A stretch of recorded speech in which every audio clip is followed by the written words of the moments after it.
The Husky and His White Cat. Shizun Chapter 270 to Chapter 280. 3 days passed quickly. On the third day, at dawn, Xianxia came to the secret room. The treading celestial monarch was already fully equipped. He was still wearing his black battle armor. His waist was thin, and there was a hidden weapon box that shone with a silver light. His legs were long and his shoulders were wide. He wore dragon scale leather gloves on his hands, and the 1,000 possibility box was tied to his wrist. He raised his eyes and said coldly, "You're here. Get ready. We're going to the heavenly sound parlor. No need to prepare. Let's go." Xianxia looked at him and asked, "What about Chu Wanning?" "I fed him medicine and he's asleep." Xianxia nodded. But just in case, he entered the secret room with the Emperor Ta again. After checking his pulse, Xianxia said, "His energy will be fully recovered in a few days. We have to be careful." The Emperor Ta was not afraid of Chu Wanning's battle strength. He asked, "What about his memory?" Xianxia glanced at him and said, "Same." Ignoring the displeasure on the Emperor Ta's face, Xianxia got up and set up a sleeping incense formation in the secret room to ensure that Chu Wanning would not wake up suddenly and ruin his plan. Finally, when he was about to leave, he cast a high-level forbidden spell on the door. The Emperor Ta frowned and said, "Why did you put this spell? There is no one else in this mountain. Nangong Lu is just a little brat. No one can go in and save him." Xianxia's expression did not change. He said lightly, "It's hard to guard against a thief in the family." "Who?" "You don't know." Xianxia sighed, "It's someone close to me. Let's not talk about it. Let's go." The two left. In the cold stone room, there was only Chu Wanning left. He was still in a coma. The memories of the two lives were recovering. However, even Xianxia didn't realize that the reason why Chu Wanning hadn't fully recovered his memories and consciousness after such a long time wasn't only because of his poor physical condition. There was another important reason. What he wanted to recall was not only his own memories. Perhaps it was because the other half of the Earth's soul had stayed in Mo Rant's body for a long time, entangling with Mo Rant's soul all day long. When the Earth soul returned, it actually brought back some memories from the depths of Mo Rant's soul. At this very moment, these memories were the final images that surged into his mind. He was dreaming, and what he dreamt of were fragments of the past. He first dreamt of a mass grave. A child with unkempt hair and a dirty face was crying on top of a rotting female corpse. His eyes were blurred with tears. Ma. Is anyone here? Is there anyone? Bury me too. Bury me together with my mother." Then he dreamt of Xiang Tanzuiyu building. Mo Ran was beaten black and blue all over. He was curled up in a dog cage. In the warm room, there were golden beasts. The child was locked in the cage. He didn't have anything to eat or drink. He couldn't even turn around. A child of the same age as him grinned and laughed at him. "Why don't you take a look at yourself? You want to be a hero? I think you're just a joke." "Bah. You'll be a joke for the rest of your life." He spat at him. Little Mo Ran closed his eyes. Chu Wanning's eyelashes were also trembling. Mo Ran. Then, he dreamt that the blazing tongues of fire were like hanging ghosts wandering around the building, twisting and dancing eerily. There were cries everywhere.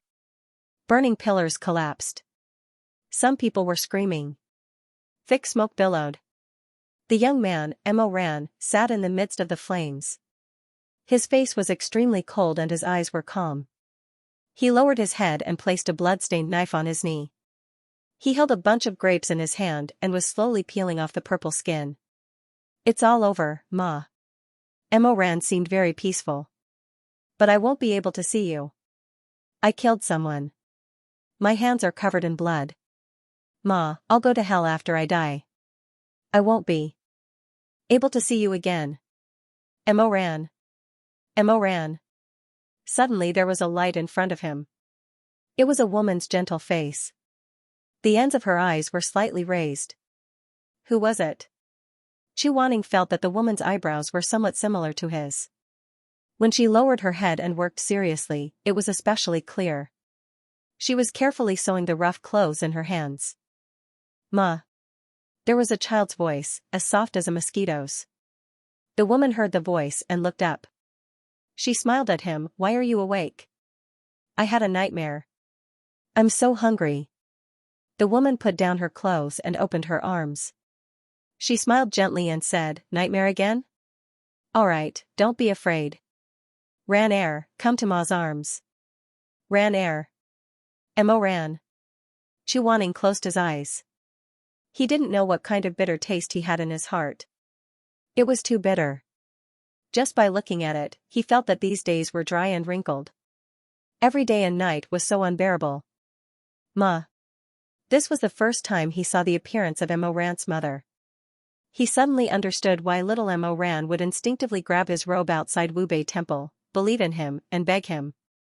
He also suddenly understood why the youth in front of the Tower of Babel walked towards him and persistently begged him to take him as a disciple. The youth smiled brightly and said, "Because you look the most beautiful and gentle." At that time everyone laughed behind his back at Mo Ran for being blind and mocked Mo Ran for being a flatterer. Actually, it wasn't. It wasn't. He wasn't blind, nor was he a flatterer. He just couldn't tell the truth, nor could he cry. He couldn't pull Chuaning and say, "Immortal, when you lower your head, you actually look like the person who used to treat me the best in this world. She's no longer here. Can you pay attention to me? Can you replace her and look at me one more time? I miss her so much." Mo Ran couldn't say anything. He could only endure the great bitterness in his heart and endure the tears that welled up. Endure Chuaning's indifference and neglect. Chase behind and pretend to be calm and laugh, deceiving everyone. No one had to know his past. No one could share his pain. He could only smile brightly.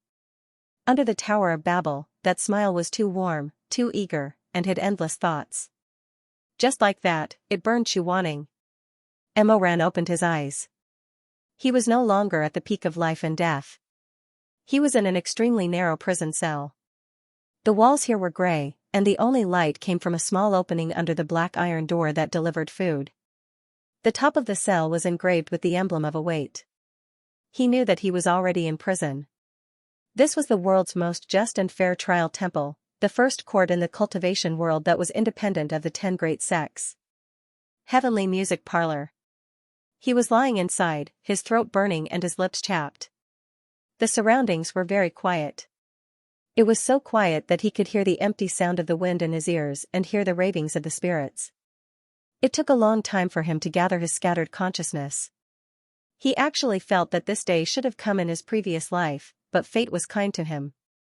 It let him lead an ignoble life for 2 lives, and only in this life did he clear his sins. Mo Ran, it's time to eat. He didn't know how long he had been lying there. Here, time was a blur. He heard someone come over and push food to him from the hole. There was a piece of oil cake and a bowl of soup. He didn't get up to receive it. The attendant of the heavenly music parlor didn't speak to him again. He walked away quickly. How was Chuaning? How was the peak of life and death? Where did the destroyed chess pieces go in the end? He was in a daze, thinking about these 3 questions tiredly. He thought for a long time before he was willing to accept his fate. He knew that no one would tell him the answer. He was now a prisoner. He sat up. His chest hurt, and he didn't have any strength in his body. The spiritual current that used to be turbulent had disappeared. He leaned against the wall in a daze for a while. It turned out that this was the feeling after the spiritual core was broken. He couldn't summon the divine martial skill, nor could he use magic. It was like the Kuan that rode the wind and waves had lost its tail, or the Ping that rode the clouds had lost its wings. He curled up in the corner, staring blankly ahead. With his black eyes. Mo Ran suddenly felt very sad, but it wasn't because of himself. He thought of Chuaning in his previous life. He finally understood Chuaning's helplessness and pain. He really wanted to apologize to Chuaning at that time. But it was too late. He couldn't turn back anymore.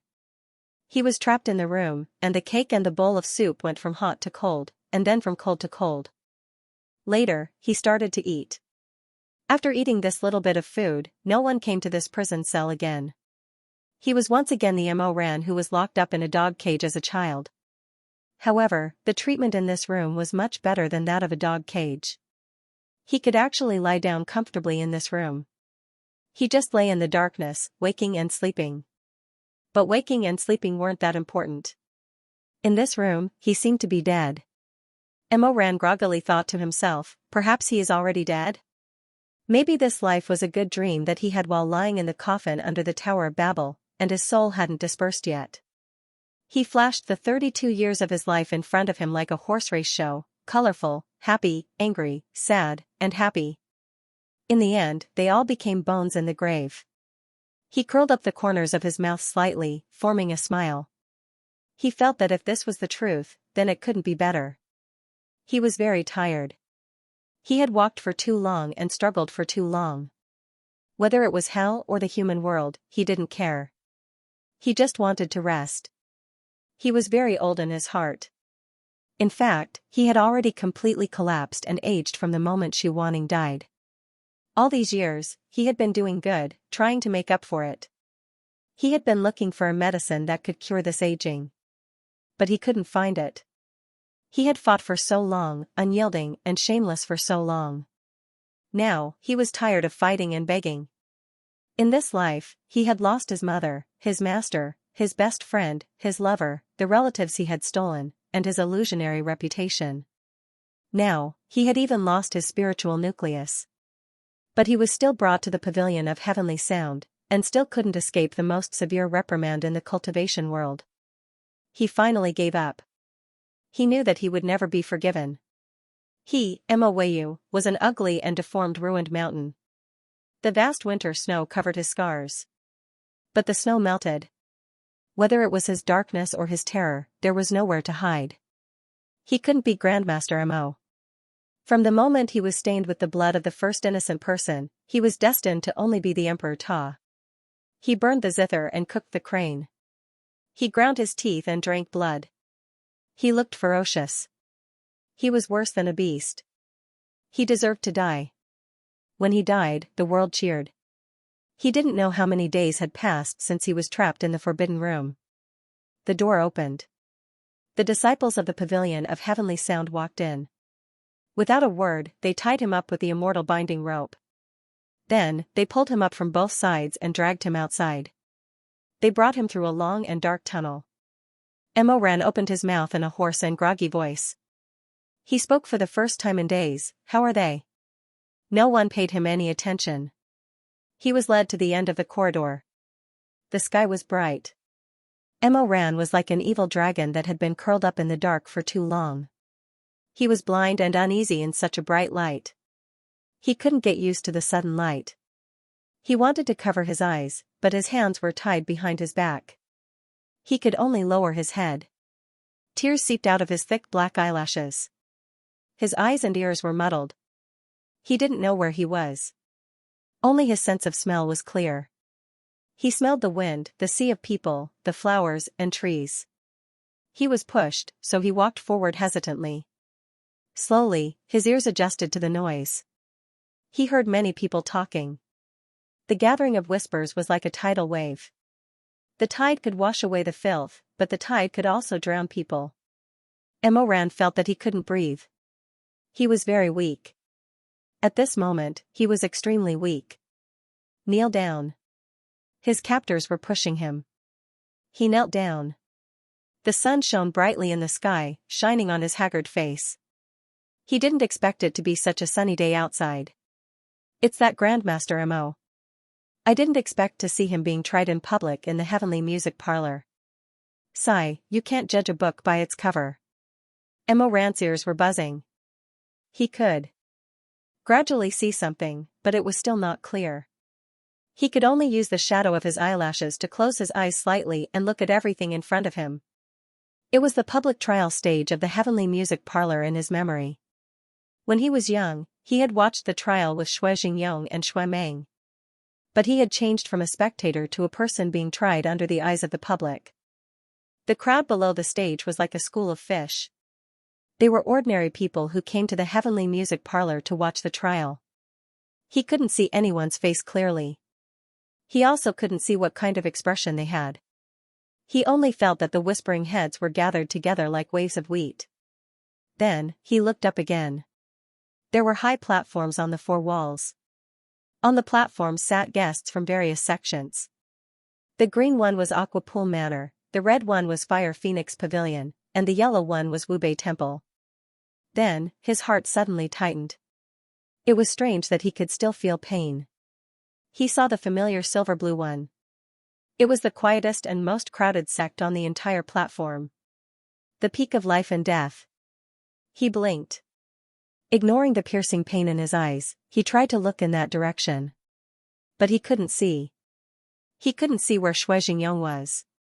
He couldn't see who was Xue Meng, who was Elder Tanlang, and who was Xuanji. He couldn't find Madame Wang. In the end, on the trial stage, he still couldn't see the people he cared about the most. The peak of life and death, Mo Ran, the illegitimate son of Nangong Yen, the city lord of the ninth city of the Confucian Wind sect. On the high platform, Mu Yanli stated clearly using the sound amplification technique. Her voice resounded through the air. Therefore, he should be tried strictly. He can't be wrongly judged. Mo Ran didn't listen to her. For a person who had been confined for a long time, such a clear and sharp voice was too harsh to the ears. Mu Yanli spoke at a moderate pace for about the time it would take to drink a cup of tea. What drifted into Mo Ran's ears were bits and pieces of phrases such as a life for a life, harboring evil intentions, and cultivating a forbidden technique. In the end, he heard her say, "It's the duty of the Heavenly Music Pavilion to eliminate serious criminals and do justice." After Mu Yanli finished speaking, a disciple of the Heavenly Music Pavilion walked over. That disciple came in front of Mo Ran. Against the dazzling sunlight, he cast a pitch-black shadow. "Open your mouth." Seeing that Mo Ran didn't respond, that person made a tisk sound. He roughly pinched his chin and poured a pot of bitter and salty medicine into his mouth. Cough, cough, cough, Mo Ran couldn't stop coughing. He hadn't eaten for many days.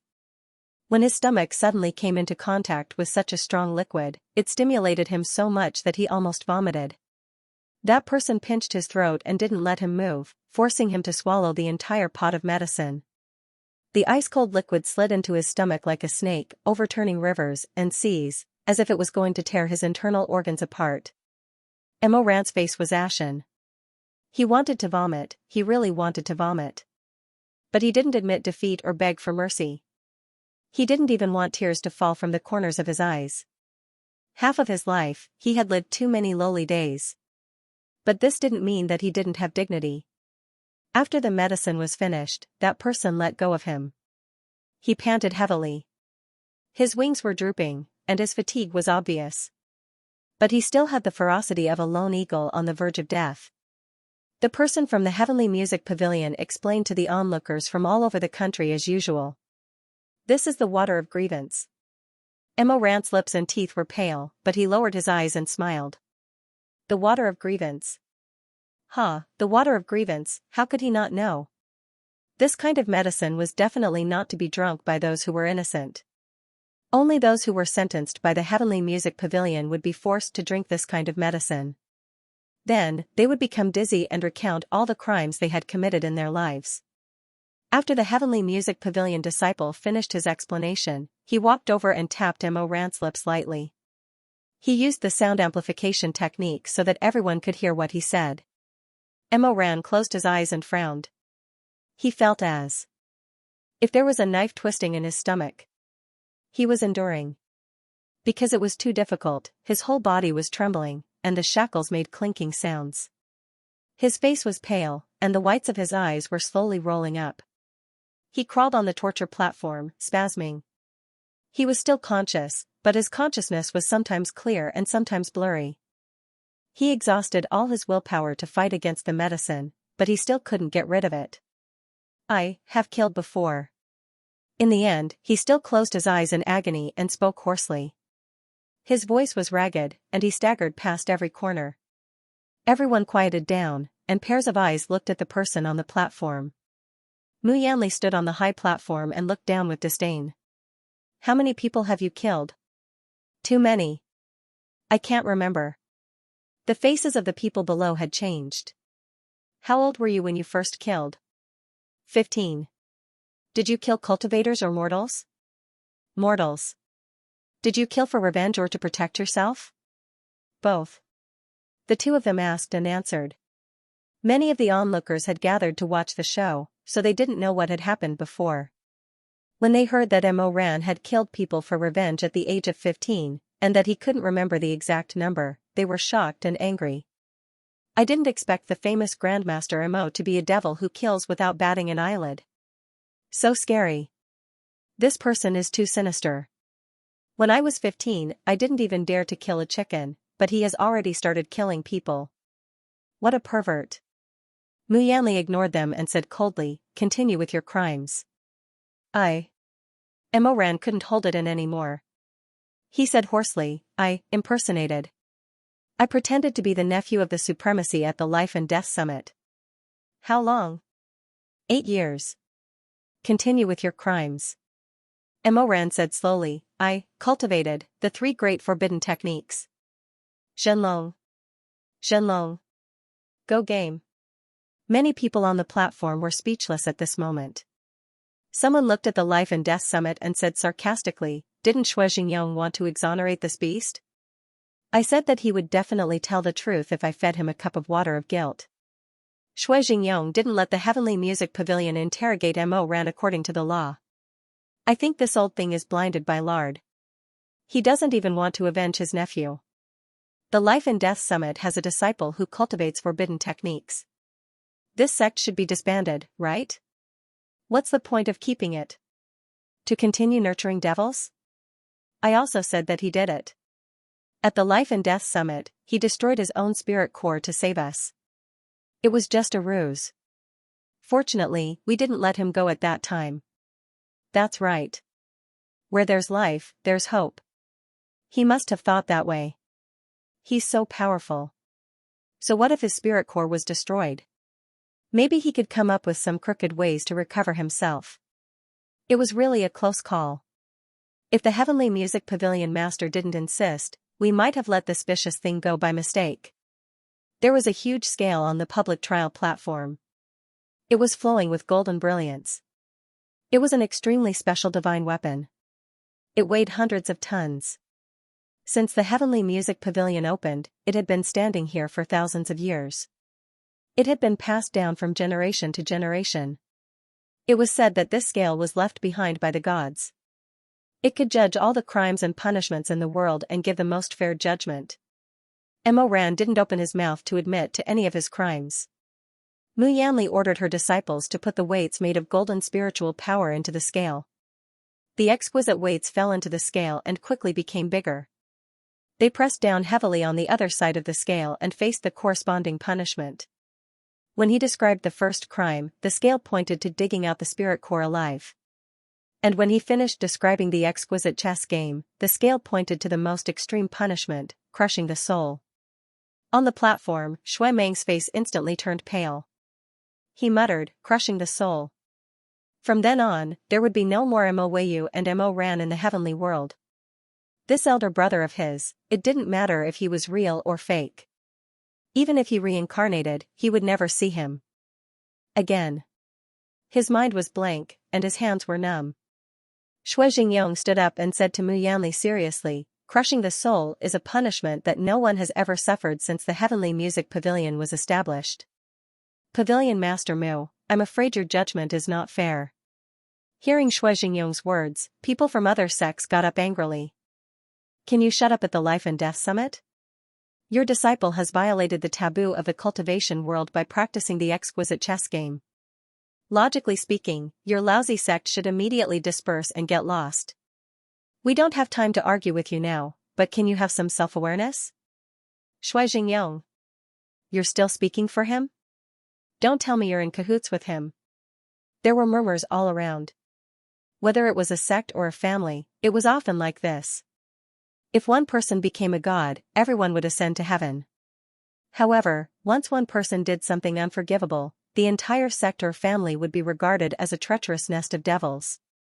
This is a punishment, not a punishment.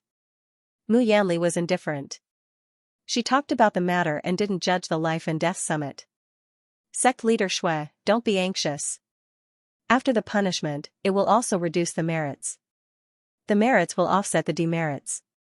That's the final conclusion. After she finished speaking, she turned her head and looked at Emoran again. Her voice was cold. Continue your punishment. I, once, deceived my master and ancestor. Deceived your master and ancestor? These words were puzzling. Emoran felt like his heart was on fire. Deceived his master and ancestor. What he said was the crime of his previous life. This water of grievance would actually grind the serious crime he committed in his previous life out from his throat. But he didn't want to say it. He didn't want to say it. Did he want to say how he humiliated Chu Wanning in his previous life under the gaze of countless pairs of eyes? He imprisoned him as his exclusive property and made him his concubine. He humiliated his pride and finally caused his death. He didn't want to say it. He felt that he couldn't live, but Chu Wanning still had a long life ahead of him. Chu Wanning was the spirit of the sacred tree. He had the purest spiritual energy and was gifted. He hoped that Chu Wanning could go on well. In the end, he would definitely ascend and become an immortal. He would no longer have to suffer the pain of reincarnation and the pain of love. His master was so good and so clean. He wanted to protect him. He couldn't let others think that they were connected or involved. He could not let everyone think that Chu Wanning was dirty, that his body was stained with the Emperor Ta's sin and blood. He had to protect him. Protect him. His abdomen seemed to be on fire, and the pain was so intense that his intestines were broken. He could vaguely hear Mu Yanli's cold interrogation, "What do you mean by deceiving one's master and destroying one's ancestors?" He wouldn't say it, he wouldn't say it. His fingertips were bleeding from the friction on the rough gravel floor. His forehead was red from the friction. He was hunched over and panting heavily, like a fish on the verge of death on the riverbank. He didn't say anything. Resisting the water of complaint was the same as resisting heaven's inquisition. As long as one clenched their teeth, they would be able to endure it in the end. He struggled under the questioning of the heavenly music parlor and the gazes of the crowd, howling like a trapped beast. This torture was too deep. Ordinary people couldn't even endure heaven's inquisition, and this was 100 or even 1,000 times more painful than heaven's inquisition. He felt as if his intestines were being squeezed by a pair of invisible hands, torn and minced. The wounds on his flesh were flooded with salt water, and there was a burning pain. His wrists were in excruciating pain. Mu Yanli's voice sounded so far away, as if it came from across the ocean. "What do you mean by deceiving one's master and destroying one's ancestors?" He didn't say it. He bit his tongue and lips. His mouth was full of blood, but he didn't cry. It was the same as when he was locked in the dog cage for 7 days. He didn't cry. His tears would only make him a laughingstock. No one would pity him, and he didn't want their pity. Even if it hurt to death, even if it hurt so much that his liver and intestines were broken, he had to endure it. Mu Yanli was still questioning him condescendingly. "What did you do to Chu Wanning?" It was too painful. In the end, he started to hallucinate. In a trance, he saw Chu Wanning's appearance when he ascended to immortality 100 years later. He was still wearing snow-white clothes. His features were handsome, and his aura was magnificent. When he wasn't smiling, his eyes were sharp. When he smiled, the sharpness melted away, turning into gentleness. "I didn't." Mu Yanli was stunned for a moment. Her red lips opened slightly. "What?" Emoran's throat was crushed, and his voice was extremely hoarse. "I was wrong. I didn't deceive my master." He raised his eyes. They were bloodshot, but his pupils were bright. "Destroying one's ancestors." He bit each word. Mu Yanli did not know what kind of expression she had on her face. There seemed to be a trace of shock and a trace of confusion. But she was too cold, so the shock and confusion quickly froze into ice. She paused for a moment and said, "Continue with the crime." Emoran coughed up blood. His lungs seemed to be crushed, and when he breathed, there was a turbid smell. He lay on the ground, waiting for the huge pain of the water of complaint to subside. His whole body was drenched, and his face was as pale as paper. His cheek was close to the ground, and his hair was stained on his cheeks. He gasped for breath. Mu Yanli couldn't help but take half a step forward. She stared at him. Continue with the crime. Not guilty. Emo Ran closed his eyes and said hoarsely, but I can do it. Mu Yanli ordered a disciple to go forward and take a little of Emo Ran's blood. Then, she smeared it on the exquisite weight. The weight was engraved with the words merit, kindness, and virtue in Xiaoxuan. It was used to measure a person's merit. She threw the weight into the scale. The scale slowly floated. Except for Emo Ran, everyone was looking at the golden needle. Shatter the soul. It was still shatter the soul. The needle was moving slowly. Shatter the soul. But it couldn't get out of the circle of shatter the soul. Shui Meng held the scimitar of Dragon City on his knees. His face was extremely ugly. He stared at the scale. He tried to straighten his back because he knew that if he collapsed, it would be difficult for him to stand up again. He trembled slightly. At this moment, his palm was colder than the black iron of Dragon City. Mu Yanli's beautiful eyes stared at the golden scale without blinking. The needle moved slower and slower. It moved in the area of shatter the soul and almost stopped. She flicked her sleeves and said lightly, okay, it seems that the situation is. It's still moving. Young Master Shui. Shui Meng stared at her. He was talking, although his voice was trembling. He didn't know whether what he did was right or wrong. The needle is still moving. Mu Yanli said, it's going to stop. Then let's wait for it to stop. Mu Yanli looked at him. After a while, a cold and mocking smile appeared on her face. Okay, then let's wait for it to stop. The sun was scorching hot, and a layer of gray smoke rose from the sand and stone ground. They waited. Everyone looked at the needle, waiting for it to stop. But strangely, the needle didn't stop for a long time. It seemed that it couldn't decide how to deal with Mo Weiyu. It was wavering, hesitantly leaning toward the area of punishment. Slowly, bit by bit. Mu Yanli didn't seem to have encountered such a situation. She didn't say anything. Her yellow dress fluttered on the ground as she quietly waited for the divine martial scale's judgment. Shui Meng's knuckles turned white. He stared at the needle. It seemed that what was about to be judged was not Mo Weiyu's life, but the years that he and Mo Ran had known each other. From contempt to disgust, from disgust to acceptance, and from acceptance to approval. Was it wrong to be cold at the beginning, or was it wrong to call him brother later? He didn't know. He stared at the needle. In his vast and helpless heart, he only had hope when he stared at the needle. Don't stop. I beg you. Keep going forward. Look, there's still a little more. No matter how wrong that guy was, he still broke his spirit nucleus and defeated thousands of soldiers. How could he be sentenced to death? How could he break his spirit? A little more. A little more. Until the end. Dig out the spirit nucleus. Mu Yanli announced with an expressionless face. She looked extremely just and cold-blooded, which was completely different from the golden and warm gown she was wearing. Her whole person was colder than the frost and snow. The needle stopped.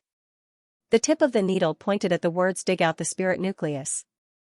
That was the final judgment for Grandmaster Mo. Mu Yanli looked at the spectators below, as well as the 10 great sects on the stage. It was indeed the 10 great sects. The heavenly music parlor still had the old seat of the Confucian Wind sect. There was only one person sitting there. It was Yu Wangxi, dressed in black. She carried Nangongxi's cloth quiver on her back. Nao Beijing, who had lost her master forever, was lying on her knees. Her face was very haggard, but her eyes were clear. She was also watching everything on the stage. Mu Yanli said, the heavenly music parlor has eyes, and a clear mirror hangs high above. The heavenly music parlor has judged the merits and demerits. It has not been biased, nor has it deliberately made things difficult for Mo Ran and Mo Weiyu. Dig out the spirit nucleus. It will be announced in 3 days. If there are no objections, after 3 days, Shui Meng, who had been enduring with his eyes closed, finally couldn't hold it in anymore. He suddenly stood up, his silver blue light armor shining. I have objections. There's no need to wait for 3 days. I have objections now. The uproar below became louder. The Peak of Life and Death is a damn closed-door sect. What the hell? Why don't we just interrogate Shui Jingyong and Shui Meng together? In all likelihood, they're in cahoots. How can they still speak up for the devil at this point? When the precious dragon chess appeared, how come it didn't kill many people at the Peak of Life and Death? Are you really not a devil's den? Shui Meng was so angry that his face turned ashen.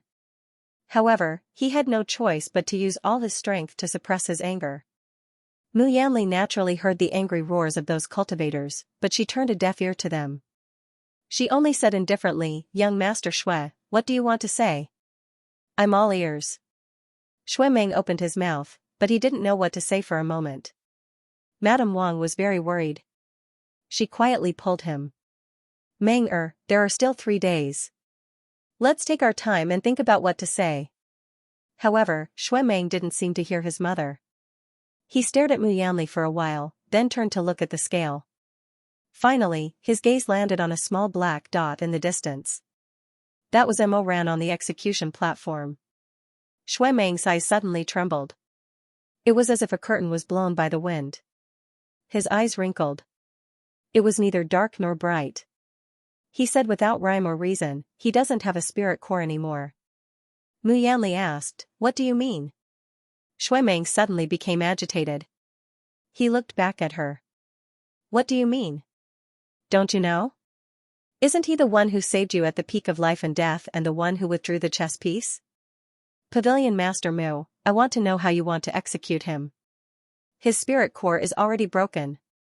What else do you want to do? Dig out his heart?" His eyes were filled with tears. His fingernails dug deep into his palms. "Dig out his spirit core alive, dig out his spirit core alive. He doesn't have a spirit core anymore. Are you going to kill him?" Mu Yanli narrowed her eyes. The Heavenly Sound Pavilion has its own way. According to the rules, after the verdict is announced, the execution will be carried out in 3 days. Suddenly, a slightly hoarse voice sounded. Everyone looked up and saw that the person speaking was Yi Wangxi. "Pavilion Master, please explain clearly what method you have." Immediately, someone from Baitan village angrily rebuked, "What right do you have to speak? Who do you think you are?" Some people even whispered, relying on the fact that she has Jiangxi's support and Nangongxi's death in exchange for the Confucian Wind sect's innocence, she really thinks she's something. On such a grand occasion, how can a nameless woman question the Pavilion Master of the Heavenly Sound Pavilion like this? Is she even qualified? Yi Wangxi paid no attention to all of this. Until someone who had a grudge with the Nangong family shouted at her, "Yi Wangxi, the Confucian Wind sect has already perished. You're sitting there alone. Don't tell me you think you're the sect master of the Confucian Wind sect?" Yi Wangxi hugged Mao Beijing, who was whimpering in her arms and hadn't recovered her spiritual power yet. She stood there alone, neither angry nor noisy. When those angry and mocking voices gradually calmed down, she said, "The commander of the Confucian Wind sect is still here. Whether it's perished or not, it's not up to you to decide." Yi Wangxi didn't want to argue with others. She looked at Mu Yanli and said, "Pavilion Master, please enlighten us." Mu Yanli said, "In this world, there's a way to reconstruct the spiritual core. The spiritual core is broken, but the fragments are still in the heart cavity. The so-called digging out of the spiritual core naturally doesn't require the spiritual core to be intact." Shui Meng's face was as white as paper. "So what do you want? Just cast a spell and dig out all the fragments of the spiritual core."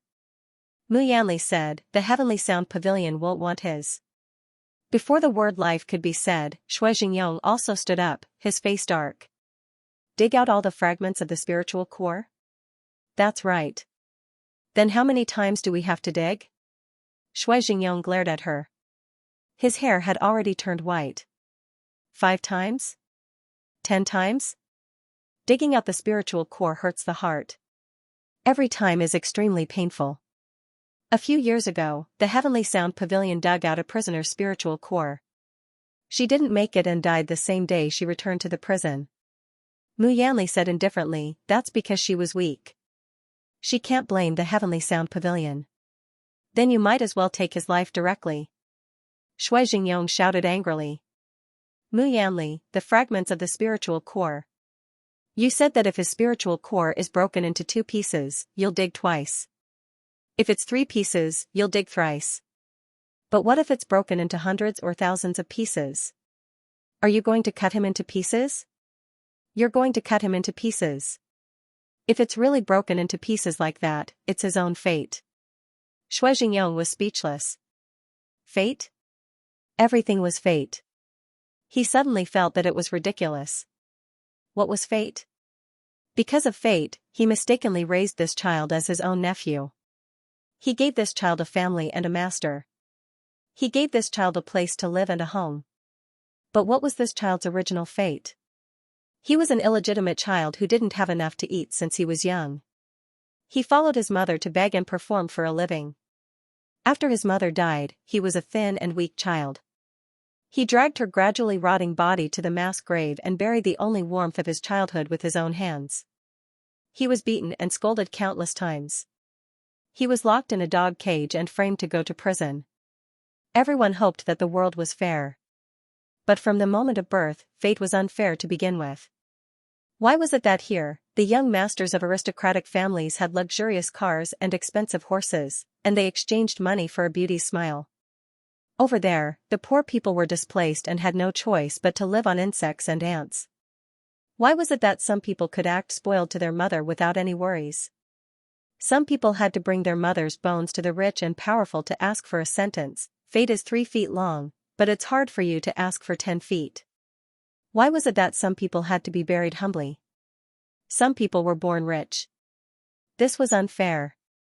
When fate poured unfairness on those at the bottom, when a price adjustment order could take away the lives of those around them, where was justice? They were all living people. How could they not hate? How could they be relieved? Even if this child was wrong, even if he was not his flesh and blood, even if fate played tricks on him. When he thought of this, his heart still ached. Shui Jingyong closed his eyes. He muttered, "It's too cruel." The divine martial scale probably didn't take into account the situation of the broken spirit core. Hundreds of times, Mu Yanli. He looked up and his voice was trembling. You have to take an awl and stab his heart hundreds of times. The world was clear and bright. Everything in the heavenly music parlor was strict, fair, and meticulous. Shui Jingyong raised his head and watched as the clouds slowly flowed past. Well, now he has repaid his sins. He should have repaid what he owed this world. The wind started to blow. Shui Jingyong suddenly choked. But what this world owes him? Will anyone pay him back? Will anyone pay him back? The public trial ended in the end. Even if someone spoke up and defended, the result could not be changed. Following the trial of the heavenly music parlor's divine scale had been an ancient practice in the cultivation world for thousands of years. No one could escape, including Mo Weiyu. After clearing the scene, Mo Ran was escorted to the confessional outside the heavenly music parlor. He was bound by Dharma artifacts, shrouded by barriers, and guarded by guards. He would kneel here for 3 days and 3 nights, receiving ridicule and curses from passers-by until the day he had to dig out his spirit core. This was the so-called public announcement. Father, Mother, I want to see him. In the guest room of the heavenly music parlor, Shui Meng could not sit still. He suddenly stood up but was stopped by Madame Wang. Madame Wang said, "Don't go." It was rare for her to be so firm, but at this moment, she could not deny it. Don't go to the confessional. Don't see him. Why? I just. Madame Wang shook her head. At the Life and Death Summit, we can't even protect ourselves now. How many people are ordering us to disband today? You and your son need to stay calm and not stand out. Once the Life and Death Summit is in trouble, be it Yuheng or Ran Air, even the last path of retreat will be cut off. Shui Meng was at a loss. But will there really be people who will fight him and scold him? I don't know what's going on with that exquisite chess game and how he could solve it, but... He buried his face in his palms, his voice wet. But, he really saved us that day. Why do some people who have not experienced the disaster and did not see the situation that day treat him like this just based on one side of the story? Why? Shui Meng did not understand. He was too pure. But Madame Wang knew, and so did Shui Jingyong. The heavenly music parlor was the most just temple in the cultivation world. Once something was set, especially after it had been tempered by time and stood tall for thousands of years, very few people would think about why it was just and whether it was wrong. In such a power, even if there was a voice of rebuttal, it would be easily drowned out. Emma Weiyu was a sinner.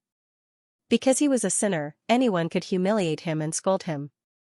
Because they were cursing the sinner and hitting the sinner, whether it was the spit or the fists, it was not violence, not venting, not following the trend, not venting of jealousy, and definitely not the boundless pleasure of a tiger who had fallen from grace.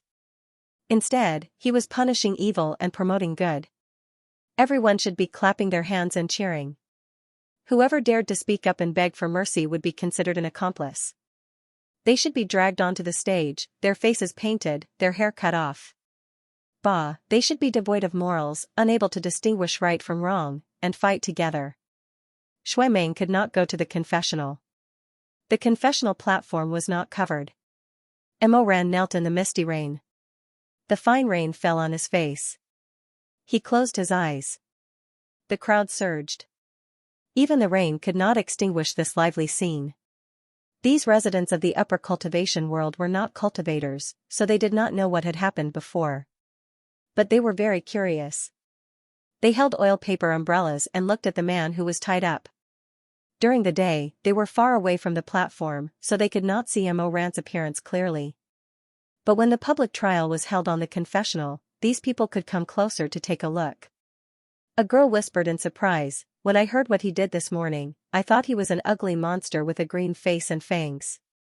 I didn't expect him to be so good-looking." The strong man next to her thoughtfully straightened her cloak and said, "You're too naive. In this world, there are countless people who are good-looking but have sinister hearts. You must not be fooled by the appearance of this kind of person." There were also parents who came specially with their children.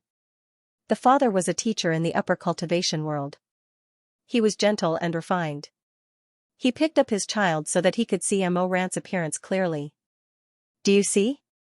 You must be a good person in the future. You must not be like this kind of beast." The child was only 5 or 6 years old and was not very sensible, so he asked, "Father, what did he do wrong? Why is he kneeling here? The mistakes he has made are too many to count." The teacher said sourly, "According to the conclusion of the public trial in Tianjin Pavilion, he killed people, set fire, practiced forbidden techniques, and deceived his identity. This person has no sense of shame or humanity. He is cold-blooded and dark. He is worse than pigs and dogs. When you grow up, you must not be like him. Do you remember?" "I remember." The father was relieved. Then he heard the child ask him, "But father, do you know him?" The father was stunned. "Me?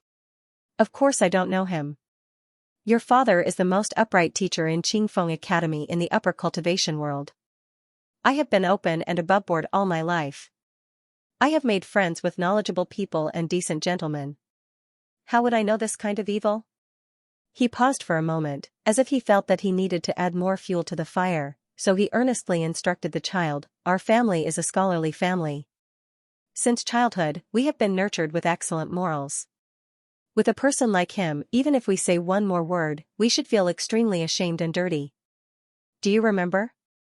This time, the child did not say that he remembered, nor did he say that he did not. He asked puzzledly, "But father, since you don't know him, how do you know that he tried to imitate his father's words and tried hard to recall. "He is worse than pigs and dogs. He is cold-blooded and dark. Today is the first day we met him. Doesn't it take a long time to understand a person? Like me and Xiaohua next door." The teacher said, "You don't understand. This is not the same. He is a person who has been convicted." The child looked at Mo Ran with his big eyes. After a while, he said, "But this brother looks so pitiful. He doesn't look like a bad person. Could the music pavilion have judged wrongly? You are too young. That's why you think that way." The teacher had always been pedantic. He vetoed his son's doubts. "When you grow up, you will understand that the heavenly music pavilion has been the fairest place in the world for thousands of years. The temple left by the gods is almost never wrong. The child held his finger and stared at Emoran. He seemed to understand but did not speak up for Emoran anymore. It was late at night. The crowd gradually thinned and dispersed. In the middle of the night, the drizzle turned into a heavy rain. There was no one left. The night passed. At the break of dawn, a hawker who was rushing to the morning market slowly pushed a cart. The rain was heavy and the wind was strong. The hawker stooped and pushed his worn-out wooden cart. At that moment, Emoran was half asleep and half awake. He heard the sound of the cart's wheels on the limestone road and the hawker's labored and heavy breathing. His consciousness drifted. In a trance, he thought that he was still traveling outside. He opened his eyes slightly. They were out of focus. But almost reflexively, as he had done every day and every night since he had lost Ning, he instinctively wanted to lend a hand, wanted to help the weary peddler push the cart under the tree, wanted to do something in his power. But he found that he could not stand up. After a long time, he remembered that the time to atone for his sins was gone forever. He was now a convicted criminal of the Heavenly Music Pavilion. Suddenly, a gust of wind blew. The wind was so strong that the tarpaulin on the hawker's cart was rolled up. He tried to flatten it, but it was to no avail. The tarpaulin was blown up, and the pile of goods on the cart was completely drenched by the rain. This poor man, who was tired from running around for a living, anxiously flattened the tarpaulin in the rain. Emoran looked at him. He felt very sad because he remembered the past where his mother danced on the tip of a knife for a copper coin. In this world, there were always so many people who had to brave the wind and rain for a mouthful of food while others were sleeping peacefully. He really wanted to help him. In this quiet and rainy night, he felt so calm that he could recall many things in the past. He remembered the sentence that he once said to his mother with a smile. "When I am successful, I will build many, many houses. Everyone will have a place to live. No one will have to starve or freeze anymore." Emoran did not understand why none of the disciples of the Heavenly Music Pavilion who were standing by went forward to help the hawker. Clearly, it was just a matter of lifting one's hand. But these people stood upright like pine trees, which was the most solemn and dignified style of the Heavenly Music Pavilion. Yet, they did not move. Their bodies were like a rock, and their hearts were probably not much different from a rock. The hawker huffed and puffed as he chased after the tarpaulin. The tarpaulin was blown all the way to the confessional and in front of Emoran.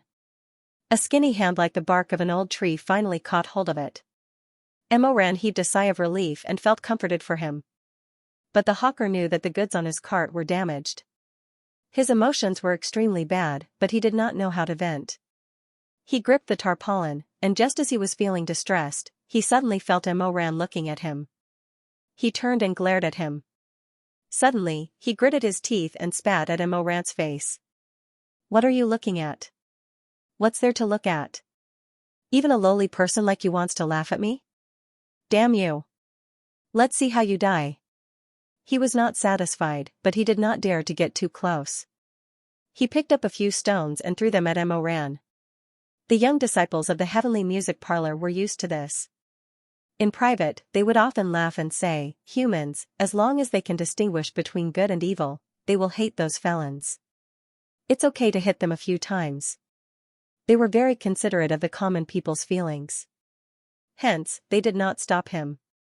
A few stones hit his face and body, but it did not hurt. But Emoran was trembling slightly. Seeing him trembling and in pain, the hawker seemed to feel that his bad luck and misery today was nothing. He more or less vented some of the anger in his heart. He dragged his frail body towards the cart, covered it with the tarpaulin, and walked far away. The night fog was boundless between heaven and earth. The heavy rain washed away the hawker's thick phlegm and washed away many of the stains. The rain was getting heavier, and the world was cleaner. Dawn came. The cultivators of the Heavenly Music Parlor left the city gate one after another. When they passed by Emoran, they either ignored him or looked at him with disdain. Suddenly, a pair of black boots stopped in front of Emoran. An umbrella fell, blocking the pattering rain. Emoran was sleeping and did not notice. Until he heard someone arguing. A gentle and deep voice, but the tone was very insistent. Cast a barrier to protect him from the rain. Without the orders of the parlor master, do not touch the repentance platform. It's just a barrier. Can't help. Emoran opened his eyes. In a daze, he saw a tall and straight man. No, not a man, it was Xianxia. Xianxia's attitude was firm. The execution day has not arrived yet. You should not treat him like this. What did we do to him? Someone frowned. Miss Yi, you have to take responsibility for your words. The heavenly music parlor did things according to the rules. It was the heavens who could not bear to see him and wanted to rain. This is not a punishment we imposed on him. Xianxia's eyes flashed with anger. Isn't this a punishment? The whole night. You let him get wet like this for the whole night? If I hadn't seen it today. Below, people from Baitan Manor passed by. It was Zhen Songming and a group of junior brothers. Hearing the noise, Zhen Songming glanced sideways and sneered. Io, the leader of Dark City of the Confucian Wind sect is meddling in other people's business again? Holding the umbrella for the sinner, haha. The surrounding people gathered around and whispered to each other. There were even a few female cultivators who rolled their eyes at Xianxia and whispered to each other. Unfortunately, their voices were not low. I heard that the black-cloaked man who stood up for Xianxia at the Confucian Wind sect was Emoran. What? How come I didn't know? It was actually this evil spirit who helped her. Emoran even killed his godmother who raised him. Why is he so good to Xianxia? After a moment of silence, someone opened his eyes wide and covered his mouth with a handkerchief. His expression changed. Heavens, the two of them can't be. What is it? They were very smart. No one said anything at this moment. However, their faces were filled with both disgust and excitement. Their irresponsible guesses were too comfortable. It was like a long and intense climax. This climax pervaded the crowd and spread through the misty rain. They stared at the two people on the stage. A man and a woman. Why was a woman willing to help a man who was down and out? Had she slept with him? She had definitely slept with him. She had definitely loved him to death. She had loved him so much in bed, so deeply entwined with him. So dirty. Emoran raised his eyes and glanced at Xianxia. He wanted to speak, but for the first time, he couldn't make a sound. He could only gulp again and then say hoarsely, Miss Yi. You're awake? Xianxia lowered her head, still looking as gentle and upright as before. You should leave. Don't stand here. It's not good for you. Xianxia didn't leave. She had brought a pot of warm water. She leaned over, holding the umbrella while opening the lid of the pot. The umbrella tilted, and most of the rain fell on her body. Drink something. Someone from the heavenly music parlor immediately came to stop her. Miss Yi, prisoners are not allowed to eat. Then can the prisoners be hit by stones by bystanders? Xianxia didn't see what happened last night, but there were stones of various sizes scattered around Emoran. His forehead and cheeks were also bruised. She stared at them, and her gaze was a little fierce like Nangong Sea. Gradually, the shadow of an old friend appeared on her.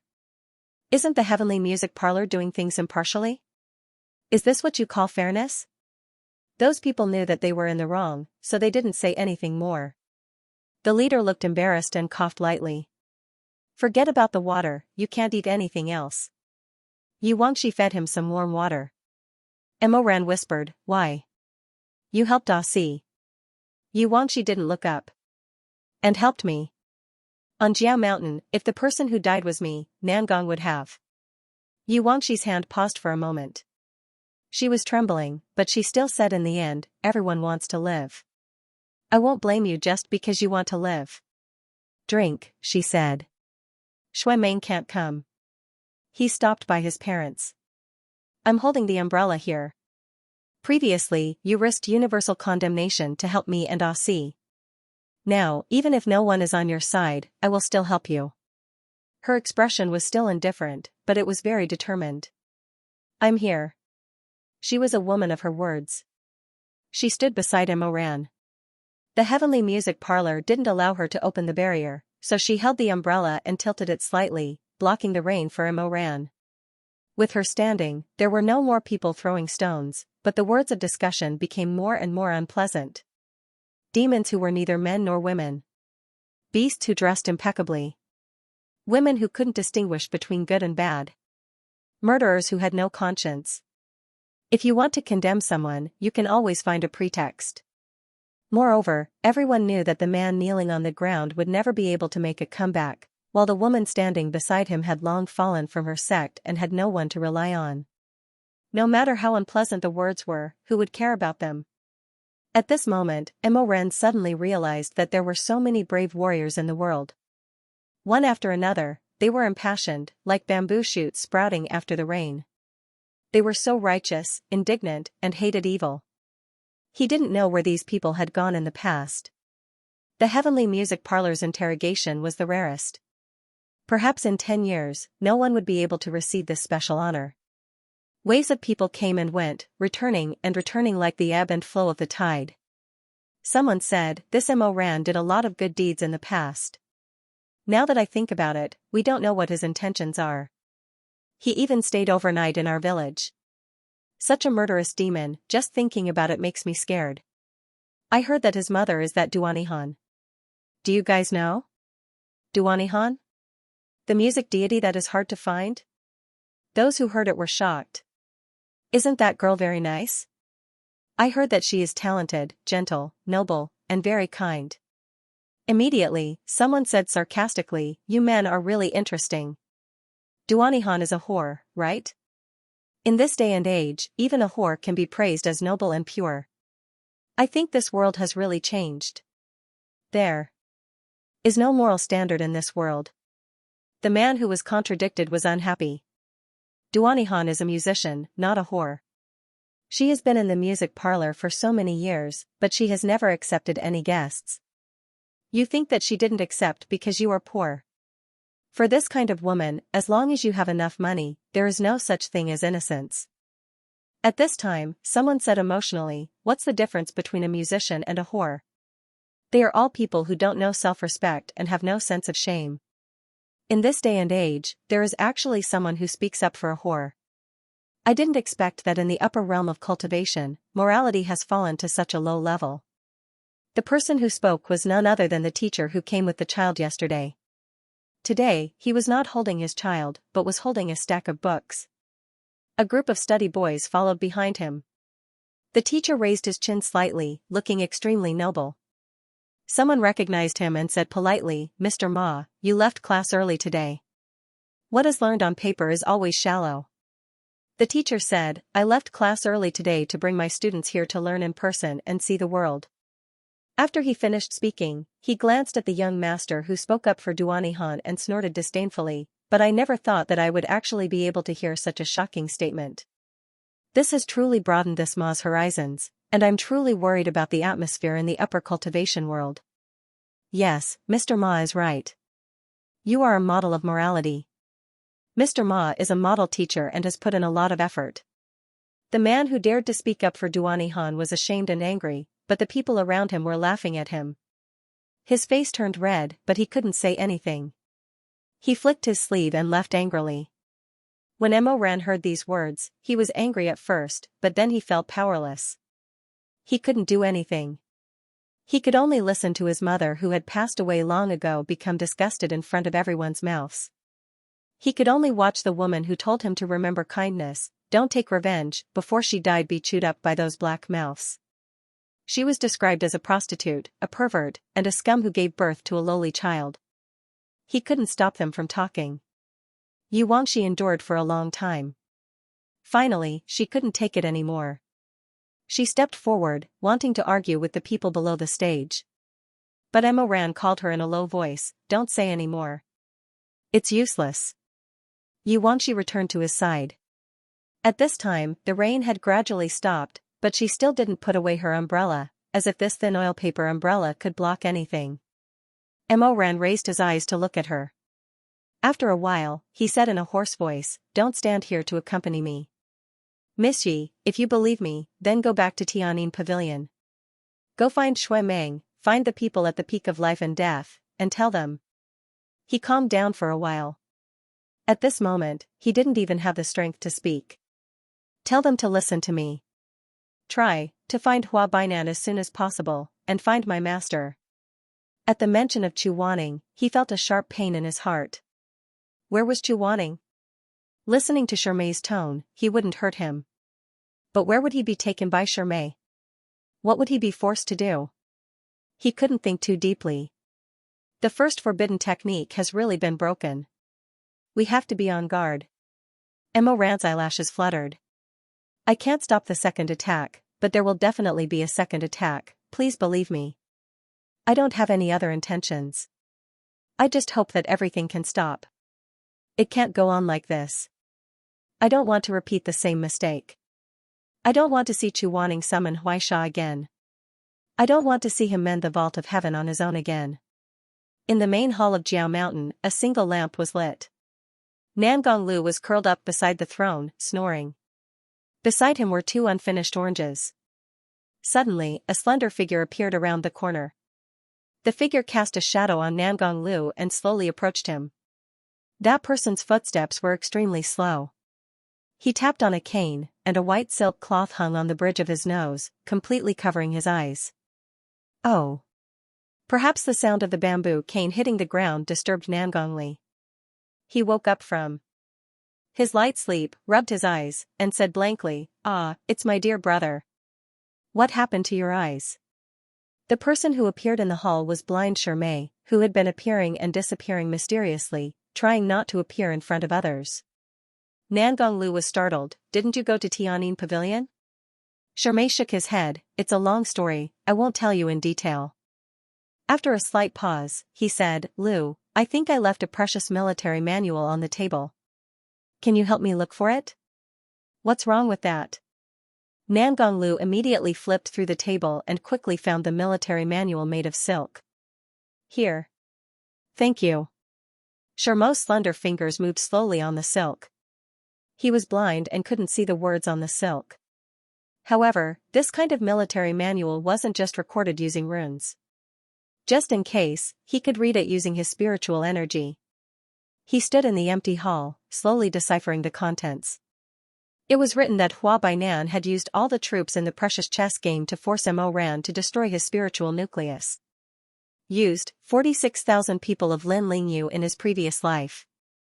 There were 13,000 people in Wubei Temple. So many things.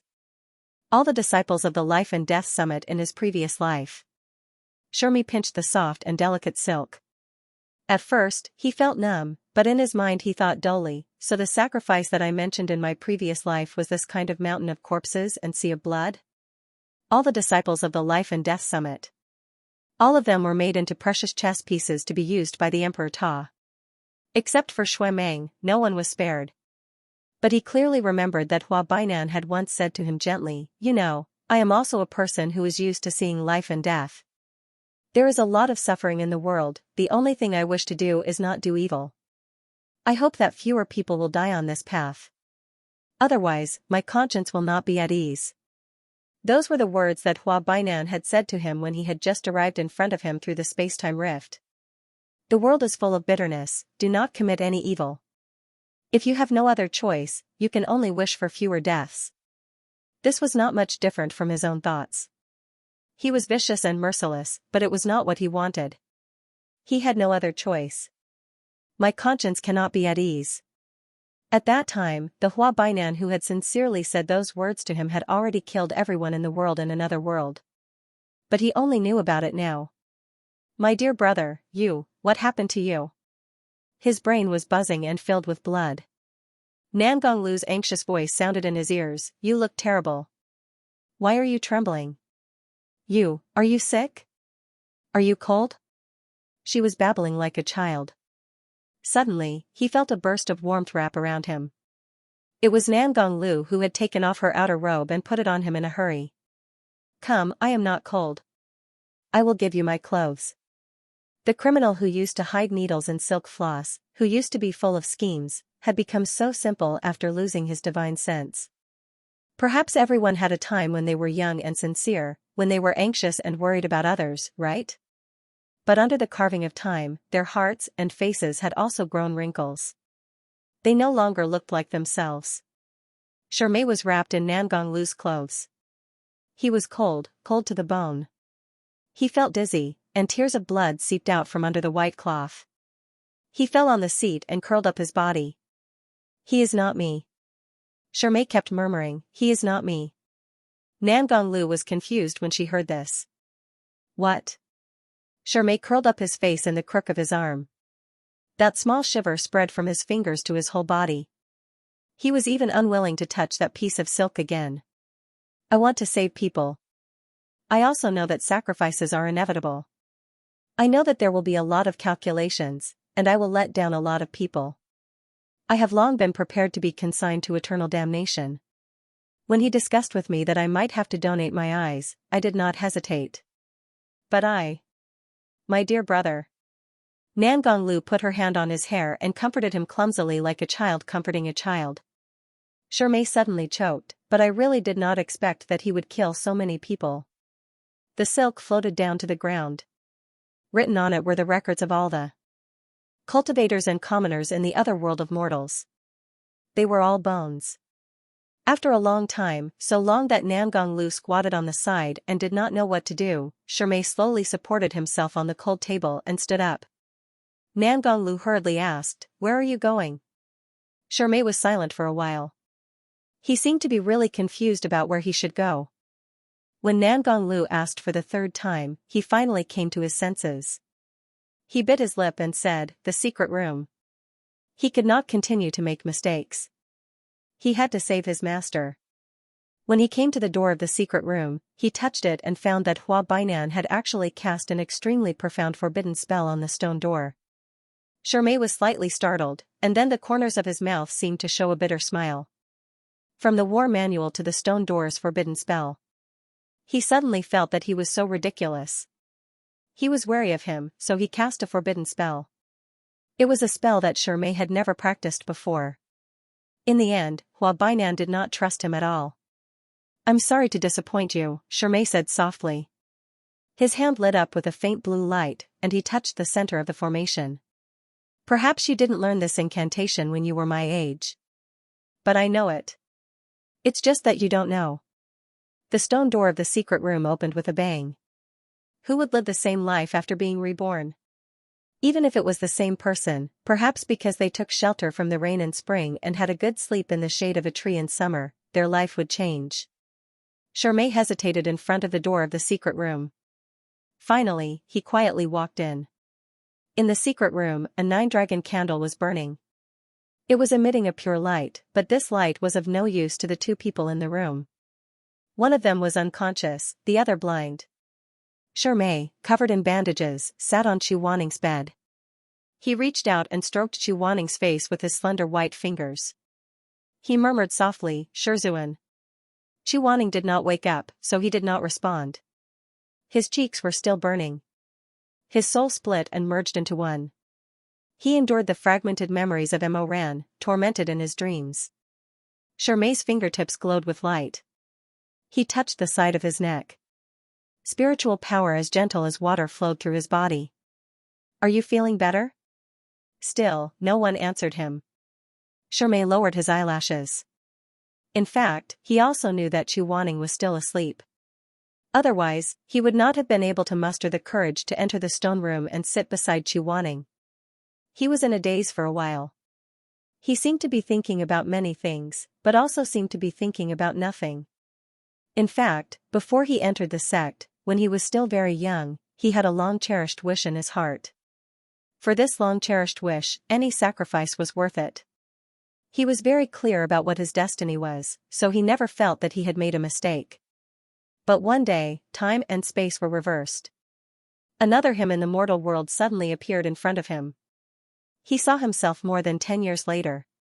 Putting aside the shock and fear, when he saw Hua Bainan for the first time as a teenager, the biggest feeling he had was, he did not know what had caused him to become like this. He was cold, cunning, frustrated, and staked everything on a single throw. But, for the common wish of the two of them, he finally agreed to Hua Bainan's request. Step by step, he finally got to where he was today. In these years, the two Shermei in the mortal world each had their own duties. The one who stayed by Mo Ran's side was always him, and the one behind the scenes was the other Jing who had transmigrated back. Just like the Emperor Ta and Grandmaster Mo were two different people, he and that Jing were not so similar. Because of their different experiences, that Jing was more like the cold-scale divine hand who was good at scheming, while he, in the torrent of time, became a secret chess piece on the divine hand's chessboard. Now that he thought about it, before Hua Bainan broke through time and space and appeared the life and death door, he could be considered a ruthless young man. But after he cooperated with Hua Bainan kept telling him, "You have to restrain yourself and learn to disguise yourself." When he was a teenager, he once quarreled with Hua Bainan because of this. "I've had enough. How long do you want me to pretend? You are gentle and kind, and you swallow your anger. I made up so many lies and cooperated with you from the inside. Who can remember?" When he returned from the Jincheng Lake with Mo Ran and the others, Hua Bainan was not satisfied with his performance in front of the heart-picking willow, so he scolded him. But he did not expect Shimei to have such a big reaction. He could not help but be startled. "I'm just reminding you to be careful. Don't expose yourself. You make it sound so easy." He bit his lip. "You asked me several times to confirm Mo Ran's feelings. When did I not do it? Do you know how disgusting it is to flatter someone you don't like?" Hua Bainan seemed to not know how to answer for a moment. After a while, he said, "I've experienced all the things you've experienced. What right do you have to say that I don't know? But I haven't experienced all the things you've experienced. Since you came to this world, you've been telling me that what I do is wrong and what I do is right. Okay, you're experienced. For that purpose, I'm willing to listen to you and give up everything for it." But, Hua Bainan. Shimei became more and more agitated as he spoke. He gasped for breath and his eyes were red. "You better know that you have no right to criticize me." This was the first time he had such a big conflict with his younger self since he transmigrated. Hua Bainan's face was ashen. He pursed his lips and did not say anything. Shimei said, "You failed in your world, so you came here through the crack in the gate of life and death left by Chu Wanning. You want to start all over again. But you have to be clear that I'm not your chess piece. I'm conspiring with you for our common purpose." Hua Bainan closed his eyes. "You're thinking too much. No one treats you as a chess piece." Shimei was still very agitated. "Forget it. Ever since you sensed that Mo Ran was reborn, I've been following your orders. I'm the one who's been keeping an eye on the dormant 8-bitter everlasting regret flower in his body for you. It's me. Ever since he first appeared in Wuchang Town, you were in a hurry to have me meet him by chance. Later on, you asked me to bring some side dishes to test his intentions. Don't even mention those things where you asked me to deliberately drive a wedge between him and Chu Wanning." Shimei's peach blossom eyes stared at Hua Bainan's increasingly ugly expression. "I'm about to throw up from all the acting. Even if I wasn't there, you would have done those things anyway." Hua Bainan gritted his teeth. "Don't think that I'm forcing you. In my previous life, I did those things too. Mo Ran is the host of the 8-bitter everlasting regret flower. Only by repeatedly checking his emotions can I find out the situation of the flower goo in his body. Do you think that I haven't suffered the same grievances that you've suffered?" Seeing that Shimei did not immediately refute, Hua Bainan continued, "In my previous life, I did almost the same thing as you. I've always been in disguise until the ghost world fell apart. I used my own death to stimulate the hatred in his heart. After that, I started my life anew as Hua Bainan. I've endured for so long. Why can't you bear it after just a short 1.5 years?" Shimei suddenly raised his head. "Do you still need to ask? You're fighting for yourself. What about me?" Hua Bainan. "What's the difference between you and me?" "There is a difference. If possible, I don't want to be controlled." Shimei stared at him for a while before spitting out the second half of the sentence. "Even if it's the other me." However, it was difficult to do as one wished. Even if he was very dissatisfied, after the dispute that day, Shimei had no choice but to bow down to fate. After all, he was too young and had not experienced many unforeseen events. He knew clearly what he wanted in the end, so he would eventually compromise with his previous self. All these years, he listened to the other him in the mortal world. He lived more like a puppet than a precious chess piece. It would be a lie if he said that he was not tired of it. But every time the frustration in his heart accumulated to the extreme, he would constantly remind himself, for the sake of the big picture, this pain is nothing. When will this show end? This was the question he asked Hua Bainan most often. When will the heavens fall apart? And Hua Bainan's answer was like catching a carrot in front of a donkey: soon. It will be sooner than in my previous life. Just like that, day after day, he waited impatiently. When the gate to the world of spirits and souls finally opened, he thought that he could fake his death like he did in his previous life. But he did not expect that Chu Wanning would die in this battle. That night, the conflict between him and Hua Bainan broke out to an unprecedented level. In the disciples' room, Shirmei smashed all the celadone bowls in front of him. His chest heaved violently. How do you expect me to pretend to be calm? Shizun is dead. You calculated and calculated, but did you see this coming? Hua Bainan's expression was extremely ugly. How can you blame me for this? If you want to blame someone, you should blame Moran. He acted rashly. His fingers on the table clenched into fists, almost sinking into his palms. His voice suddenly became fierce. He killed Chu Wanning. Yes, it's him.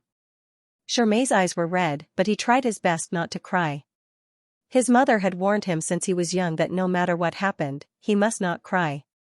Hua Bainan was the same. He killed Shizun. Then don't stop me. I'm going to kill him now. Hua Bainan suddenly looked up. Are you crazy? Oh? Shirmei breathed heavily and nodded. His eyes were full of provocation. You know the word crazy? Hua Bainan gritted his teeth. Protect Moran, train him, and control him. This is the key to our work. As for the rest, it's not something you should think about. See, that's it. Shirmei sneered and held his forehead. His eyes flashed with excitement. You're the cold-scale divine hand. You can worship Grandmaster Chu with the other cultivators on the night of the lone moon. You can even curse Moran as you wish. But what about me? What kind of nonsense are you talking to me about? Shirmei sat down on the chair. His expression was almost contemptuous.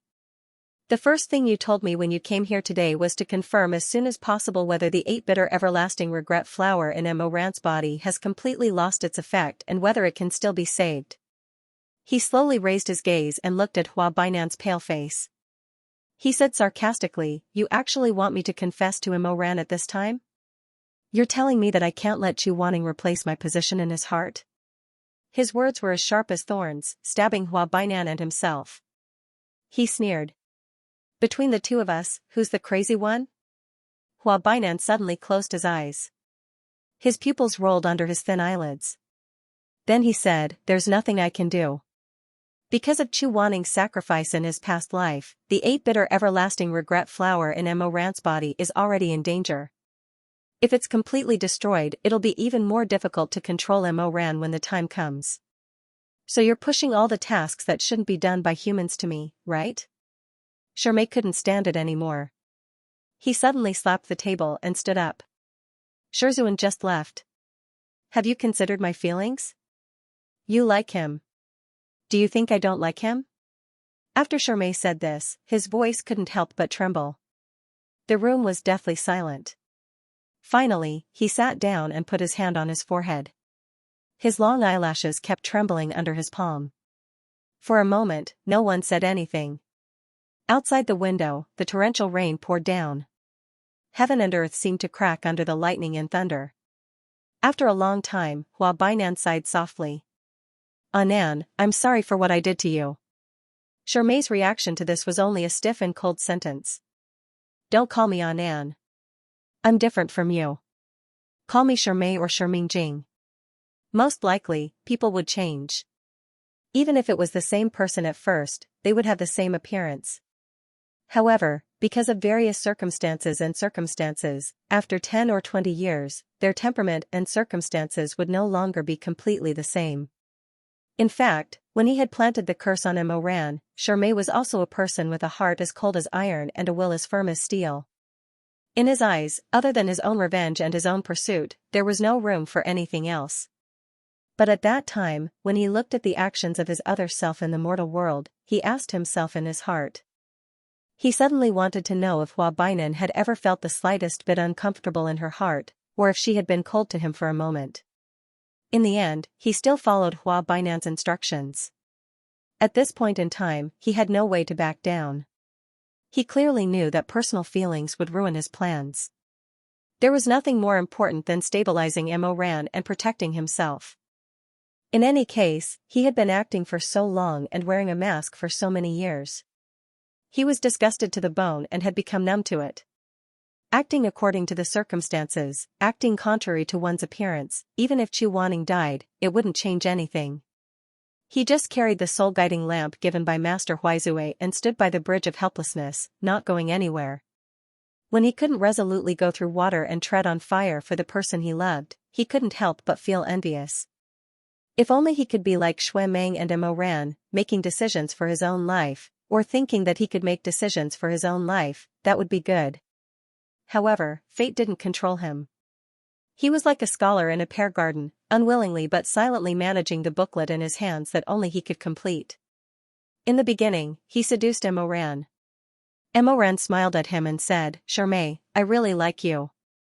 Later, he used Su Shuanglin. Su Shuanglin lazily tossed oranges and squinted his eyes. "I've been wandering my whole life. I didn't expect to meet a friend like you. Thank you for being willing to teach me the forbidden technique of rebirth. When that trash Luo Fenghua comes back to life, I'll definitely make him cook a bowl of tangyuan for you. You don't know, but his tangyuan is the best. I'm only willing to give it to you because I respect you." In the end, the dagger was revealed. It was the same as the worst-case scenario that he had discussed with Hua Bainan. He had no choice but to make some sacrifices of his own to distract his master and friends, so that the space-time door would open smoothly at that critical moment. He was a chess piece in his hands. But 10 years later, when he came, he also became his chess piece. The feeling of being controlled was actually not good. It was not that he did not hate it, but the obsession in his heart was too strong, and his wish was too deep. He did not want to give up so easily. However, he really didn't know that the so-called small sacrifice referred to the lives of hundreds of thousands of people and the collapse of a mortal world. It was only after he opened the gate of life and death that he saw the cruel truth. This Shi Mingjing was not that Shi Mingjing after all. He didn't experience those 10 years, didn't experience those days of falling into enemy hands. At this moment, he really couldn't understand his past self after 10 years. But there was no way to retreat. At this moment, he was no more than an abandoned chess piece. Like all the black and white armors on the chessboard, he had lost his edge and was no longer in a position to be used. "Master." The dim light shone on his beautiful face. He was still calm and gentle. "Actually, I've been thinking about this for a long time. I was thinking that Mo Ran could start all over again and become a different person. I was thinking that if I could turn back, would I also make a different choice because of a single mistake?" The room was very quiet, and only his voice could be heard. "But now, it's too late." Charmé said, "I know that Master already hates me, Mo Ran also hates me, and young Master will no longer treat me as a friend. No matter whether I hesitated or not, I finally became like him." He put his hand on Chu Wanning's hot cheek and quietly gave him healing spiritual power. "I'm sorry to disappoint you, Master," he said. "The only thing I'm thankful for is that I'm blind, so I don't have to see you hate me."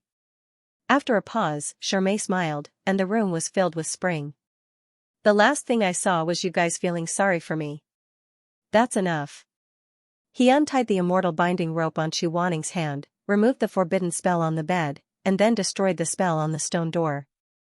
After doing this, Charmé turned around and slowly left the secret room. He walked far away and was swallowed by darkness. At the same time, in the Qi area of the Heavenly Music Parlor, the teacher, Mr. Ma, had just returned from the private school. He rubbed his sore shoulders and entered the room. As usual, he went to the kitchen to make a cup of 8 treasures tea. He pushed the door and entered. It was dark. Mr. Ma couldn't help but frown. He rubbed the lampstand and shouted, "Madam?" It's so late, why didn't you even light a candle? You are. With a clank, the fire knife and flint were polished. Mr. Ma was speechless and stood in the middle of the room in horror. He saw that all the servants in his house had been strangled to death, like a string of wind chimes hanging on the beam. His wife had been cut open, and her bloody intestines flowed all over the floor. Her eyes and mouth were open, and she turned her head in the direction of the door. Ah! Mr. Ma wanted to shout, but what came out of his mouth was a very vague and weak moan. After a while, he screamed with numbness in his scalp, and feces and urine flowed. Ah! Tsk. What's the noise? A man came out of the inner room, holding a book of Xianxia in his hand. He scratched his neck with the book and yawned. Haven't you seen a dead person? You. M.O. The man snapped his fingers and explained lazily, the sound loss spell. What spell?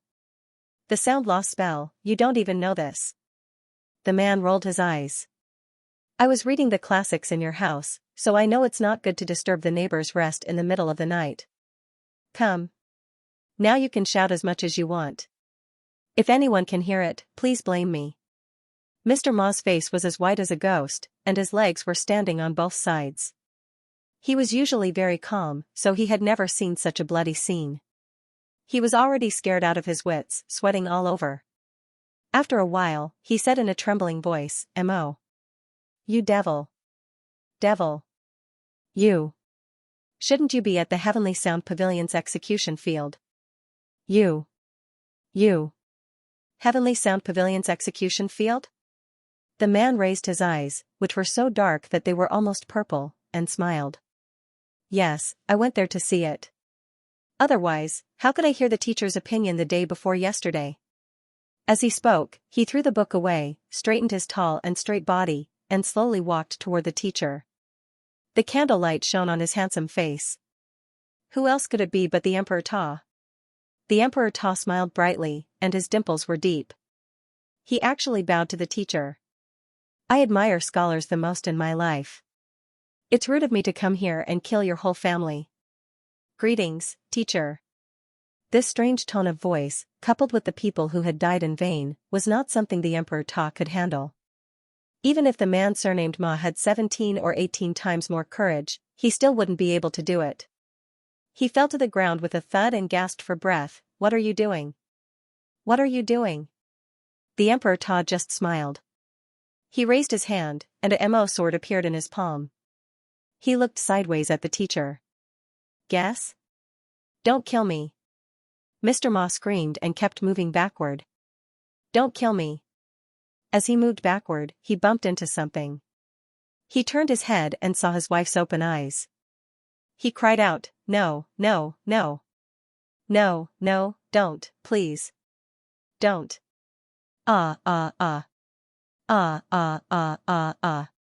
The response was a stab, which stabbed straight into his thigh and went straight to the ground. Ah.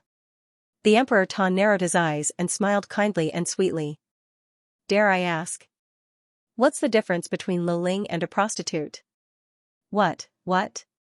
Mr. Ma was stunned. He was in so much pain that he could not think. He just cried, What? You said it yourself.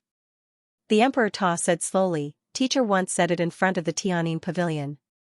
Lu Ling, prostitutes, they are all people who do not know self-respect and have no sense of shame. These days, there are actually people who speak for prostitutes. I didn't expect that in the upper cultivation world, the morality has fallen to such a low level. He imitated the tone of the teacher's speech, and his tone was calm and composed. After he finished speaking, he paused for a moment and sneered. He turned his handsome face. Are you familiar with the memorization, teacher? Mr. Ma finally had some vague consciousness in the midst of his shock. He remembered that these were the words he had said when he had attacked Mo Weiyu's mother. He hurriedly said with tears and snot, No, I'm confused. This. He swallowed his saliva, and his face was full of sweat. A prostitute is a prostitute, Lu Ling is Lu Ling. No, it's not the same. How is it not the same? I think what you said is very reasonable. The Emperor Ta walked over with a fake smile and raised his mo sword again. Speaking of which, my brain is not very good, and I always lack someone to guide me. Since you have such a clever tongue, why don't you give it to me? No. No, no, no. Grandmaster, please spare me. Please spare me. Mr. Ma said incoherently. He was sweating profusely. Please, I beg you, great kindness, great benevolence. The treading celestial lord smiled. What Grandmaster? Do you have ears? You should call me your majesty. Your majesty? Mr. Ma was stunned. But who cares, as long as he was alive, he could call him father. Then he said, Your majesty, your majesty. Please spare me, your majesty. Please spare me, your majesty. The Emperor Ta squatted down, pinched his chin, and said with a smile, Hey. Moral model, let me ask you, is it me who is unscrupulous, or is it you who is unscrupulous? Me. It's me, it's me. It's me, it's me. But what was the use of sparing his life? The Emperor Ta exerted force in his palm, and in the midst of his pleas and cries, he broke his entire throat with a smile. After doing all this, the black-robed man looked around the room and confirmed with satisfaction that no one was alive. Then he stood up, wiped the blood off his hands, and pushed the door open to walk out of the courtyard. Outside, Hua Bainan was waiting for him. Are you done venting? More or less. Can you go back to the Tianyin pavilion with me to prepare? The Emperor Ta looked at him. Okay. Hua Bainan shook his head. I really don't know what to do with you. You want to be so calculative over such a small matter. I only said a few words about your mother. Do you want me to say a few words about your mother? Hua Bainan's expression changed slightly. Finally, he turned his face away and did not answer. Let's go. Didn't you say that you would put Grandmaster Mo's heart back into my body when you get it tomorrow? Then what are you waiting for? I can't wait. As the Emperor Ta spoke, his robe flapped, and he strode towards the Tianyin pavilion. The golden light shone through the clouds, and the sky soon brightened up.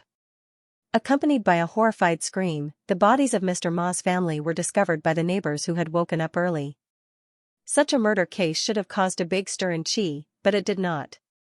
Because at this moment, there was an even more eye-catching sentence being carried out. On the execution platform of the Tianyin pavilion, torches were burning. The wax melted, giving off the fragrance of pine and cypress. Two maids of the Tianyin pavilion in golden silk robes lit up the lampstands on both sides of the execution platform. Strangely enough, the guards of the Tianyin pavilion were all extraordinarily good-looking. The men were handsome, and the women were alluring. It was not known whether this was caused by the mantras of the Tianyin pavilion, or because Mu Yanli valued appearance when she took in disciples. Heaven and earth have their own wisdom. Good and evil will be rewarded. One by one, the bestial bronze candles lit up. The flames were like bright red silk, drifting and swaying. There were people everywhere. On the platform, below the platform, north, south, east, and south. The execution platform was packed. Shui Ming sat on the seat at the peak of life and death, trembling slightly. In these 3 days, Shui Jingyong had been begging people everywhere, but to no avail. Those cultivators believed in the fairness of the divine martial scale, but they were also afraid of Mo Weiyu, who controlled the exquisite chess game. He saved us. The people at the peak of life and death tirelessly tried to explain to everyone who could be persuaded. That day, he scattered the spirit core to save us. If he was plotting something, why would he do this? But there were too many doubts about Mo Ran, so there were still no sects willing to stand on their side. Even Lone Moon Knight and the Treading Snow Palace remained neutral, remaining silent.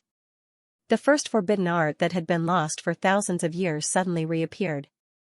Compared to the first public hearing hall that had stood for thousands of years, only a fool would choose to believe the former. That was why Shui Jingyong's running seemed so stupid, and the arguments of the peak of life and death seemed so weak and feeble. Shui Meng had vaguely thought, why don't we break into the prison? But he knew it was impossible. There were guards of the Tianyin pavilion everywhere, and there were also sect masters and disciples of other sects. Below the platform was a sea of people. Countless pairs of eyes were watching, and there was no way to escape. So, digging out the spirit core alive was still Mo Ran's end. The Tianyin Pavilion will announce the punishment in 3 days. The punishment has been decided. Mu Yanli looked down at the endless sea of people solemnly and elegantly. She rang the bell in her hand. Bring the criminal Mo Ran. From the confessional to the execution platform. Mo Ran was being escorted. A person with a broken spirit core was being watched by dozens of disciples of the Tianyin Pavilion. They were vultures. And he was going to die.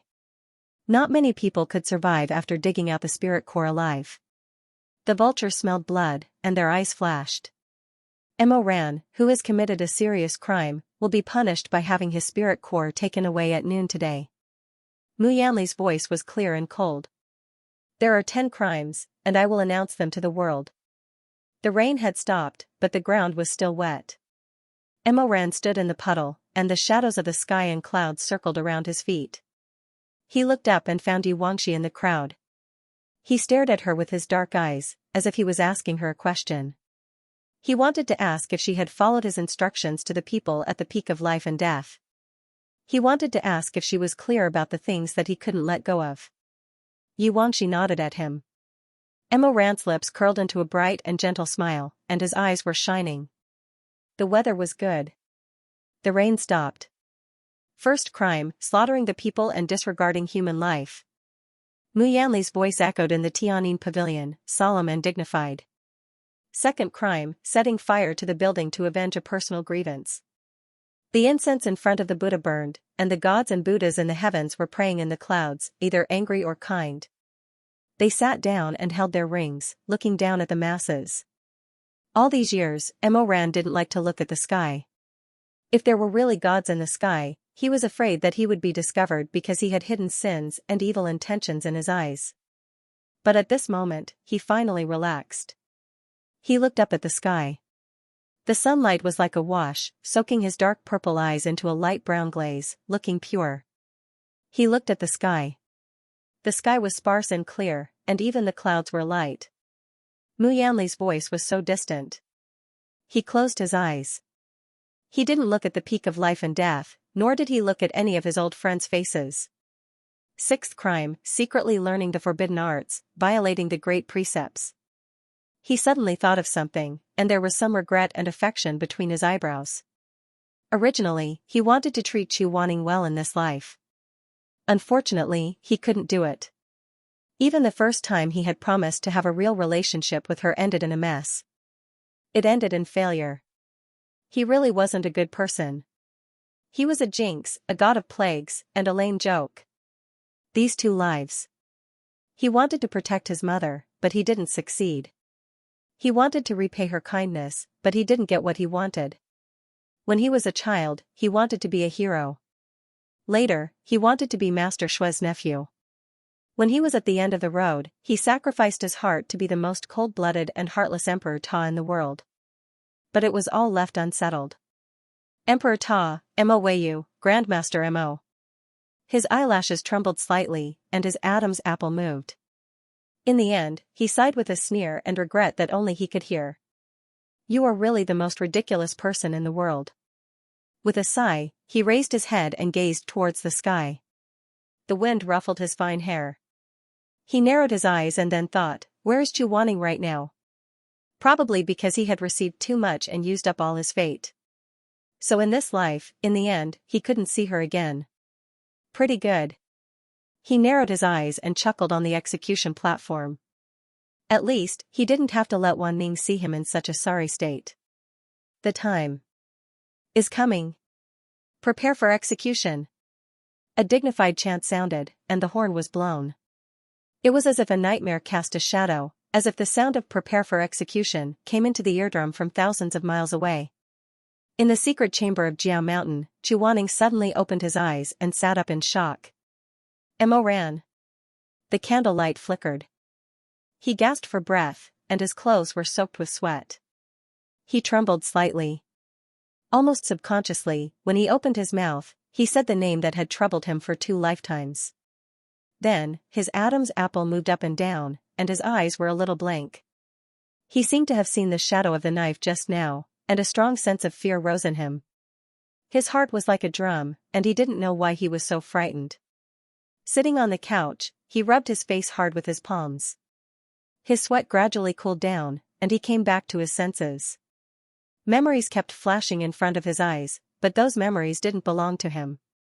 Half of his soul had stayed in Mo Rant's body for too long, so when it returned to him, it actually brought with it many memories that belonged to Mo Ran. Those were swallowed by the 8 bitter everlasting hatred flower and abandoned. Important memories that even Mo Ran himself didn't remember. Chu Wanning saw it all. He saw the child Mo Ran smiling brightly at his mother. He saw Duani Han stroking Mo Ran's head and saying, "You have to repay kindness, don't hold grudges." He saw Mo Ran holding the box of pastries that Shui Meng had given him. He ate them carefully, not wanting to waste a single crumb. He saw Mo Ran standing in front of the wine shop in Wuchang Town, wearing the robes of a new disciple. He handed the crumbs of silver in his pocket to the owner with both hands. Then he smiled shyly and expectantly. "I want a pot of good pear blossom white. Can you give me a better-looking wine pot? I want to give it to my Shizun to try." All the memories appeared one after another. The warmest and most beautiful memories that had once been in Mo Rant's heart flashed through his mind like a lantern on a merry-go-round. In the images, Mo Ran was smiling all the time. From his childhood when he was hungry and cold to his youth before the 8 bitter everlasting regret flower flared up. But these memories were not many. Mo Ran had too little pure time in his life. The days when he could laugh to his heart's content could be counted on one hand. Chu Wanning looked at the objects that were flashing past one by one. Then, everything settled down. Because their souls had been entangled for too long, at this moment, he could clearly feel that before the everlasting regret flower was planted, Mo Ran actually liked him so much, respected him, attached to him, and loved him. Even though he did not like to smile and was even a little harsh when teaching magic, he still liked him. But he just liked it. He felt familiar and warm. He felt that this ice-cold master was actually a very, very good person deep down. Mo Ran actually liked him. At such a young age, he had liked him passionately and innocently. The memories in front of him continued to flow. Chu Wanning followed Mo Ran's memories and fell into a clear, moonlit night. That night, a lone lamp was lit in the disciples' room at the peak of life and death. Mo Ran sat at the table, facing an open scroll and carefully sewing a white handkerchief in his hand. After sewing a few lines, he clumsily poked his fingertip. Blood dripped and stained the cloth. Mo Ran opened his eyes wide and then looked very depressed. He sighed. "It's so hard." The white handkerchief was rolled up and thrown to the side. He took a new one and sewed it again. The candle was lit all night. After throwing away countless handkerchiefs, his hands and feet became more nimble. Slowly, the light red petals bloomed. 1 petal, 2, 5. Every petal was meticulously embroidered, every petal was embroidered with sincerity. The young man clumsily sewed a piece of white handkerchief. With every stitch and thread, a begonia flower bloomed all year round. There was light in his eyes as he looked at the handkerchief. After the embroidery was done, it was actually very ugly. There were a lot of uneven places. It was obvious at a glance that this was the work of a novice. But Mo Ran was unable to contain his joy. He looked left and right excitedly and then threw the handkerchief up. The soft handkerchief floated in the air and landed on his face. It covered his face. He laughed under the handkerchief and blew on it. The corner of the begonia handkerchief was lifted, revealing his gentle eyes underneath. He looked at the flowing light. "I'll give this to Shizun. He'll definitely like it." His heart was heavy with warmth. It was a warmth that the gu flower that was planted later could not tolerate and had to swallow. "In the future, every time you use the handkerchief, you'll think of me." Mo Ran put the handkerchief in his chest. He imagined countless times that Chu Wanning would praise him and be happy. He only felt that the grass was long and the orioles were flying. He could not suppress his happiness. That night, he excitedly ran to Chu Wanning's room and found the man standing by the pond looking at the fish. "Shizun." He excitedly ran over. His face was full of radiance. Chu Wanning turned around and was a little surprised. Why are you here? Achoo, it was cold. He came out in a hurry and did not wear a cloak. Before the youth could speak, he sneezed first. Chu Wanning said. What's the rush? You forgot to put on a coat? Mo Ran rubbed his nose and grinned. I can't wait. I have something. If I don't give it to Shizun, I won't be able to sleep. What is it? A gift for Shizun. As he spoke, he carefully took out the folded handkerchief from his chest. When he was about to give it to Shizun, he suddenly became timid and his face turned red. Actually, it's not worth much. It's not very good. After thinking about it, he simply hid the handkerchief behind him. The tips of his feet uneasily stepped on the ground. Chu Wanning. What did you buy? The youth's ears were completely red. He blushed and said, I didn't buy it. I don't have money. Chu Wanning was stunned. You made it yourself? Mo Ran lowered his head. His eyelashes were like clouds. He quietly said, yes. Without waiting for Chu Wanning to answer, he hurriedly said, forget it. It's actually very, very, very ugly.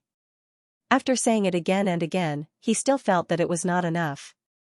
When he gathered his courage and looked at Chu Wanning again, he forcefully added, very, very ugly. Chu Wanning still remembered how he felt at that time. In fact, he was surprised and pleasantly surprised.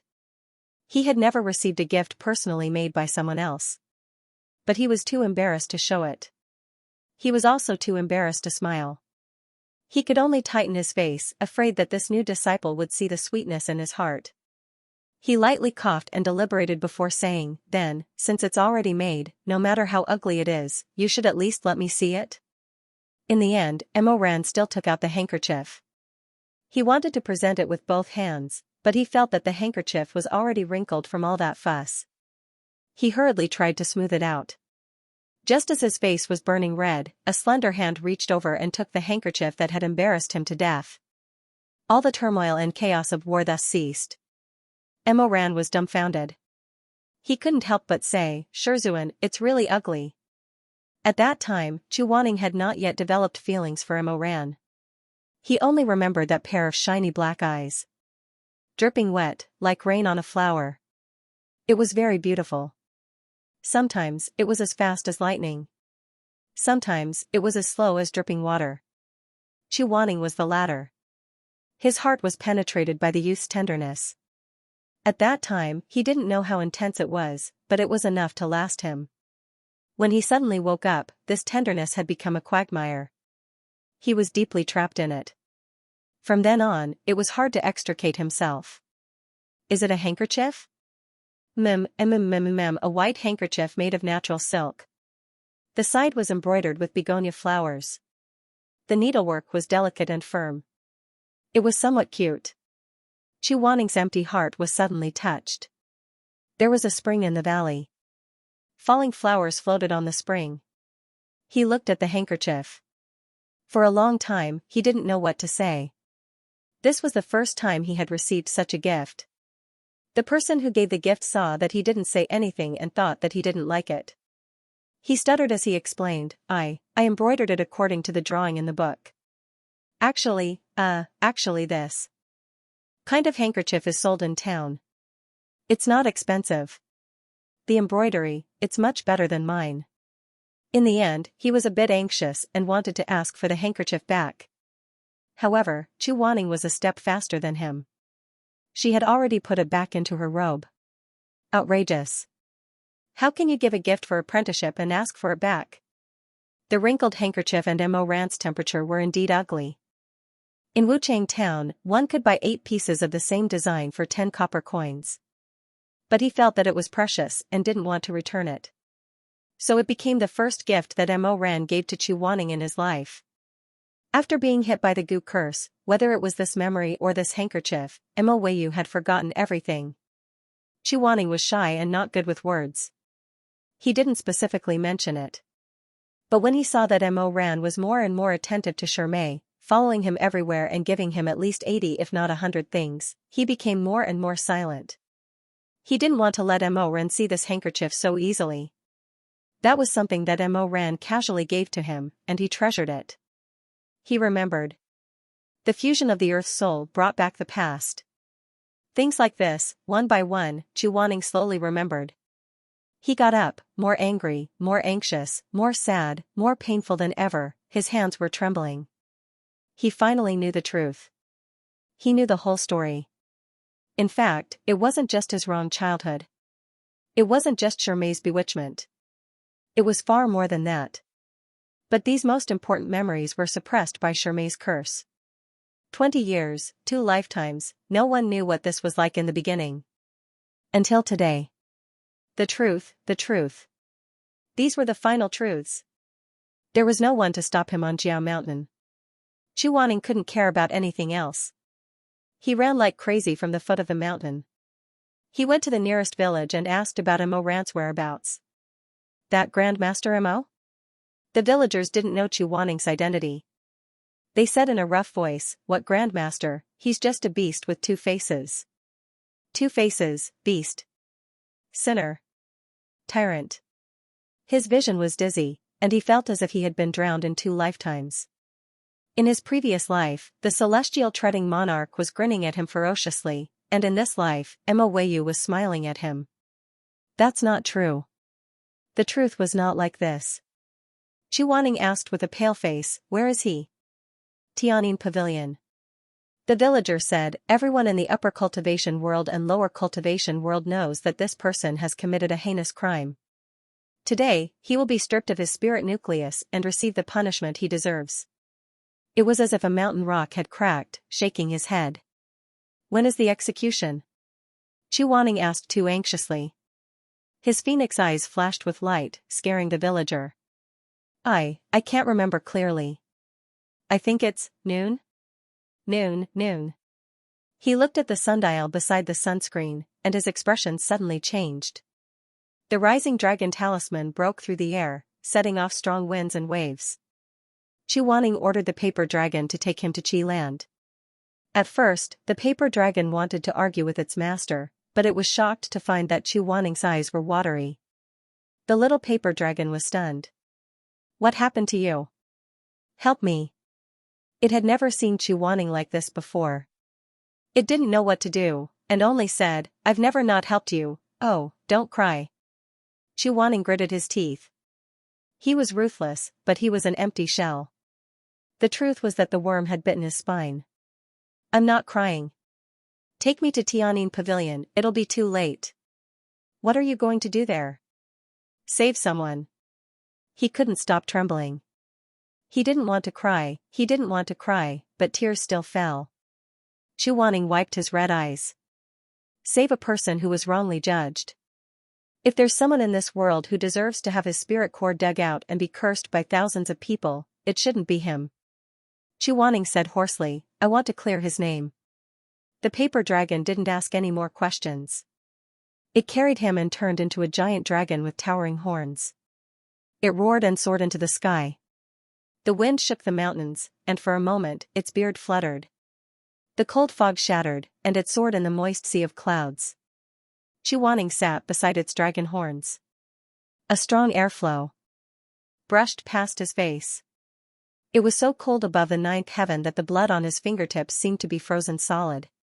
He looked in front of him, looking at the layers of clouds, the layers of mountains, and the rivers that flowed endlessly. Everything in the world seemed like yesterday as it flashed past below him. In fact, from the moment he woke up, he was crazy, numb, and fragmented. Now that he had calmed down, he was completely immersed in the sorrow of the past. He curled up on the dragon and slowly buried his face in his palms. The wind was very strong, and it blew past his ears. They wanted to interrogate Mo Ran. They wanted to cut open his heart and break his spirit core. Heinous and unpardonable, deserving of 10,000 deaths. It wasn't.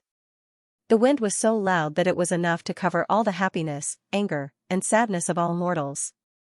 The sky was high and the clouds were broad. Chu Wanning finally cried in the wind. These 2 lives, be it the Emperor Ta or Master Mo.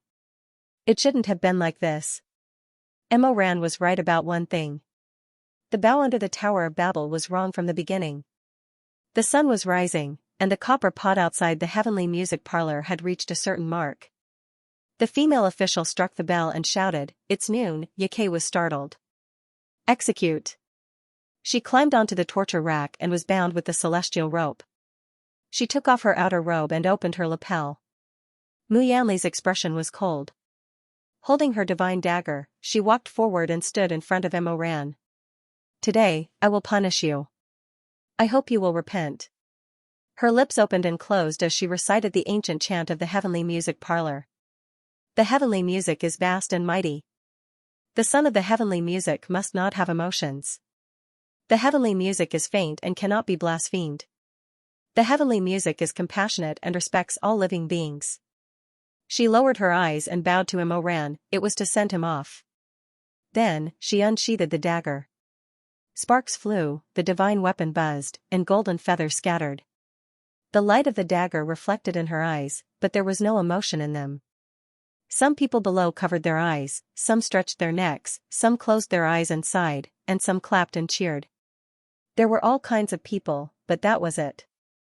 All right, the heavenly punishment of spirit core dissection. She raised the dagger and blood splattered everywhere. Dead silence.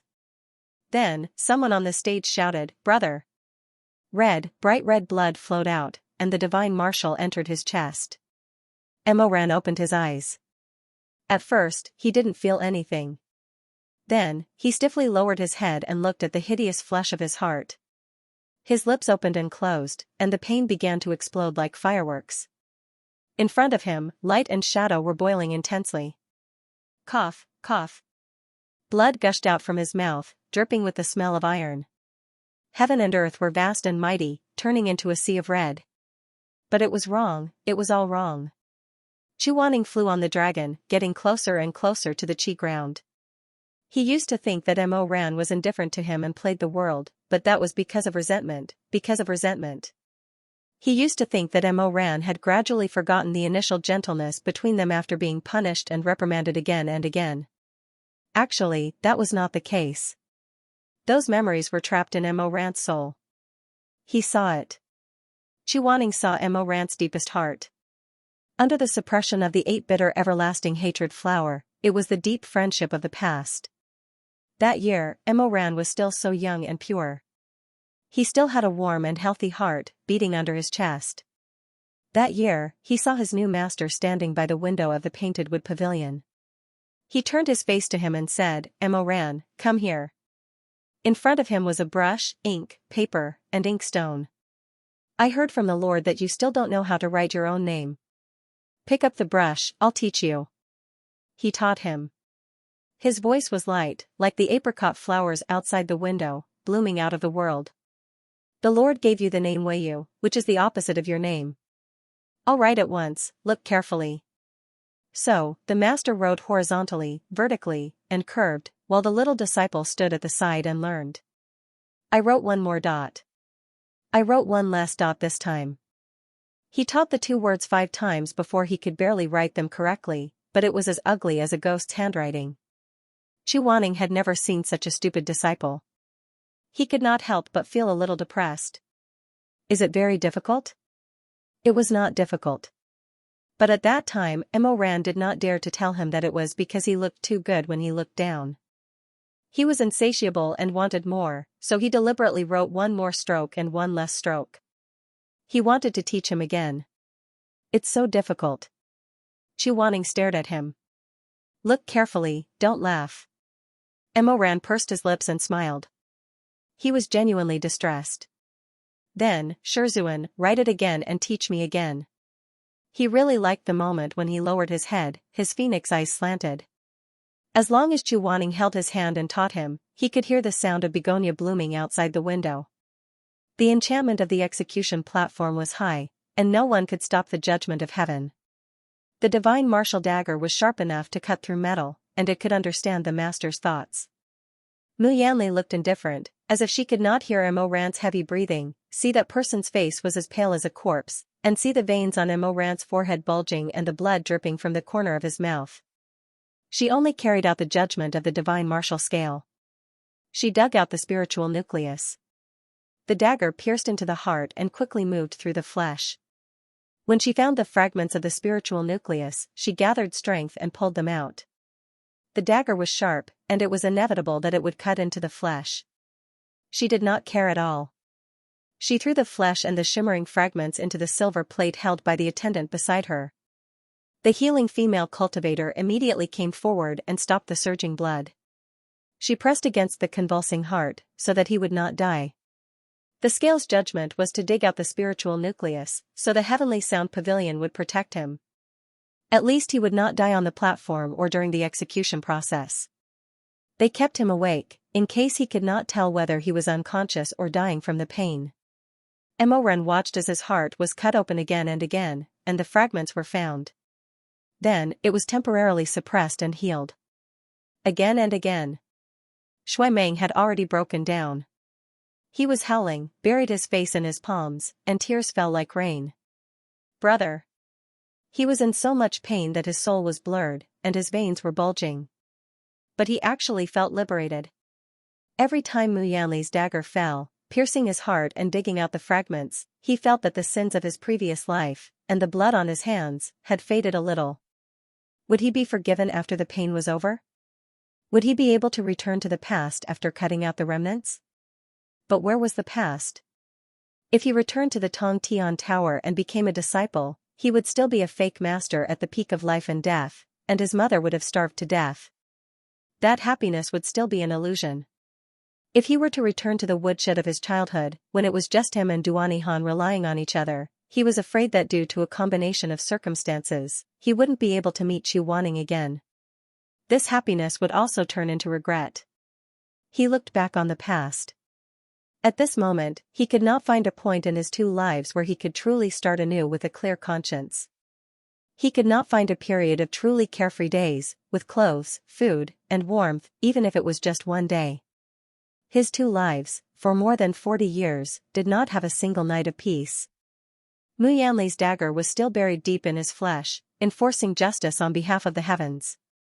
He knew that his soul was filthy, and his sins were unforgivable. The heavens would come and go, and judgment would always come. But at this moment, he suddenly felt a little sour. He wanted a mother, a master, a younger brother, an uncle and an aunt. He wanted a family. However, he was probably too greedy to want so much. So in the end, he had nothing. The happiness he knew, the warmth he had, in the end, were all fake.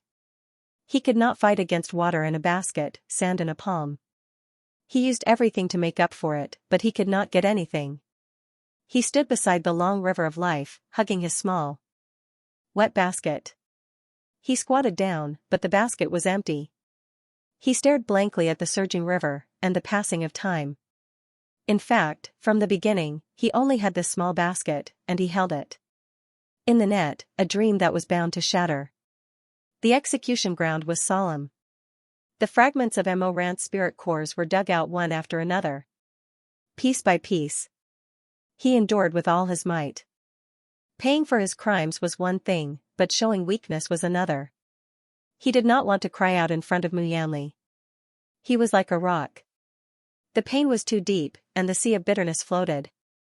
Suddenly, he heard a voice exploding in his head like spring thunder. Mo Ran. Impossible, how could it be? How could it be him?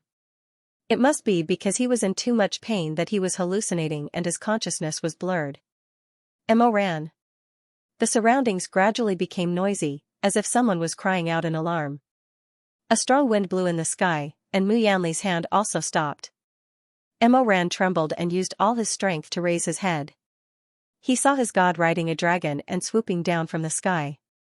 He saw his god's white robe fluttering, like a banished immortal. As he got closer, the face beside the towering dragon horn became clear. Mo Rant's heart suddenly throbbed in pain, more painful than being stabbed by a knife.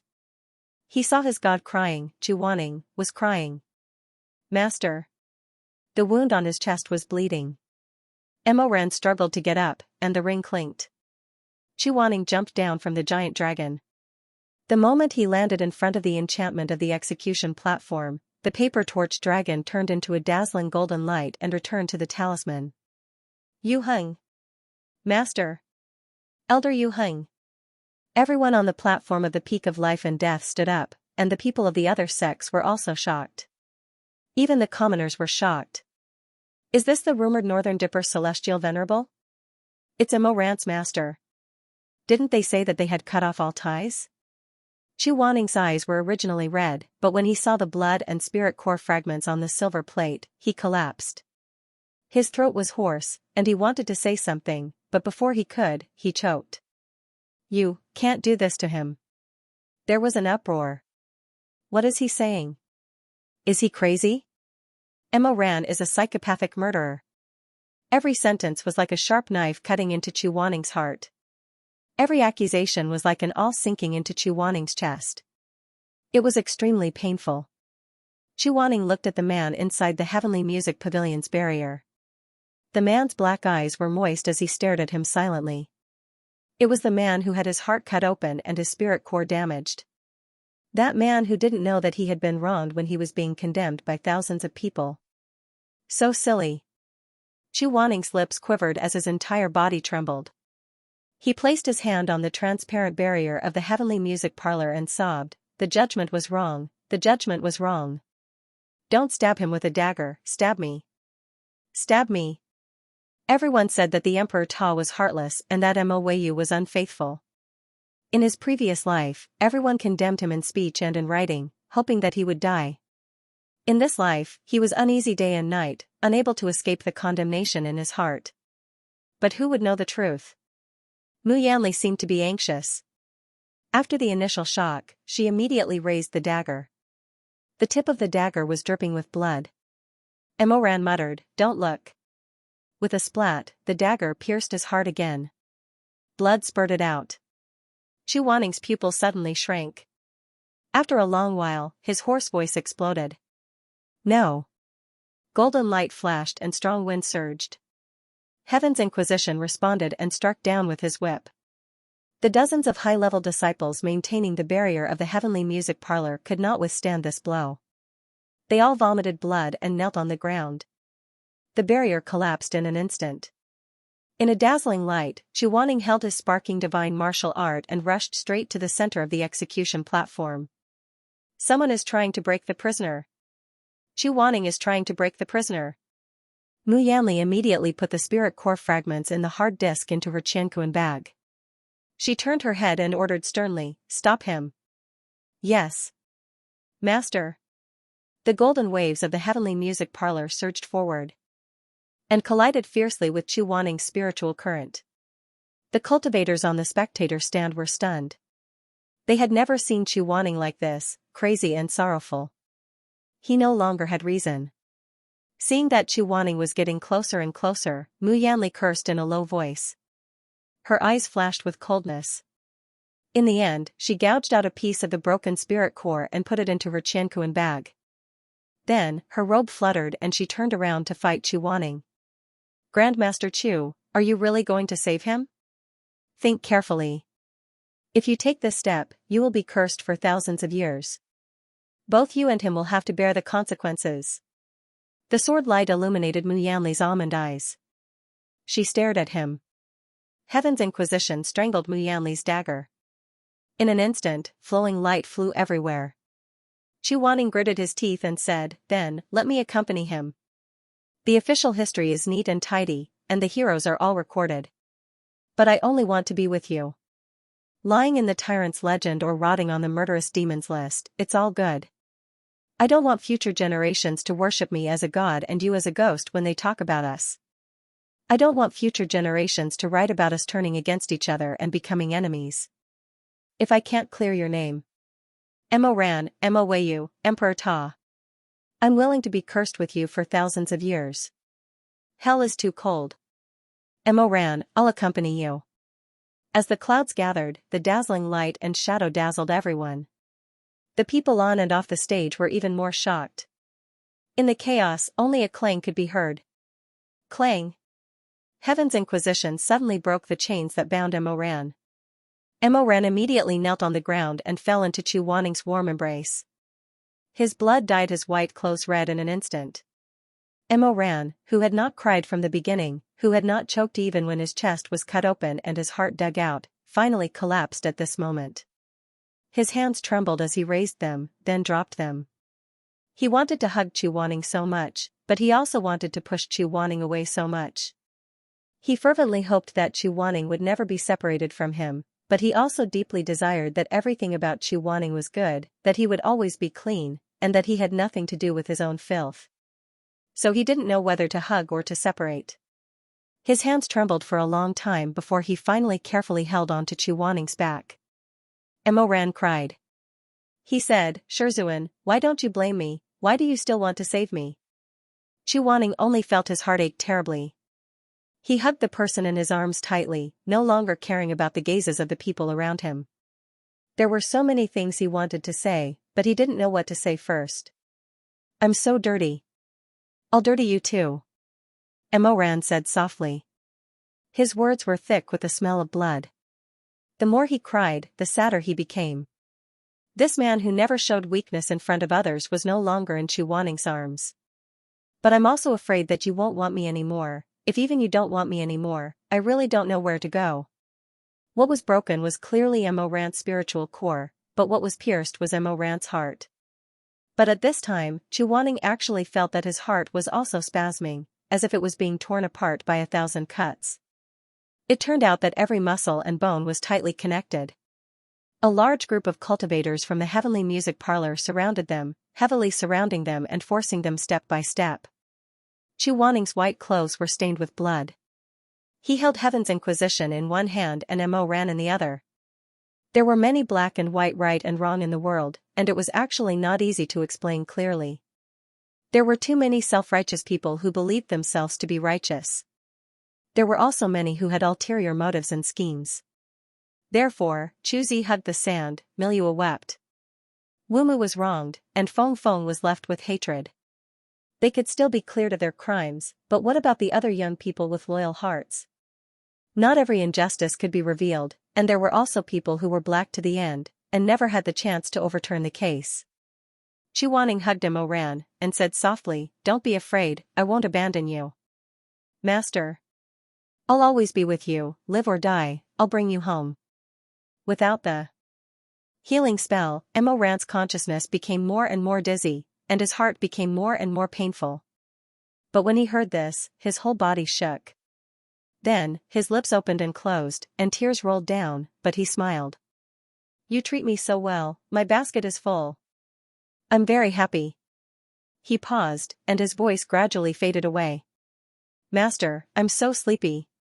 I'm cold. Chu Wanning's body trembled imperceptibly. She tightened her grip on Mo Ran's arm and continuously sent her spiritual energy into his body, but it was useless. Just like in his previous life, on the peak of Kunlun Mountain, the Emperor Ta hugged him, who was about to die, and tried to save his life. It was useless. Chu Wanning was very anxious. His phoenix eyes were wet and red, and tears rolled down silently. But he still touched his hair, turned his face, and kissed his wet and cold forehead. He said hoarsely, Don't sleep, tell me, what basket? The faces of those who surrounded him were full of vigilance, disdain, coldness, vigilance, disgust, and disgust. But so what? Nothing was important anymore. Reputation, dignity, life. For 2 lifetimes, he saw Mo Ran fall into the abyss, but he was helpless. He only felt so painful, and felt that he was such a failure. He had come too late. Mo ran softly, his consciousness was fading. More and more blood flowed out, and his body was getting colder and colder. He said softly, I only have a small basket, the small basket has a hole, it's empty. I've been fishing for a long time. He subconsciously wanted to curl up. His pale lips trembled, and he whimpered. Master, my heart hurts so much. Please hug me, I beg you. Chu Wanning's heart ached like it was being twisted, and he kept saying, I'll hug you, it won't hurt, it won't hurt. But Mo Ran could no longer hear. Mo Ran's consciousness was already in chaos. It was all in chaos. Like the helpless child in the woodshed many years ago, who did not have enough food and clothing. Like the child in the mass grave, who knelt beside his mother's rotting corpse and cried bitterly. Like the Emperor Ta, who could never return to the past. Like the lonely figure under the Tower of Babel. Like Grandmaster Mo, who walked alone with his sword and waited for him to come back. Like the man curled up on the bed in the heavy rain and wet his pillow. I'm in so much pain, it's really painful. Master, have I paid back all of it? Am I clean now? More and more blurred. Master. In the end, the innocent boy, the young man, the demon, the tyrant, and the little disciple choked, and slowly, his voice was like clouds and smoke. It's dark, I'm so scared. I want to go home. Chu Wanning had been listening to him, and at this moment, he was already sobbing silently. Mo Ran, why were you so stupid? What payback, what clean? I'm the one who owes you. No one knows the truth, and even your own memory has been erased. But I finally know that you were only my disciple for a few months, but you used 2 lifetimes to protect me. You carried all the curses, accusations, misunderstandings, and slander. You were forced to become crazy, bloodthirsty, and dirty. If it weren't for you, the person kneeling on this confession altar today would be me, and the person whose heart would be dug out, would also be me. It was the Emperor Ta who used his soul to protect Wanya Yuheng. From then on, he would fall into darkness forever. And he would stay in the light forever. It was all wrong. At this moment, the elites of the Heavenly Sound Pavilion finally broke through the air like cheetahs that had been circling for a long time. Their sharp claws tore through the air, and more than 100 people pounced on them. The golden light of Heaven's Inquisition was so intense that it was pale, so white that it was dazzling. Kill them. Stop them. Chu Wanning closed his eyes. They were surrounded by enemies, and the sound of killing shook the sky. The surrounding people attacked together. In the sword shadows and blood light, Chu Wanning suddenly opened his eyes. Then, he lowered one hand and opened his 5 fingers. In an instant, a strong wind rolled up, and he shouted sternly, Huaisha, summon. With this shout, the murderous blade with golden light was summoned, and its murderous aura filled the sky.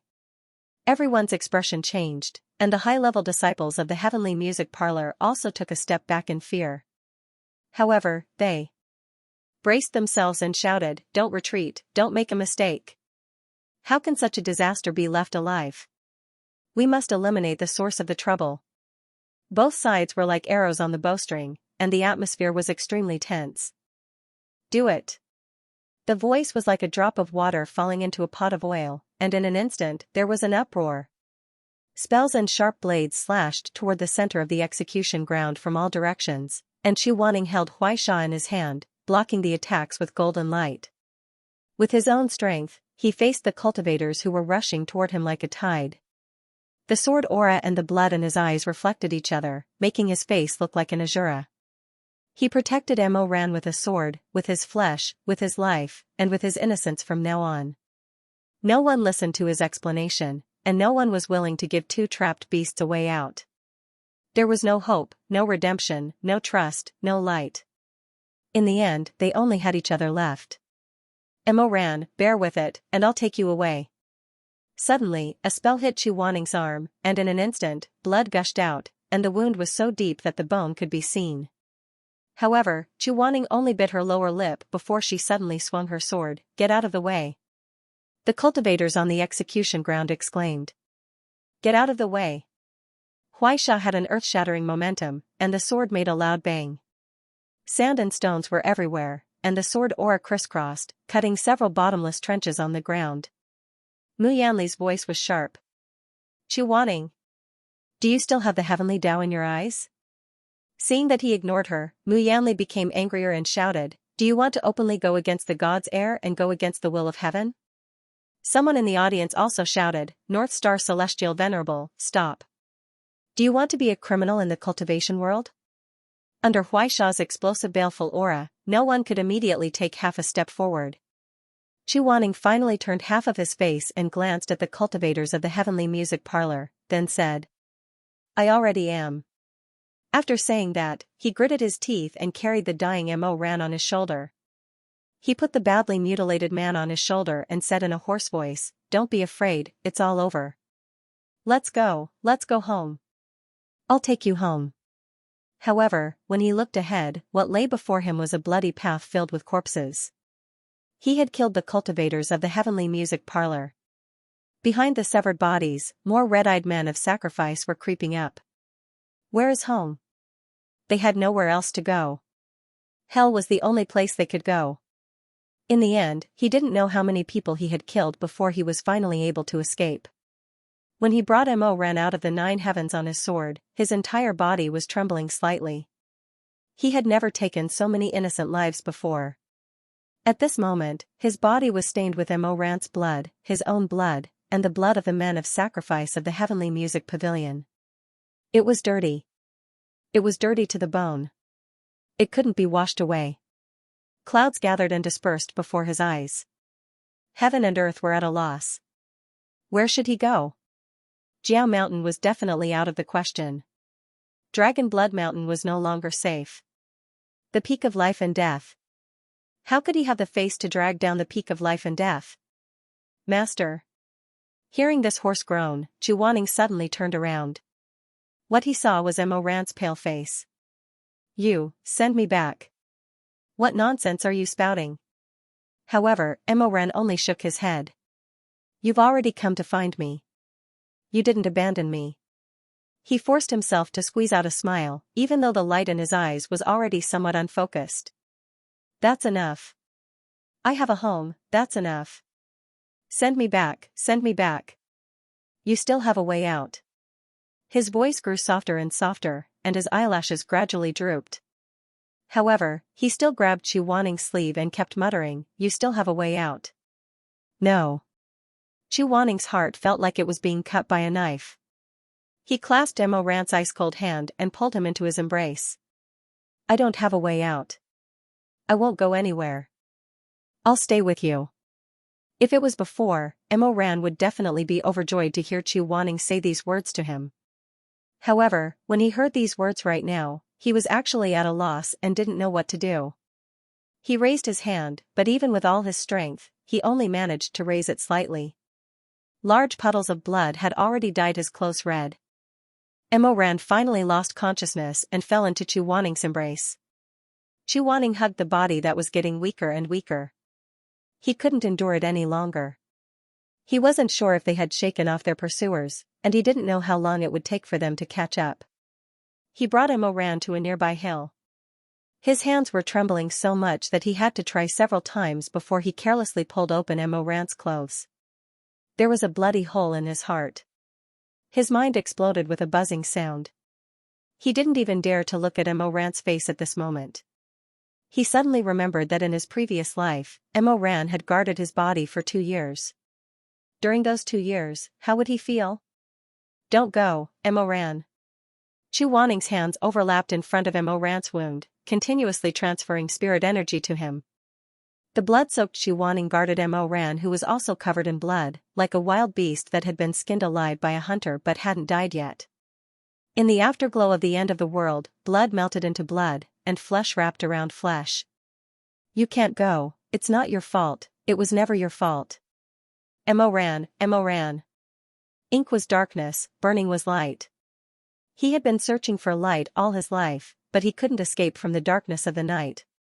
Chu Wanning finally mustered up the courage to look at Mo Ran's face. With just one look, he almost collapsed. That face no longer had any trace of a living person. It was frighteningly white and covered in blood. There were even old mottled scars on his brow bone, those were the marks of being hit by rocks. He couldn't hold it in anymore. He fell in front of Mo Ran and cried out loud.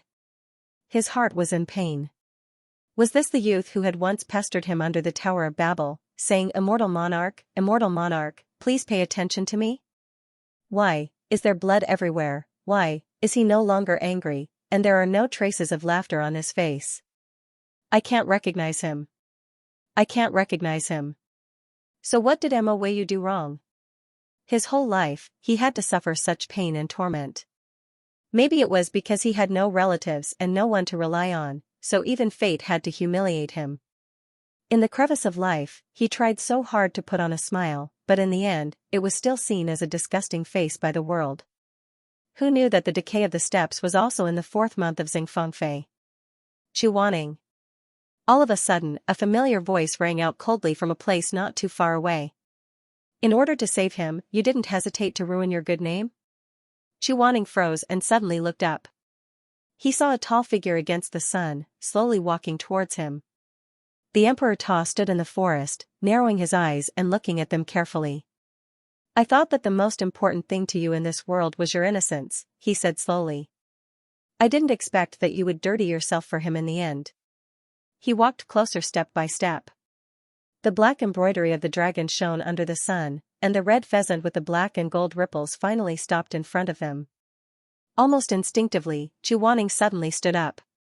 The golden light in his palm suddenly appeared, and Heaven's Inquisition was summoned. He stood between Mo Rant's previous life and this life. The monarch of celestial treading size moved. He first glanced at the willow vines that were glowing with golden light. Then, he calmly looked back at Chuaning. At this moment, this man looked like he was fished out of blood. There was not a single piece of clothing on his body that was clean. His pair of phoenix eyes were wet, and he was looking at him with a complicated expression. The Emperor Ta sneered, "Is he that important to you?" Seeing that Chuaning didn't answer, the Emperor Ta said coldly, "Get out of the way." Chuaning didn't move. At this moment, his mind was in a mess, but he still knew that the Mo Ran in front of him was just a weapon, a body with flesh and blood. The cold smile on the body's mouth became more and more cruel. "Why, do you think that I can't do anything to you if you just stand there like this? I want to take him away." "Where are you going?" Just this one sentence was like a sharp knife into the shell of a clam. The Emperor Ta's eyes flashed with ridicule. "Chuaning, ask yourself, in this vast world, except for me who is willing to take you in, where else can you go? Take him away? Don't be ridiculous." He stepped forward and moved as fast as lightning. Suddenly, he pinched Chuaning's chin and approached her. "The last bit of spiritual nucleus in his body that hasn't been completely removed is mine. You are mine too. You better know your place." Suddenly, a golden light burst out. The Emperor Ta retracted his hand in time, but he still felt a burning pain on his cheek. With a casual swipe of his hand, a hideous wound appeared on the side of his ear where Heaven's Inquisition had struck him. Black blood flowed down his face. The Emperor Ta was silent for a long time, and then he raised his eyelids. The expression on his face was hard to tell whether it was anger or joy. His nose was wrinkled, and his emotions and face were almost twisted. "Good, very good." He laughed out loud and waved his sleeve. His black robe fluttered like the clouds. "I didn't expect that after so long, I can still fight with Tianwen again." He raised his slender fingers and touched his cheek, wiping away the blood. The Emperor Ta stared at Chuaning's face with dark eyes. "I miss it very much." Mo Rant's life behind him was hanging by a thread. The longer he delayed, the more likely he would be unable to save the situation. Even if Chuaning's mind was in a mess, he knew that he couldn't talk to the Emperor Ta too much. "Tianwen, 10,000 coffin." The Emperor Ta cursed. As soon as his feet touched the ground, thousands of cracks appeared on the ground. Countless thick willow vines rushed out from the depths of the ground and stabbed towards him. Meanwhile, some thin and soft vines wrapped around the unconscious Grandmaster Mo, protecting him in the depths of the willow branches. The Emperor Ta looked at Chuaning, who was standing in the middle of the array. He was so angry that he almost laughed. "Why do you treat me so differently?" Tianwen, wind. His question only got more violent attacks. The blade-like wind swept across the sky. It would be a lie to say that there was no resentment. The Emperor Ta stared at the disheveled man on the ground. Suddenly, he felt a long-lost sadness in his heart. It was in this moment of distraction that the wind blade cut into his abdomen. He felt a sudden pain and looked down to see black blood flowing out of the hideous wound. He hurt him again. Whether it was in the last life or this life, Chuaning had never put him in his eyes. The Emperor Ta's throat suddenly became dry. The smile that he pretended to be calm suddenly tightened. He raised his hand and shouted, "Summon no return." What happened in the green field and the red bridge? The Emperor did not return for a year. But what if the Emperor returned? The Emperor returned. Didn't he still have to face him with his sword? Didn't he want his blood and his life for stupid reasons? Suddenly, he was full of hatred. The sword of no return and Tianwen collided. The two divine weapons roared like dragons and tigers. 2 lives. 2 lives had passed since the last life and death battle between these two weapons. The engravings on the hilt of the sword of no return had long been worn out, just like the past between the Emperor Ta and the Northern Dipper Immortal. The golden brilliance and the dark green light tore at each other. It was as if they hated each other to the bone. In this flickering light, the Emperor Ta stared at the face in front of him. It was mottled with blood and had a complicated expression. It was alive. The violence in his heart was so intense that it was burning painfully. He clenched his teeth and suddenly asked unwillingly, "Why do you want to fight with me again for him even though it's clearly me?" Chuaning didn't know what to say. Facing a body, no matter what he said, it was useless. But he didn't know if it was because the light was too dazzling and made people hallucinate. For a moment, he felt that the Emperor Ta's eyes were so painful and lonely. It was as if his eyes were wet. "You will feel bad if he is hurt like this." "What about me?" the celestial treading monarch said with a hoarse voice. He tried his best to be ruthless, but his unwillingness was too strong. He wanted nothing more than to burn this unwillingness into ashes. However, when the fire burned, the flames made his eyes turn red. "Chuaning. Do you know how I felt when I saw you in the Red Lotus Pavilion after I came back to life and saw that not even your bones were left?" Chuaning was stunned. And the Emperor Ta, who finally couldn't help but say this sentence, closed his eyes, and the muscles on his face were tight. Resentment, humiliation, pain, and madness made him almost crazy. He suddenly poured all his spiritual power into no return. Then, a loud bang was heard. The mountains collapsed, and the earth shook. The surrounding plants were crushed into powder by the fierce spiritual current in an instant. The willow vines couldn't withstand the fury of no return and disintegrated into ashes. Almost 10 years. Among the scattered ashes, only the eyes of the celestial monarch of treading immortals were clear. His eyes were scarlet. 10 years, Chuaning. He was reborn in the past, leaving me to be awakened at the peak of life and death, in the hall of Mount Wu. In these 10 years, I know about your happiness in the letters, I know about his great achievements. What about me? What about me? The blade suddenly fell, sand and stones flew, and the ground cracked into a bottomless pit. I was only one person from the beginning to the end. When he started over again, I didn't even have a trace of his ashes. The Modeo slashed, Chuaning withdrew Heaven's Inquisition and faced it with Huai Sha. But it was this killing blade that made the Emperor Ta more and more violent. At this moment, he was like a ghost returning from hell, full of resentment.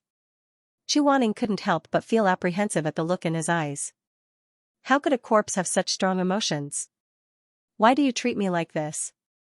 The flames burned the trees, and the falling leaves were still stained with the fire. The edges were black, and the sparks were bright. The Emperor Ta was dressed in black. He suddenly withdrew his strength and swept back, standing in the bleak leaves and withered plants. Chuaning didn't know why he suddenly retreated, but he saw him close his eyes. The two thick and dark eyelashes pressed on his pale face. The Emperor Ta murmured, "Why do you treat me like this?" When his voice fell, the ground faintly rumbled. Chuaning's face suddenly changed, and he immediately turned his head. Mo ran. Just as he was about to turn around and stand in front of the unconscious Mo ran, he heard 5 bone-chilling words. The Emperor Ta said, "Hell. 10,000 coffins." It was earth-shattering. Chuaning's blood turned cold. Willow vines. Willow vines. The Emperor Ta and Mo Weiyu were the same person. Mo Weiyu could summon no return, the Emperor Ta could also summon no return. Hell. Thick vines rose from the ground, breaking out of the ground and wrapping around Chuaning's limbs. Another part of the willow vines cut open the already damaged Heaven's Inquisition and wrapped around Mo Ran, who was protected by Heaven's Inquisition. Seeing this, Chuaning's heart burned with anxiety. Stop. No one paid attention to him. The Emperor Ta flew in front of Mo Ran and coldly looked at the vines, at the face that was exactly the same as his. His gaze shifted downwards and landed on his chest, which was already badly mutilated. Chuaning shouted, "Heaven's Inquisition! But Heaven's Inquisition and Hell's Inquisition were of the same level of divine martial arts. The Emperor Ta didn't even raise his head, he just stretched out his hand and pointed in the air. The newly emerging golden willow vines and the red Hell's Inquisition were entangled. Chu Waning's lips were pale, and the veins in his hands were bulging. He tried his best to break free from Hell's Inquisition with his own flesh and blood. The Emperor Ta finally turned his eyes and looked at him with a complicated expression. His thin lips opened and closed, and he sighed softly, Chu Waning. You really feel sorry for him. After that, he suddenly raised his hand and pierced Mo Ran's chest. As long as he had the last fragment of his spiritual nucleus, he would be able to return to normal. He was the real Emperor Ta, the real Mo Weiyu, the one who endured 10 years of loneliness and deserved to get what he wanted. He deserved to be alive. Bang!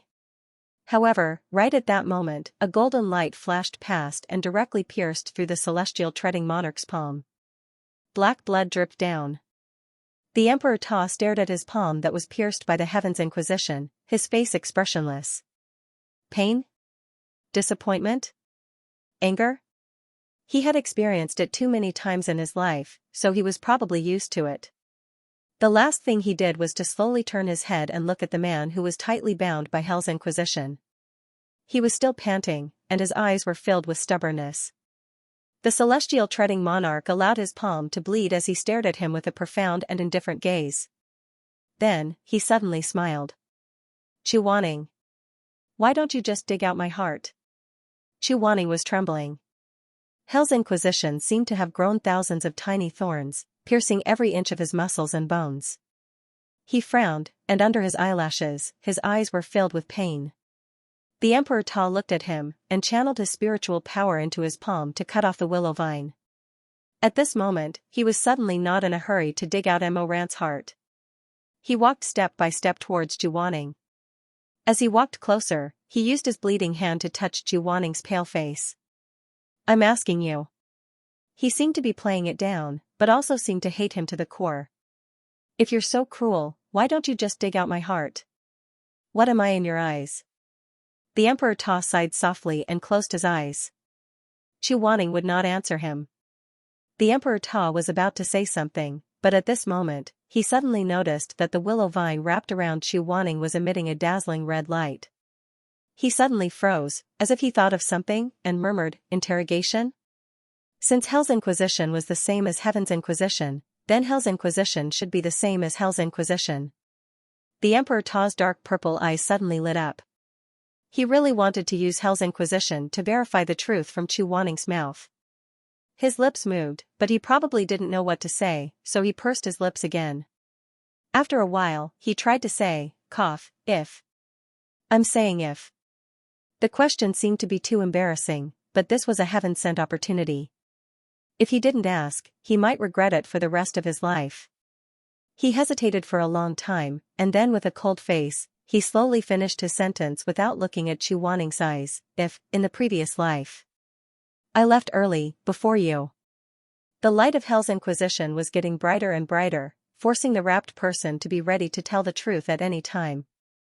The Emperor Ta raised his eyes. Will you remember me too?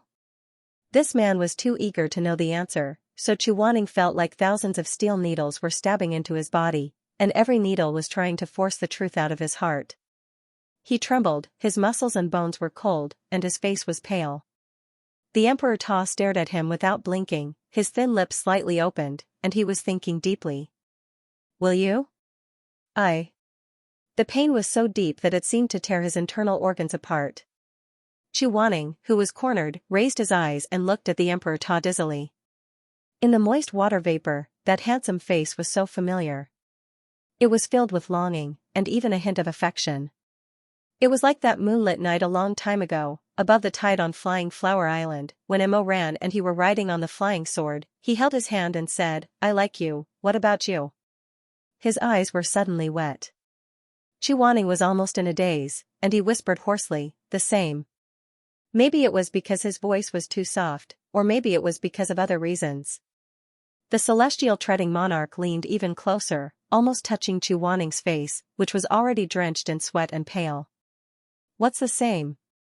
The same, His eyelashes drooped, and when they overlapped, it was warm and fuzzy. I won't let you leave before me. I'm sorry. His voice was hoarse and out of tune, like a broken sun. I didn't protect you well. The celestial treading monarch was stunned. His face, which was already pale, became even more desolate in an instant. His eardrums rumbled like thunder, and he couldn't help but think of that person who fell into his arms by the heavenly lake in Tianshan Mountain, gently poking his forehead with her blood-stained hand. That person said, I'm the one who hurt you, and I won't blame you in life or death. His heart suddenly felt a sharp pain, as if something inside had cracked open. Wanting. He stood there stiffly, like a wooden statue. He reached out his hand again, but this time, he didn't frown. He didn't even know why, but he just reached out his hand, wanting to touch the face that was so similar to the one in his previous life. A cold, blood-stained face. Suddenly, a sharp whistle pierced his eardrums. The Emperor Ta's fingers that were about to touch his face froze. For a corpse, the eyes that carried too many emotions suddenly became empty and lost. The Emperor Ta's arms hung down. After the whistle, he seemed to have lost his self-awareness, slowly stepped back, and then waved his hand to remove all the weapons. Whether it was not going back in the previous life, or seeing ghosts in this life, it all disappeared. Chuaning fell into the mud and dust.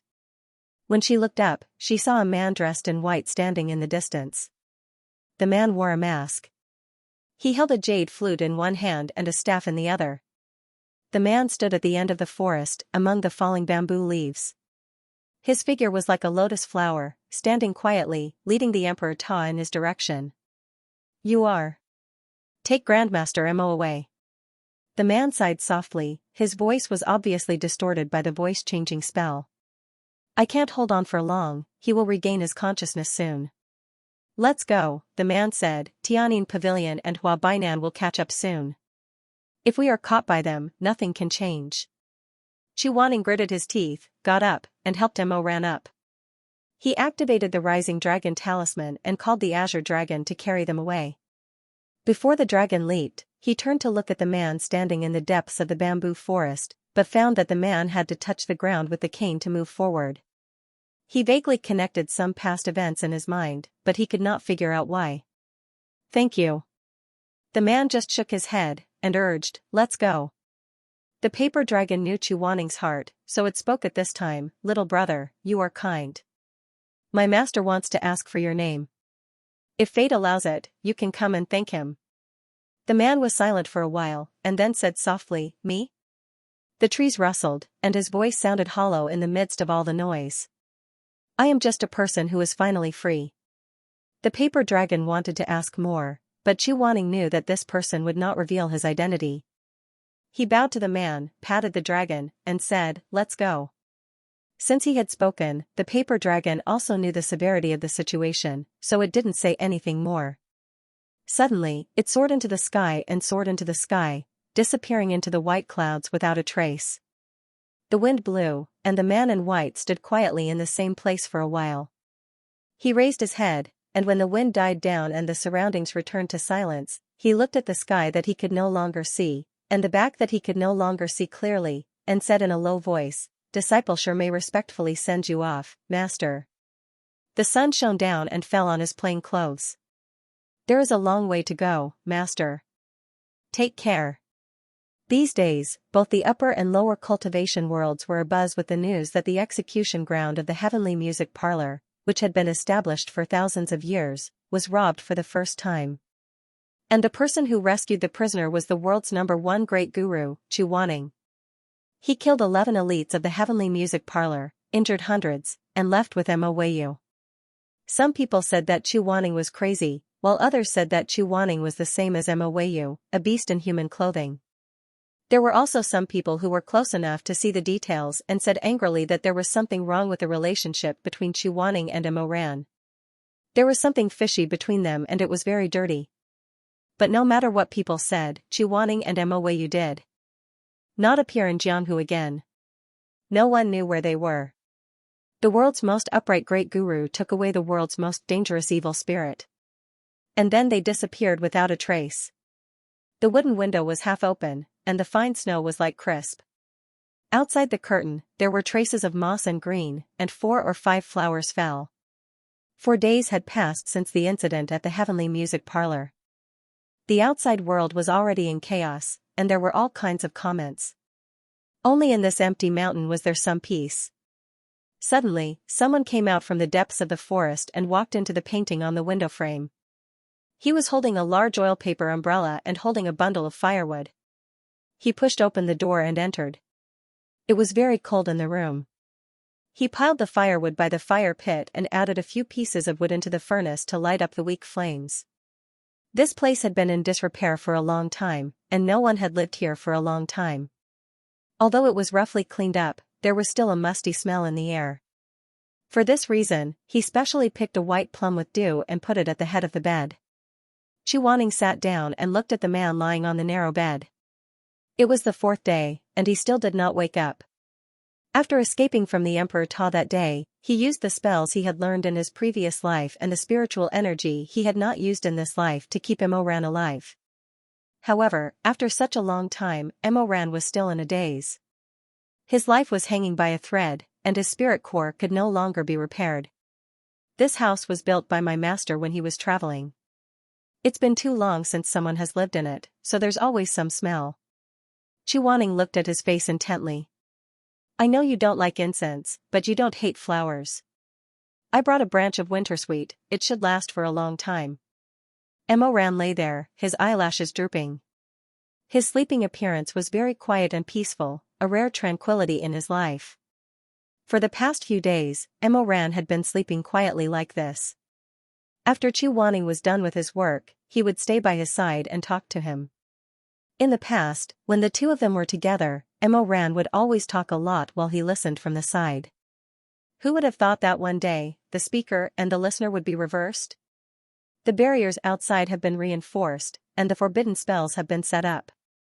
No one will find this place. Xianxia said.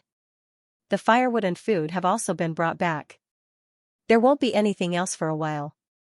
After a pause, he sighed. Why are you still not waking up? As he spoke, he reached out his hand and touched Emoran's hair. The pond fire swayed. He sat by the bed and waited for a long time. He waited until the shadow on the ground moved with the sunlight, but the person still didn't open her eyes. Xianxia closed his eyes and sighed softly. Since you still want to sleep, then sleep. I'll continue the story I told you yesterday. I'm sorry, you said you like to listen to bedtime stories, but I don't know how to tell you anything, so I can only tell you what we went through before. He lowered his eyelashes and was silent for a while, then said gently. Where did I go yesterday? Let me think. Oh right, I talked about how I found out that you were cursed in your previous life, and wanted to help you get rid of it. Xianxia said, but the roots of the 8 distresses are too deep. No matter what I did, it was useless. In this life, I finally got rid of it, but I didn't expect it to turn out like this. He touched the back of Emoran's cold hand. It was always so cold. He held Emoran's hand like this, softly saying this and that to him. In the past, because of their schemes and personalities, there were many things that they never talked about openly. As a result, due to a combination of factors, they became strangers. Xianxia regretted it very much. What would have happened if he had been more honest? Would everything have changed? Would he have found out that Emoran was poisoned earlier? Would he have been able to turn back? You've been reborn, and you've always wanted to atone for your sins. Xianxia closed his eyes and sighed. In the end, his voice froze, and he could barely speak. But do you still remember how you were poisoned by the 8 distresses? Think about it. Emoran, think about it. You never owed me. From the beginning, I owed you. I beg you, wake up. If you can wake up, if you can recall those lost memories, you will know, the truth of all this started 7 years ago, on that rainy night when I was in seclusion. That was the moment when his and Emoran's fate changed. It was a day in his life that he didn't value. That day, the Red Lotus Pavilion was swaying in the wind and rain. The rainwater flowed rapidly from the roof tiles, and thunder roared and lightning flashed, but he couldn't hear it. Xianxia's spirit core was weak. That year, it was time for it to be repaired. In order to let the disciples by his side feel at ease, he cast the sound-concealing spell on himself before he went into seclusion. Then, he sat cross-legged in the pavilion, and his divine sense entered the great void. So, he couldn't see the tense situation in front of him. That day, in front of him, in the midst of the thunderstorm, in the Red Lotus Pavilion, Ran and Shirmei stared at each other. Ran's face was pale, while Shirmei's expression was malicious. A truth that Chu Wanning didn't know before slowly unfolded in the rain that night. During that seclusion, Ran, who had just entered the sect, felt wronged because of the flower-picking incident. He said that he couldn't serve his master well, and didn't want to accompany him. But how could a young man's words be taken seriously? After 2 nights, Ran still remembered kindness and not hatred. He suppressed the bitterness in his heart and went to the Red Lotus Pavilion alone, wanting to replace Shirmei. But he didn't expect that because of this strange combination of circumstances, he would encounter a conspiracy that would change his life. Shirmei was using the gu on Chu Wanning. Bewilderment, shock, fear, anger, disappointment. In an instant, his internal organs were burned through. He rushed forward and snatched the sharp blade from Shirmei's hand. He shouted like a wild beast, "What are you doing?" Shirmei Jing was only surprised for a moment, and then his pair of gentle and beautiful peach blossom eyes squinted. He smiled, "I was wondering who it was." Now that the Red Lotus Pavilion has so many barriers, only us 3 disciples and the sect leader can enter. Be it the young master or the sect leader, it will be troublesome if anyone comes. Fortunately, it's you. Ran ran anxiously. He panted, his thin body blocking in front of Chu Wanning. The night wind blew his clothes and hair. He stared at Shirmei's face. "Why are you taking advantage of Master's seclusion?" You. At that time, Ran couldn't believe that the gentle senior Ming Jing had a second demonic face. "Who are you?" Shirmei laughed, "Ran is so cute, of course I'm your senior Ming Jing. Who else could I be?" He looked at the way Ran protected Chu Wanning. A new disciple, so insignificant, overestimating himself. It was like a lame joke. "Didn't you say that you hate Master and don't want to see him again?" Because sure Mo had a card up his sleeve, he teased him and mocked him. "When I gave you the wontons, you said that you hated Master, this vicious and merciless person. Why did you change your mind in just 2 days and come find him again? If I didn't find him, who knows what you would have done today?" Ran was both resentful and sad. "Sure Ming Jing, to think that I thought you were good at that time. To think that I believed you. You're so easy to coax, who's to blame?" Shirmei laughed, "A bowl of wontons and a few gentle words were enough to trick you. In fact, you're just a dog that no one wants. You'll follow whoever gives you a bone. Why are you staring at me like that? How was it? Was the wontons delicious?" Ran's teeth were cold. His black eyes were wet and cold in the night. After a while, his Adam's apple moved. "Shirmei Jing, your heart is actually black." Shirmei was still smiling. "A black heart is a heart that's been poisoned by a gu, a heart that's sick. My heart isn't sick or hurt, so it's naturally red like you and Master right now." He paused for a moment. His delicate white fingers twirled, and an extremely beautiful flower appeared at the tip of his finger. The flower was still budding, but it hadn't opened yet. The edges of the black petals flashed with silver light. Shirmei held the flower and sniffed it.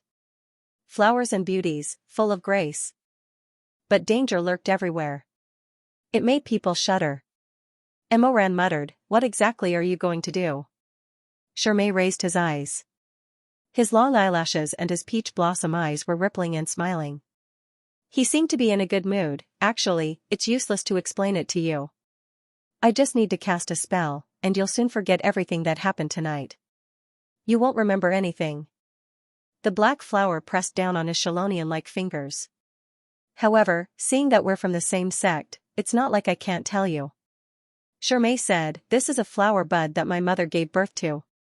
It's the 8 distresses everlasting regret flower that I painstakingly cultivated. If no one appreciates it, it will disappear from the world. I feel that it's lacking some flavor." 8 distresses. Everlasting regret? Shitty, there are 8 distresses in life, and also everlasting regret in death. In this world, there's a type of flower left behind by the demon race. It's extremely difficult for mortals to cultivate, and it's called the 8 distresses everlasting regret.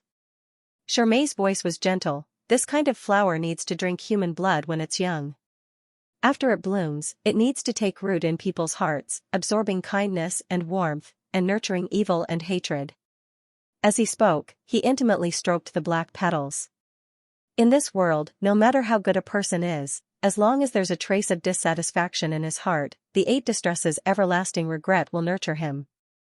Gradually, he will become a demon who kills without batting an eyelid. A faint light flashed in his eyes like the scales of a snake. His peach blossom eyes turned and stared at Chu Wanning, who was meditating. Emma Ran trembled in fear. You want to plant the everlasting regret flower in Shizun's heart? Why are you so surprised? Charmai smiled. He's the world's #1 great grandmaster. Tell me, if he becomes a demon, how powerful will he be? Are you crazy? How can you bear to?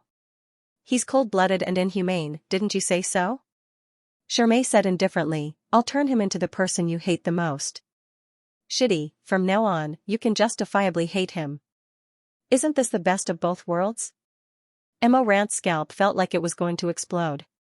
His spine was numb because of the friction. You. Ridiculous. Those were my words in a moment of anger. I don't hate him. Hurry up and put it down. Don't harm him like this. Charmai was interested. Why? Why? He was so good. The table in the Red Lotus Pavilion was filled with his blueprints. Whether it was the mecha or the weapons, he never did it for himself. He was always worried about the safety of others. He was pure and clean, like the first snowfall in the early winter sky. Although he was very strict and sometimes inhumane, he would hold his hand over and over again and teach him how to read and write. He would accompany him to practice martial arts, from day to night. He was willing to accept him. From now on, Emma Weiyu was no longer alone. He only had fake family and happiness. From now on, he had a real identity. Chu Wanning's disciple. You can't harm him. Emma Ran said anxiously. He wanted to wake up his Shizun, but he didn't know what to do. He could only stubbornly stand in front of Chu Wanning. He can't become an evil spirit. He's so good. If you make him kill, he'll be sad. He didn't know how to express the intense grief and anger in his heart.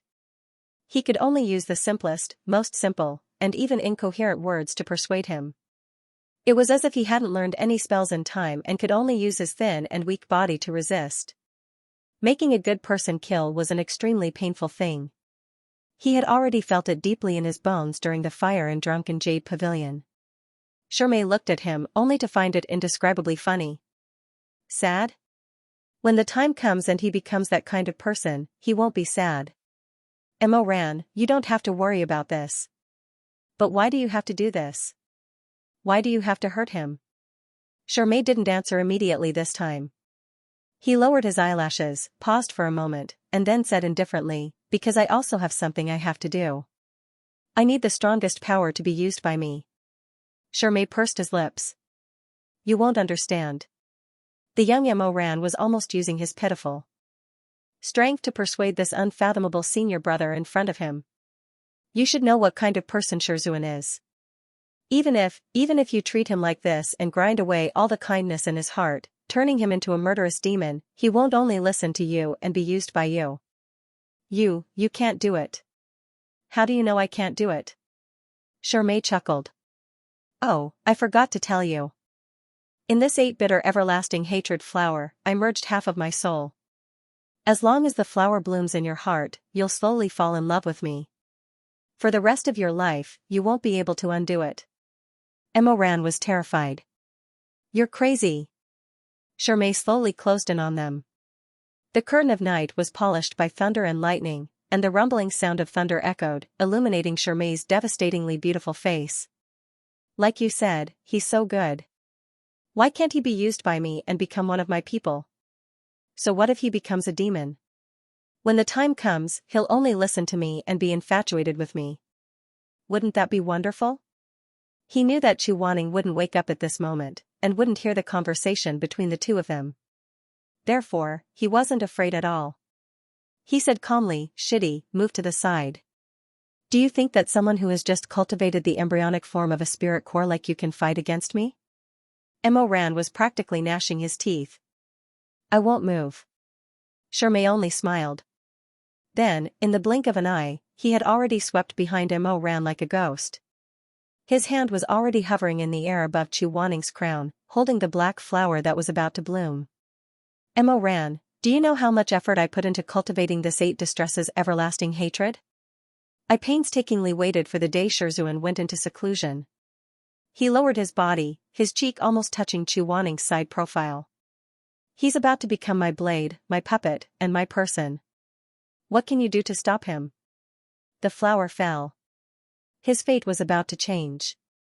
Suddenly, he heard the youth's stern voice and tried to stop him. "Don't touch him. You're really funny." Shermay gradually lost his patience. "Do you know? Let me do it." The rest of his words were cut off between his lips. A clap of thunder broke through the sky, and flames and lightning tore through the curtain of night. Shermay narrowed his eyes and asked, "What?" Mo Ran's entire body was trembling. He had only been in the sect for a short time, and the number of spells he had learned was pitifully small. He was destined to not be able to stop Shermay, and he didn't know how to wake Chu Wanning up. He was unarmed, and he had no expertise. All he had was his flesh and blood. So he could only say, "Let me do it." Shermay was silent for a while, and then he sneered, "Do you know what you're saying?" "I know. The 8 distresses everlasting hatred flower is the result of my mother's painstaking efforts, and I'm the one who crushed the spirit to cultivate it." Shermay straightened up and stared at Mo Ran's face. "Who do you think you are? Do you think you're worthy?" His fingers clenched into fists. After a while, he suddenly raised his head. "I may not be worthy, but I'm much more suitable than Shizun." Shermay's eyes flickered a little. "What do you mean? You said this flower will stimulate hatred in a person's heart. But what if that person's heart is clean and doesn't harbor the slightest bit of resentment?" Shermay was silent for a while, and then he laughed. "That's impossible. Everyone has hatred in their heart, and even the Northern Dipper Celestial Master is no exception." However, his hand was stroking the petals of the everlasting hatred flower, and a sense of irritation gradually grew in his heart. Mo Ran was right. In fact, he had been thinking about whether Chu Wanning could become the breeding ground for the everlasting hatred flower. What if this person did not harbor the slightest bit of resentment in his heart? It would take a lot of time and effort to cultivate another flower. Furthermore, it was too painful to split one's soul, and he did not want to experience it a second time. Mo Ran saw that he was hesitating, so he stepped forward. "After so many years, have you ever seen Shizun hate anyone? You said that the everlasting hatred flower will devour the kindness and warmth in one's heart. These things may not be everything to ordinary people, but you should understand Shizun better than I do." The rain was getting heavier, and the trees were bleak. "Shiming Jing, aren't you afraid that he will gradually lose all his memories, and forget all the good things? Aren't you afraid that someone will find out?" Shermay suddenly narrowed his eyes. His eyes were dark, as if a snake was flicking its tongue. Mo Ran walked closer to him step by step. His heart was beating like a drum, louder than the rain. "I don't know what you want to do, but if you want to sacrifice someone, let me do it." "You." "I have hatred in my heart, and it can grow. I don't have too many pure and good memories. Even if I gradually lose them, it won't be easy for others to find out." Mo Ran was trying his best to persuade the executioner to put the blade to his neck. "I can't do anything now, but Shizun and Uncle said that I have a high innate talent and sufficient spiritual power. I can do it." He trembled slightly, and his nails dug into his palms, but he still insisted on speaking. "I can replace him and become the sharp blade and weapon you want. I can replace him and become the murderous demon you want to create." Shermay. He finally stood in front of Shiming Jing. Lightning flashed, and a sudden gust of wind blew, causing the rain to sway and sway into the pavilion. Waves of coldness came one after another. "Let me do it." Maybe it was because he hit the nail on the head, Or maybe it was because Shermay wasn't sure whether Chu Wanning could make the 8-bitter everlasting regret flower take effect. Or maybe it was because Mo Ran's spiritual power back then was really unprecedented. The time he took to form the spiritual core was even faster than the god's favored one, Shuemeng. It was so fast that it made people jealous. In any case, after Shermay weighed the pros and cons, in the end, it was the black bud that was about to bloom that finally entered Mo Ran's heart. After doing all this, Shermay sat next to the stone table, supporting his head with his hands, and his eyes slightly lost in thought. He didn't understand why. Why would Mo Ran help Chu Wanning take this calamity in his life? With his life, soul, future, and dignity. They clearly only had a master and disciple relationship of less than a year. He didn't understand. Shermay watched as the black stamen entered Mo Ran's chest. It was such a soft petal, but it was like a steel needle that could penetrate a person's flesh, piercing deep into the heart. During this process, Mo Ran endured and didn't make a sound. When the stamen was like some kind of strange insect with strange tentacles, it fiercely drilled into his heart. Finally, Mo Ran whimpered and knelt on the ground. The youth trembled in front of him, and Shermay just sat there quietly. His jade arms were shining, and he was high and mighty as he watched Mo Ran spasm and vomit blood in front of him. Is it very painful? Cough cough. Shermay was interested, but his eyes were still gentle. How painful? I've never used this kind of curse on anyone before. I'm really curious, my good junior brother, what does it feel like to have the everlasting regret flower pierce through your heart? His eyes were like spring water, flowing through Mo Ran's body section by section, and finally fell on Mo Ran's pale knuckles. Mo Ran's fingers unconsciously dug into the ground. The tips of his fingers were scraped, and there were streaks of blood. Is it more painful than having your heart dug out? Mo Ran didn't answer him. The pain was real, but it was much better than the pain in the mass grave outside Lini City that year. It was much better than watching his loved one die in front of him. It was much better than digging up the sand and burying his own flesh and blood. Back then, I couldn't protect my mother. Now, I can protect my master. He murmured as his eyes were unfocused. Those best memories were fading away little by little, those pure and clean past were disappearing little by little. Those few pitiful beautiful memories flashed in front of his eyes, a bowl of hot soup that someone gave to him and his mother as alms. An old farmer was willing to invite them into the house on a snowy night to warm up and rest by the fire. A child who was also begging for food shared half of a meat pie with him. Duanihan held his hand and led him across the long autumn embankment where dragonflies fluttered. There was no hatred, no bitterness, no unwillingness, no nervousness, no hostility. Everything was peaceful. It was the purest of beauty.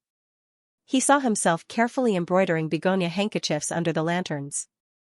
He saw himself sitting at the stone table with his chin resting on his hands, smiling as he watched his master eat mooncakes. He saw himself drinking under the moon and bringing pear wine to his master for the first time. These memories were going to fade away from his mind. He wouldn't remember them anymore. From now on, hatred would breed, and the gentle memories of the past would change.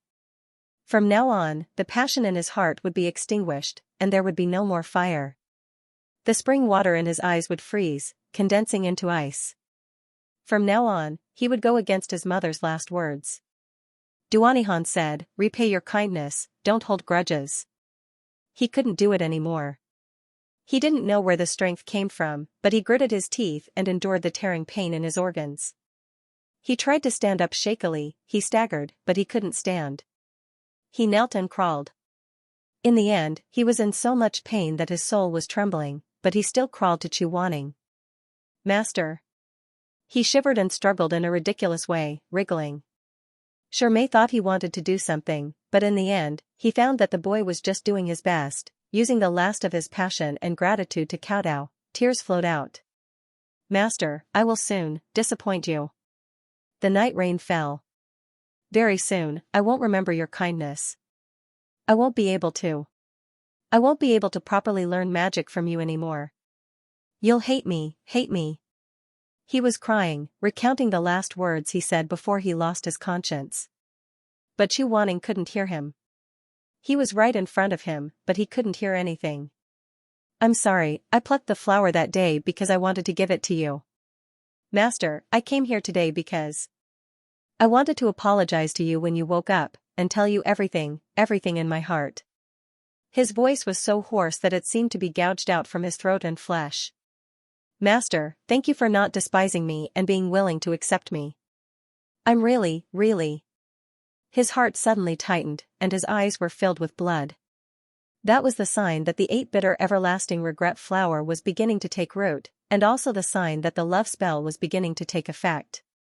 His forehead hit the ground heavily, crushing the ground. He was sobbing. I really like you very much. Xianxia sighed softly. His expression seemed to be amused, but also seemed to be sympathetic. However, whether it was pity or amusement, they were all faint. Nothing could enter his heart. He finally walked over and held Rant's cheek.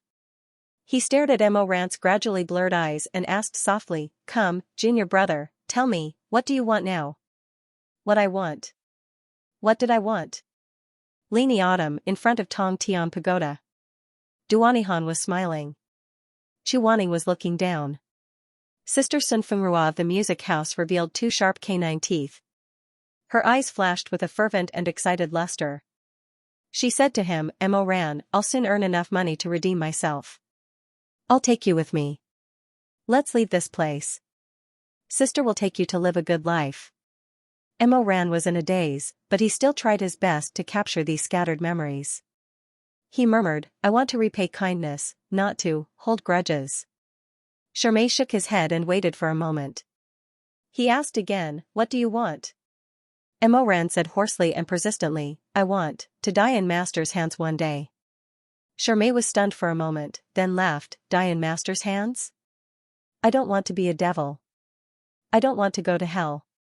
He muttered incoherently, I don't want to only remember hatred, Master. He actually broke free from Xianxia's hand and knelt in front of Chuaning, almost howling. His eyes were already bloodshot, his consciousness was becoming more and more chaotic. Kill me. In the end, the only thing that repeated was this one wish. On the first day of my evil deeds. I beg you, to kill me. The torrential rain poured down, swallowing up the boundless night. The youth cried hoarsely like a trapped beast. Thunder roared and lightning flashed. The bamboo forest was bleak. All of the lotuses in the red lotus pavilion fell into the pond. There were 8 hardships in life, and endless hatred in death. Before he lost consciousness, Ran stretched out a trembling hand and grabbed Chuaning's sleeve. He raised his head and murmured, Master, you care about me, okay. Care about me. How many hardships and regrets in this world were covered by the turbulent wind and rain? After 2 lifetimes, Chuaning, who finally knew the truth, looked back on the past. He vaguely remembered that on the 2nd day, he finished a cycle and woke up from his meditation. The golden light sprinkled into the bamboo pavilion. The begonia and red lotuses in the pavilion were about to wither. The former fragrance on the branches was quickly crushed into dust. The rain had already stopped. Chuaning blinked and turned his head to see Xianxia standing by the stone table brewing tea. Steam rose in spirals. Xianxia's brows were so gentle and elegant. Seeing that he had woken up, Xianxia smiled. Master. Why aren't you resting? You've been guarding for 3 days. Go take Rant's place. The teacup was poured. The amber-hot water seemed to be full of worries. Xianxia served him the tea and smiled. Today, I'll guard Master. Ran is still a child. After being punished by Master, he still can't get over it. Chuaning was stunned. He's not coming? Xianxia lowered his eyes. His thick, black, and soft eyelashes fluttered down like 2 clusters of young stamens on a branch in early spring. He said, He's not coming. He's going to the library to help the Lord organize the books. Chuaning was absent-minded and disappointed for a moment. He had planned to use the opportunity when they were alone to talk to Ran about the plucking of flowers. That day, he had been too harsh. He had never met a disciple who broke the rules. After thinking about it, he also felt that the punishment was too harsh. But Ran did not even want to see him. He was not willing to accompany him when he was in seclusion. Chuaning closed his eyes. "Master, drink the tea." After a long time, he responded. He took the cup full of fragrant tea from Shermei's slender, fair hand. He blew away the wisps of steam and took a sip. The tea was too full. When he took the cup, a few drops spilled on his robe. Shermei was very careful. When he saw it, he smiled. "I have a handkerchief. I don't need to borrow yours." Chuaning took out a white handkerchief embroidered with begonias. He lowered his head and wiped away the tea stains. "What a beautiful handkerchief. It looks like the best one bought in town." Shermei said gently. "Did master buy it yourself?" For a moment, Chuaning wanted to say, "No, it was Mo Ran who gave it to me. He embroidered it. It was a gift for me." But he was in a bad mood and did not want to say it. He also felt that his words were inexplicably shameful. Therefore, after a moment of silence, Chuaning only gave a muffled then he folded the handkerchief and put it back into his robe. After putting away the handkerchief, he sighed softly. That day, the sun was shining brightly. Last night's wind and rain only left behind the withered flowers and fresh dew on the lotus leaves. Was the rain very heavy last night? Shermei was tending to the tea set. When he heard this, his fingertips froze. His eyes were deep. Chuaning looked at Man Chi Fengfei and said lightly, "The flowers have all withered." Shermei smiled again. He carefully arranged the teacups and then said lightly, "There was a thunderstorm last night. It was noisy for a while and then it stopped. Today will be a good day. When the ground dries a bit, I will go to the courtyard and sweep away all the fallen flowers." Chuaning did not speak again. The sky was bright like a brocade. Looking into the distance, the sky was clear. When the sun rose from the east, golden feathers fluttered in the air. Indeed, it was a rare sunny day. Nanping Valley. It was late at night, and fresh snow was falling outside the thatched cottage. In the past few days, Mo Ran's injuries were getting worse and worse. Even though Chuaning used the flower soul sacrifice technique to heal him, the results were minimal. In the afternoon, he vaguely woke up once, but his consciousness was still not clear. He squinted his eyes, and when he saw Chuaning, he just cried. He said he was sorry, but also said he didn't want to leave. His words were incoherent, and in the end, he was choked with sobs. He kept dreaming, kept shuttling back and forth in those turbulent years of his life. In one moment, he thought that he had just been picked up by Shui Jingyong, and in the next moment, he thought that he was in those 5 years when he had painfully lost Chuaning. The only thing he couldn't dream of was the memories that had been taken away by the 8 distresses everlasting regret flower. He couldn't dream of all of his sacrifices, all of his protection, and all of his innocence. Mo Ran. Carrying a bowl of freshly cooked porridge, Chuaning came to his bedside. The porridge was barely edible, and it was a dish from his previous life. He sat down by the bed, raised his hand, and touched Mo Ran's forehead. It was very hot. He called him, but he couldn't wake him up. Chuaning waited until the porridge gradually cooled down and became cold. He felt that it couldn't continue like this, so he warmed the porridge with water. He didn't know when Mo Ran would wake up, but if he did, he could eat something immediately. "It's made with chicken soup. You like it the most," Chuaning whispered to him. The spiritual energy that kept Mo Ran's heart beating had never stopped, but Mo Ran couldn't wake up. If he couldn't wake up, that meant that once the spiritual energy stopped, he might never open his eyes again. There was no way to save him. But he couldn't accept it. How could he accept it? Mo Ran was still alive. He still had a breath, even if it was very weak. These days, Chuaning stayed by his side. Seeing that his chest was still rising and falling, he felt that there was still hope. Everything could still be turned around. There was still time. Chuaning still remembered one night when Mo Ran woke up in a daze. At that time, there was no light in the room. Mo Ran stared blankly at the candlestick, his dry lips moving slightly. He was very excited at that time. He quickly held Mo Ran's hand and asked him, "What do you want to say?" "Light." "What?" "The light. I want the light." Emoran stared at the candlestick that he was destined to never be able to light. Tears rolled down his cheeks. I want the light to be lit. In that instant, time overlapped. It was as if he had returned to the past, when he had just become his disciple. Emoran had fallen ill, and the skinny youth had been curled up in bed, in a daze. When Xu Wanning went to visit him, he was sobbing softly as he called for his mother. Not knowing how to coax him, Xu Wanning sat by the youth's bed. He hesitantly raised his hand and touched the youth's forehead. The skinny child cried and said, "It's black, it's all black. Mother. I want to go home." In the end, it was Xu Wanning who lit the candlestick. The bright light illuminated the four walls, and also illuminated Xu Wanning's face. As if he felt the warmth of the light, the feverish child opened his pair of bright, watery eyes. "Shizun." Xu Wanning responded and helped him adjust the blanket. His voice was low and gentle. "Emoran, the light is on, don't be afraid." After so many years, the lonely lantern lit up again. The warm yellow light filled the thatched cottage, dispelling the endless darkness and coldness. Xu Wanning stroked his hair and called out in a hoarse voice, "Emoran, the light is on." He wanted to continue saying, "Don't be afraid." But his throat was choked, and he couldn't say anything. Xu Wanning held back his tears, but in the end, he pressed against Emoran's forehead and sobbed. "The light is on. Wake up, okay? Can you talk to me, please?" Lantern flowers, candles, tears, and a pool of dreams. This lantern kept burning, from bright and clear until the lantern ran out of oil. Later, when the sky was bright and the sky was white, Emoran still didn't open his eyes. The time when he could use a lantern to wake up the sleeping youth had passed. He would never look back.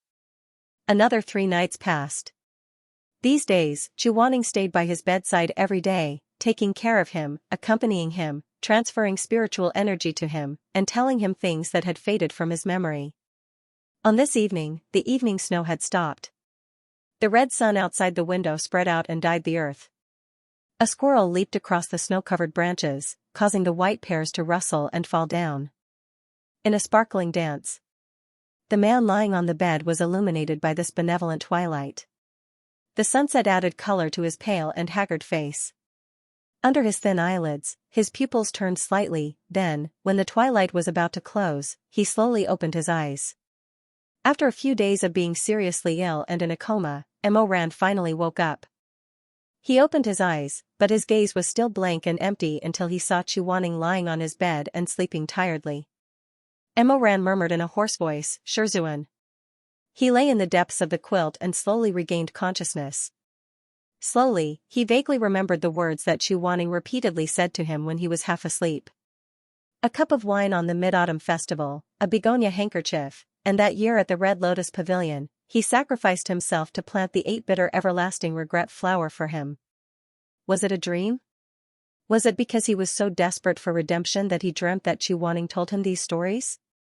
Was it because he wanted to turn back so much that he dreamt that Xu Wanning was willing to forgive him? He turned his face and stretched out his hand, wanting to touch the sleeping man beside the bed. But before his fingertips touched him, he retracted his hand. He was afraid that if he touched him, the dream would shatter. He was still in the heavenly music parlor, still kneeling on the confessional, and below him were the spectators.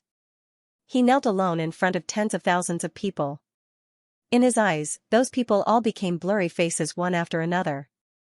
They became the souls of those who had died in his hands one after another. They screamed and laughed bitterly as they demanded their lives from him. No one wanted him, no one saved him. He was the one who was shameless, the one who had wild ambitions, the one who had gone mad, the one who had fantasized that Xu Wanning would come. He was the one who, in the intense pain of having his heart ripped out, imagined the last flame in the world. It was fake. No one had ever cut off the iron chains, no one had ever hugged him, no one had ever come with the wind, and no one had ever brought him home. His eyelashes trembled. With tears in his eyes, he stared at Xu Wanning's sleeping face. He didn't dare to blink until his eyes became hazy, until the tears finally fell. Xu Wanning's reflection shattered into thousands of specks of light. He hurriedly went to look at his sweet dream. The dream was still there. Emoran lay on the bed, exhausted. His eyelashes were wet, his throat was choked, and tears kept flowing from the corners of his eyes. His heart was very painful, and blood kept seeping out. He was afraid that he would wake Chu Wanning, who had just fallen into a light sleep, so he bit his lip and kept crying silently. He woke up, but he knew his own body best. He knew that this was only temporary, the final radiance of the setting sun. It was also the last mercy that the heavens showed him.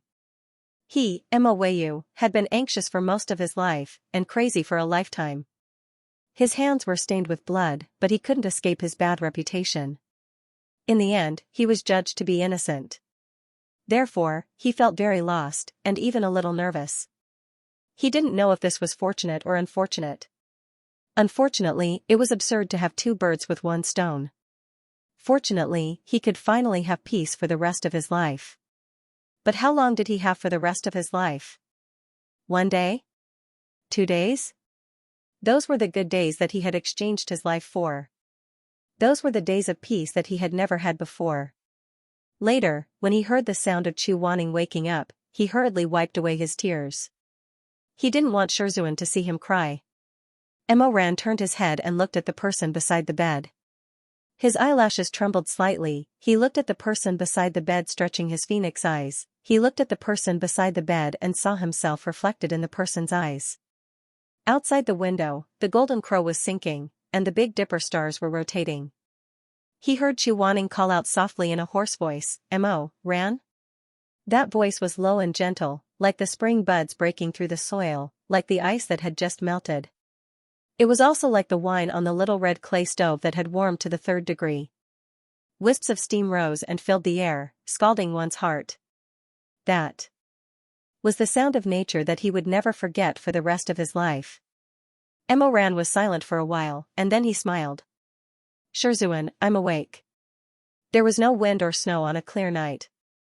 The rest of his life was so long. That night, in the deep valley of Namping Mountain, Mo Ran had finally waited for the most relaxing and softest time of his 2 lives. He woke up. He could see the joy and sadness in Chu Wanning's eyes. He woke up.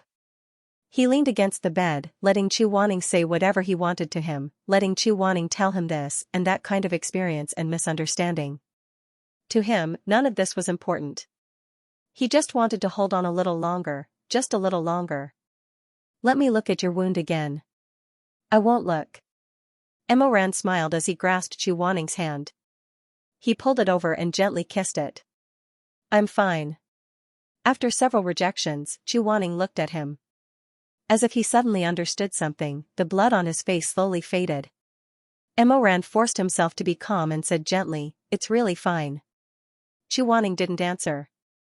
After a while, he got up and walked to the stove. The firewood inside was gradually extinguished. He left Mo Ran with his back to him as he slowly fiddled with the firewood in front of the fire pit. The fire was lit and then brightened. The entire room was warm, but Chu Wanning didn't look back. He still used the tongs to fiddle with the firewood that didn't need to be fiddled with anymore. "Porridge." Finally, he spoke in a hoarse voice. "The porridge is still warm. You can drink it when you wake up."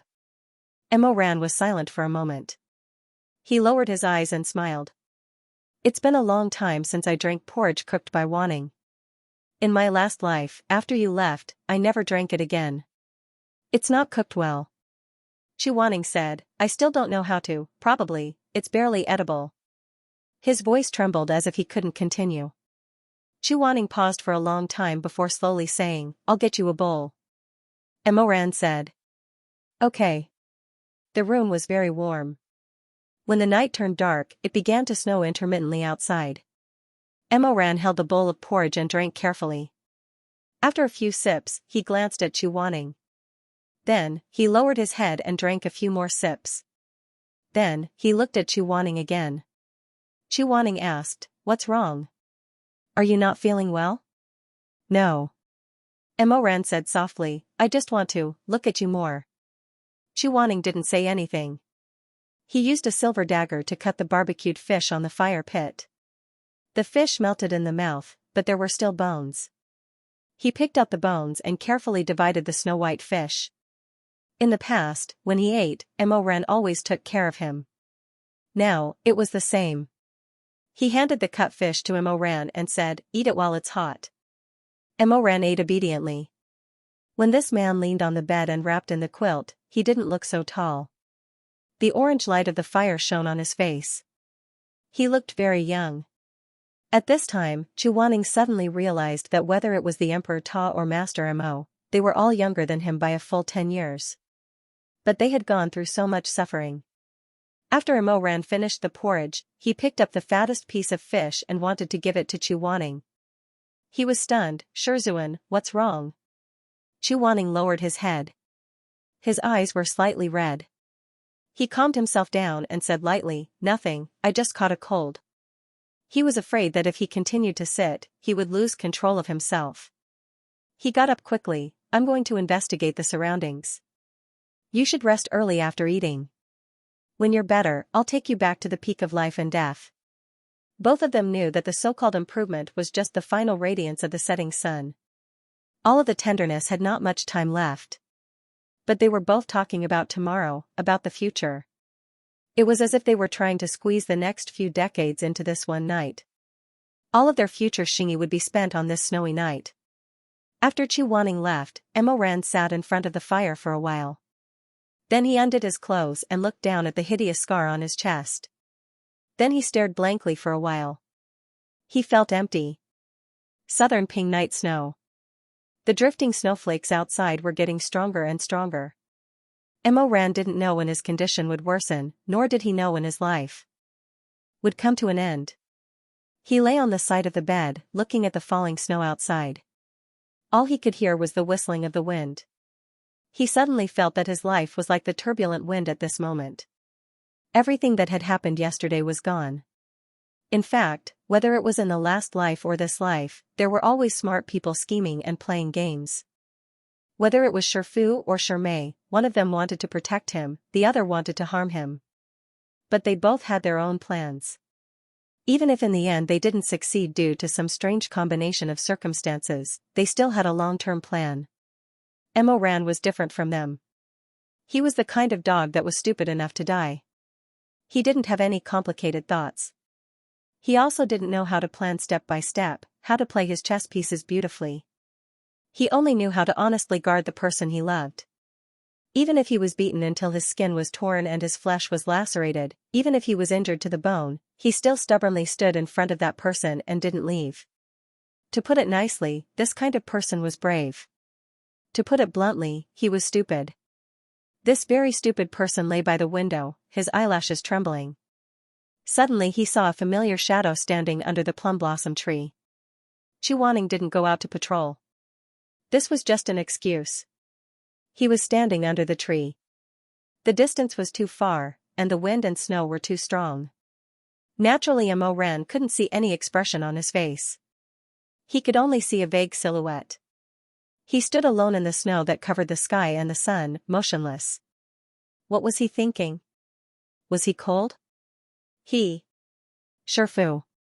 Chuaning, who was lost in thought in the snow, turned his head and saw that in the dark night, amidst the frost and snow, the black-clothed youth with the quilt had unexpectedly appeared behind him. Chuaning was shocked. He immediately said, "Why did you come out like this? What are you doing out here?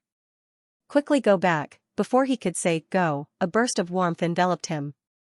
Imoran, who was under the quilt, lifted the quilt. In the overwhelming darkness, the overwhelming warmth, he also wrapped Chuaning in the quilt. The two of them stood under the old plum blossom tree. They stood under the thick quilt that hadn't been used for a long time. No matter how they dried it, it still smelled moldy. No matter how heavy the snow was outside, no matter how strong the wind was, it had nothing to do with the two of them. Imoran embraced him in this warmth and pitch-black darkness. "Don't think about it. Although I don't remember what Shifu said, but..." He paused. He first kissed Chuaning's forehead, and then said in a small voice, "But if I had to go back and experience it all over again, I would still do the same. Moreover..." He held the quilt and stroked Chuaning's ice-cold hand. "Shifu doesn't need to feel sad. In fact, I feel that what Shimei said was correct. The 8-bitter everlasting regret flower only encouraged those thoughts in my heart, those thoughts that couldn't see the light of day to come to fruition." Their fingers intertwined. Emoran touched his forehead. I originally had a lot of hatred in my heart, but I didn't vent it when I was young. Slaughtering the Confucian Wind sect. I thought about it. Ruling the world, I also thought about it. Speaking of which, it's quite funny. When I was 5 or 6 years old, I hid in a rundown house and fantasized that one day I would be able to call the wind, summon the rain, cast beans, and turn them into soldiers. These were all my own thoughts, no one forced them on me. He stroked Chu Wanning's face. So, if the person who was poisoned by the goo was you, perhaps you wouldn't have become an unpardonable tyrant like me. You wouldn't have been used, and you wouldn't have been killed by the Heavenly Sound Pavilion. He laughed with a deep nasal voice, and rubbed his forehead to comfort him. You weren't replaced by me. Don't think too much about it. Go back to your room and sleep. The bed was very narrow. Emoran hugged him. The moment that should come would always come closer and closer, and it couldn't be avoided. Emoran's consciousness began to blur and scatter again. The pain in his heart was even more intense than before. The final radiance of the setting sun wouldn't last for too long. It was the same when his mother died. He knew that he didn't have much time left. He lowered his thick eyelashes, and the fire in the furnace was already somewhat dim. The dim yellow light shone on his young and handsome face, making him look especially gentle. This stupid man probably saw the pain in Chu Wanning's eyes, so he endured his own discomfort and joked, "Do I look good?" Chu Wanning was stunned. What? Scars, Emoran said. A real man should have a few scars on his face. Chu Wanning was silent for a while, then raised his hand and gave him a slap. The slap was too light, and it was more like a caress. After a while, he seemed to be unable to bear it any longer. He buried himself in Emoran's warm chest and didn't make a sound, but his shoulders were trembling slightly. He knew very well. Chu Wanning knew. Emoran was stunned for a moment, then hugged him and kissed his forehead and hair. So ugly. After surviving a disaster, he was more affectionate than usual. He sighed softly. Did you make Wanning cry? If he called him Shizun, it would have been better. But if he called him Wanning, then 2 lifetimes would have passed. Chu Wanning hugged this man's burning and lively body in the depths of the bedding. He had always hated and felt ashamed to express any of the intense emotions in his heart, but at this moment, he felt that his tightness and shame were so laughable, so absurd. So in this intertwined embrace, on this tight bed, in this empty hut, in this long night of wind and snow. Chu Wanning said softly, how can it be ugly? It doesn't matter if you have scars or not. It's all pretty. Emoran was stunned. He had never heard Chu Wanning express himself so directly. Not even on the day of the Imperial Sword Confession. There was only a little bit of afterglow in the room. It was very quiet and very gentle. The peace and gentleness that came late. In the last life and in this life, I liked you and was willing to be with you. I will also be willing in the future. Emoran listened to him say one sentence after another in his arms. He couldn't see Chu Wanning's face clearly, but he could imagine Chu Wanning's appearance at this moment. He was afraid that his eyes were red, and even the tips of his ears were red. I once knew that you were bewitched, but I couldn't show it.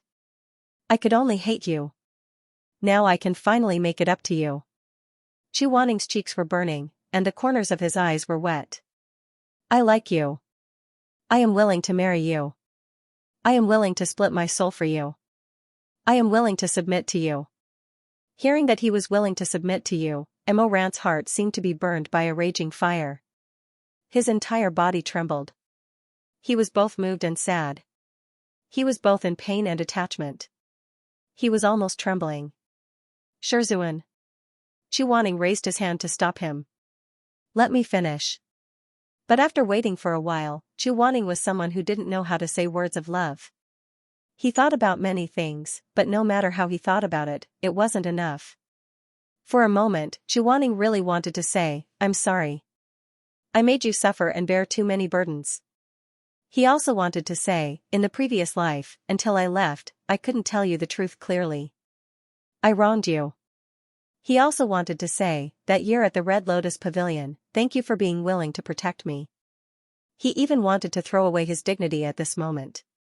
He wanted to cry to Emoran. He wanted to hug this body that was still warm and say, I beg you not to leave. I beg you not to leave. But his throat was choked, and his heart was bitter. In the end, Chuaning lowered his head and kissed the scar on Mo Ran's heart. His eyelashes fluttered, and he spoke in a low voice. Mo Ran, no matter what happened in the past or in the future, I will always be with you. Shame burned through his blood. But his words were so solemn. I will always be the Emperor Ta's man, and also Grandmaster Mo's man. It was too hot. Mo Ran only felt that the flame of another lifetime in his arms lit up again. In front of his eyes were bright fireworks. All of the pain and sorrow in this moment was far away. 2 lifetimes, I will always belong to you. I won't regret it. Mo Ran suddenly closed his eyes, full of tears. He kissed Chuaning's lips one last time. He sighed and said, Shizun. Thank you. The snow outside grew heavier and heavier, and the night grew darker and darker. They fell asleep in each other's arms. They both thought, so this is the rest of their lives. Mo Ran knew that his clothes were soaked with tears, but he didn't say anything. Since he was young, he had hoped that the rest of his life would be filled with happiness. At this time, he should be happy. He hugged Chuaning and said, Sleep, Wanning. Sleep, I'll hold you. You're afraid of the cold, I'll warm you up. When I'm better, we'll go back to the peak of life and death. I want to go ask Uncle and Auntie for forgiveness. I want to argue with Xuemeng again. We still have so many things to do. Mo Ran stroked Chuaning's hair, his voice soft. His throat was full of the sweet taste of blood, and his breathing became more and more difficult. But he still smiled. His expression was very calm. Shizun, I will hold the umbrella for you for the rest of your life. In his embrace, Chuaning was already choking on her sobs. Junior brother Xia. He teased him again. He was clearly almost unable to speak, but he still teased him. Senior brother. I'll tell you a story. Every night in the future, I'll tell you a story. Don't despise senior brother for being clumsy. In the end, I only know how to talk about cows eating grass. In the end, Mo Ran raised his eyes and looked at the sparkling layer of snow on the window frame. The world was a vast expanse of pure white. Wanning. He hugged him. His heartbeat reverberated in Chuaning's ears. He said softly, I've always loved you. He slowly closed his eyes. His dimples were shallow, soaking in 2 pools of pear blossom white. His heartbeat slowed down bit by bit. Bit by bit, it became intermittent. Suddenly, a plum tree outside the window was crushed by snow. The snow was too heavy. The branches snapped, making a sudden noise. The snowball fell with the branches, making a crisp crackling sound. After this clamor, Chuaning could no longer hear the sound of his heartbeat. He waited for a moment. He waited for a moment. He waited for a while. He waited for a long time. There was no more sound. No sound. Nothing at all. It was a terrifying silence that made one's flesh and bones tremble. It was a terrifying silence that made one despair for life. Finally, it stopped. It rested. The room was deathly silent. It was so quiet that it was terrifying. After a very long time, Chuaning did not move. Chuaning was still lying in Mo Ran's arms on the bed. He did not even get up, raise his head, or speak again. His little disciple, his senior brother Mo, his Emperor Ta wanted him to sleep peacefully. He said he would hold an umbrella for him for the rest of his life, tell him stories for the rest of his life, and love him for the rest of his life. Mo Ran said, It's cold outside, the snow is heavy. I'll warm you up. Chuaning curled up in his arms, curled up in his chest, and did not move at all. They were going to leave for home tomorrow. He wanted to have a good rest with Mo Ran.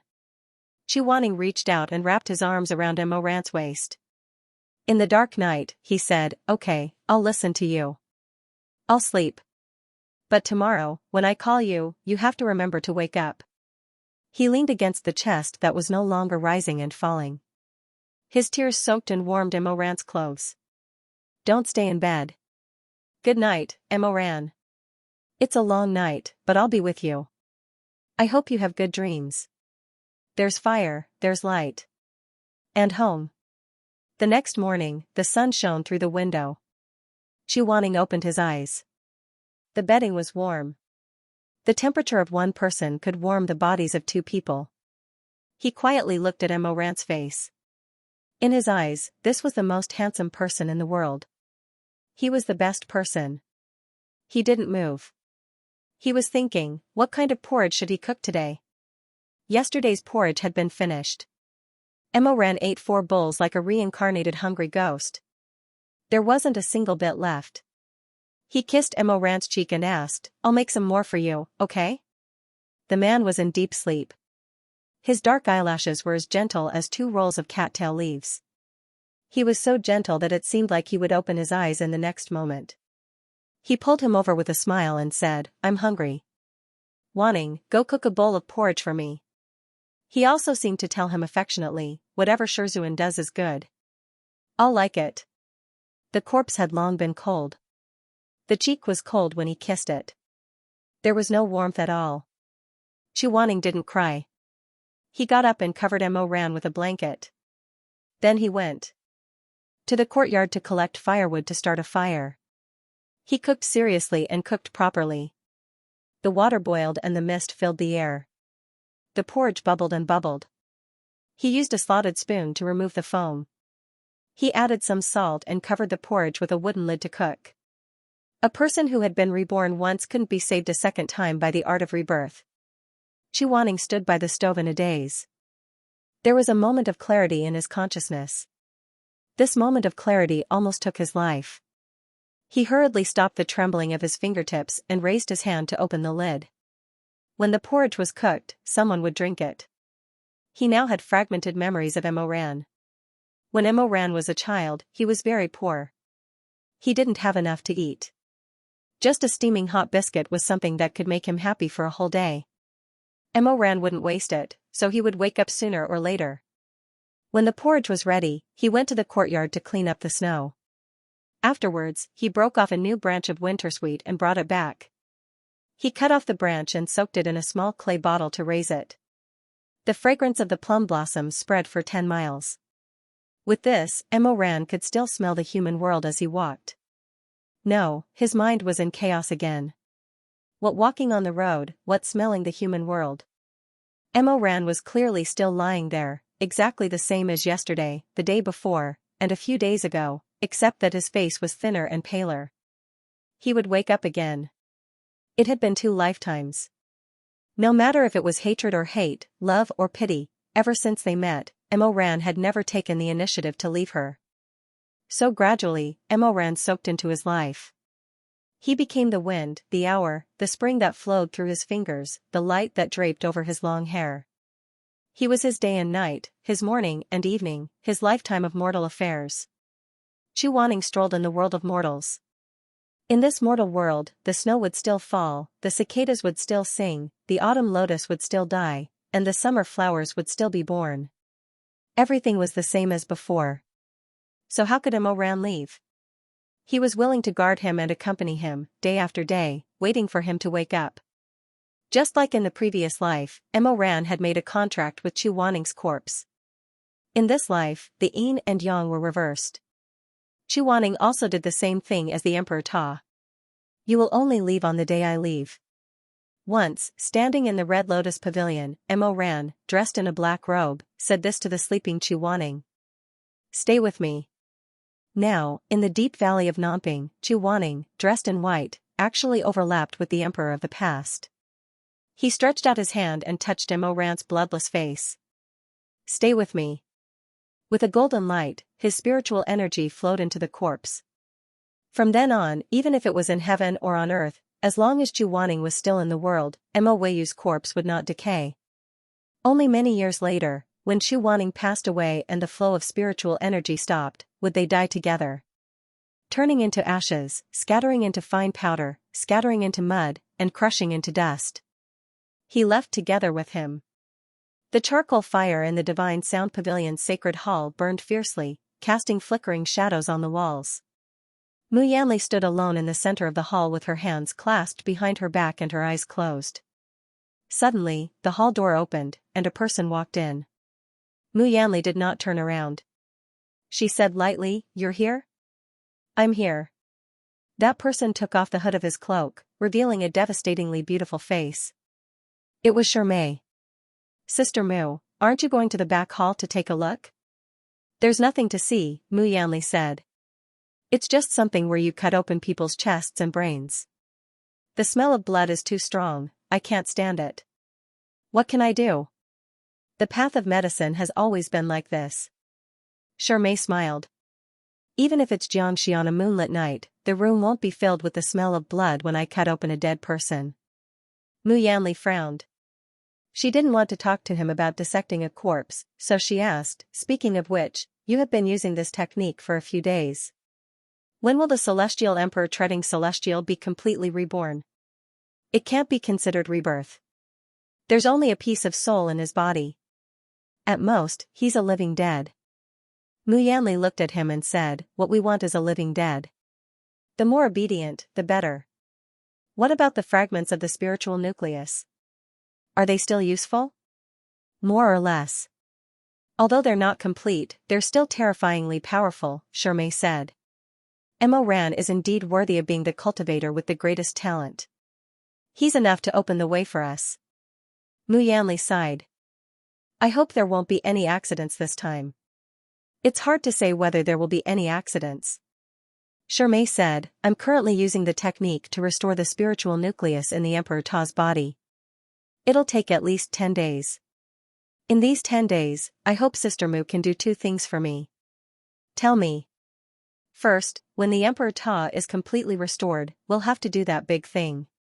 At that time, no matter how stupid those cultivators are, they'll know that Mo Ran is telling the truth." "I'm afraid they'll join hands to stop us," Shirmei paused.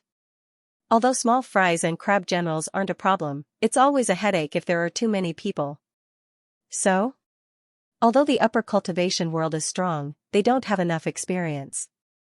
The key is the peak of life and death. I hope Sister Mu can release some news to provoke a dispute between the peak of life and death and the other sects, so that this sect can be disbanded ahead of time." Mu Yanli said, "Juwaning broke out of prison, Mo Wei you escaped. These two were originally at the peak of life and death, so it's not difficult to make a fuss about it. Moreover, the peak of life and death has already been attacked before, and many people want to force them to disband. This is easy to say. What about the second thing?" "The second thing." Shirmei sighed, as if he was regretful. "Kill someone for me." "Who?" "Myself." Mu Yanli suddenly turned around and glared at him. The light of the flames illuminated Shirmei's gentle face. "You from your previous life?" "Yes." "Are you crazy? Are you serious?" "No matter what, he's still." She paused and didn't continue speaking, because she saw Shirmei lift his soft and thick eyelashes, revealing a pair of black eyes underneath. His murderous intent was strong. "No matter what, he's still me?" Shirmei smiled. "That's right. But he's also a traitor. If he didn't let Chu Wanning go, would anyone come to break out of prison? If he didn't disturb the Emperor Ta's divine sense later on, would Chu Wanning be able to take away that half-dead Mo Ran?" At this point, Shirmei's eyes flashed with a trace of coldness. "Fortunately, he learned some spells behind my back. A blind man can hide his tracks and run fast, so I didn't skin him alive." Mu Yanli couldn't help but say, "I know what he did wasn't right, but he's still a member of our clan. He's me. These two are destined to overlap in the end, and I'm enough." Shirmei walked up the stairs and stood beside Mu Yanli.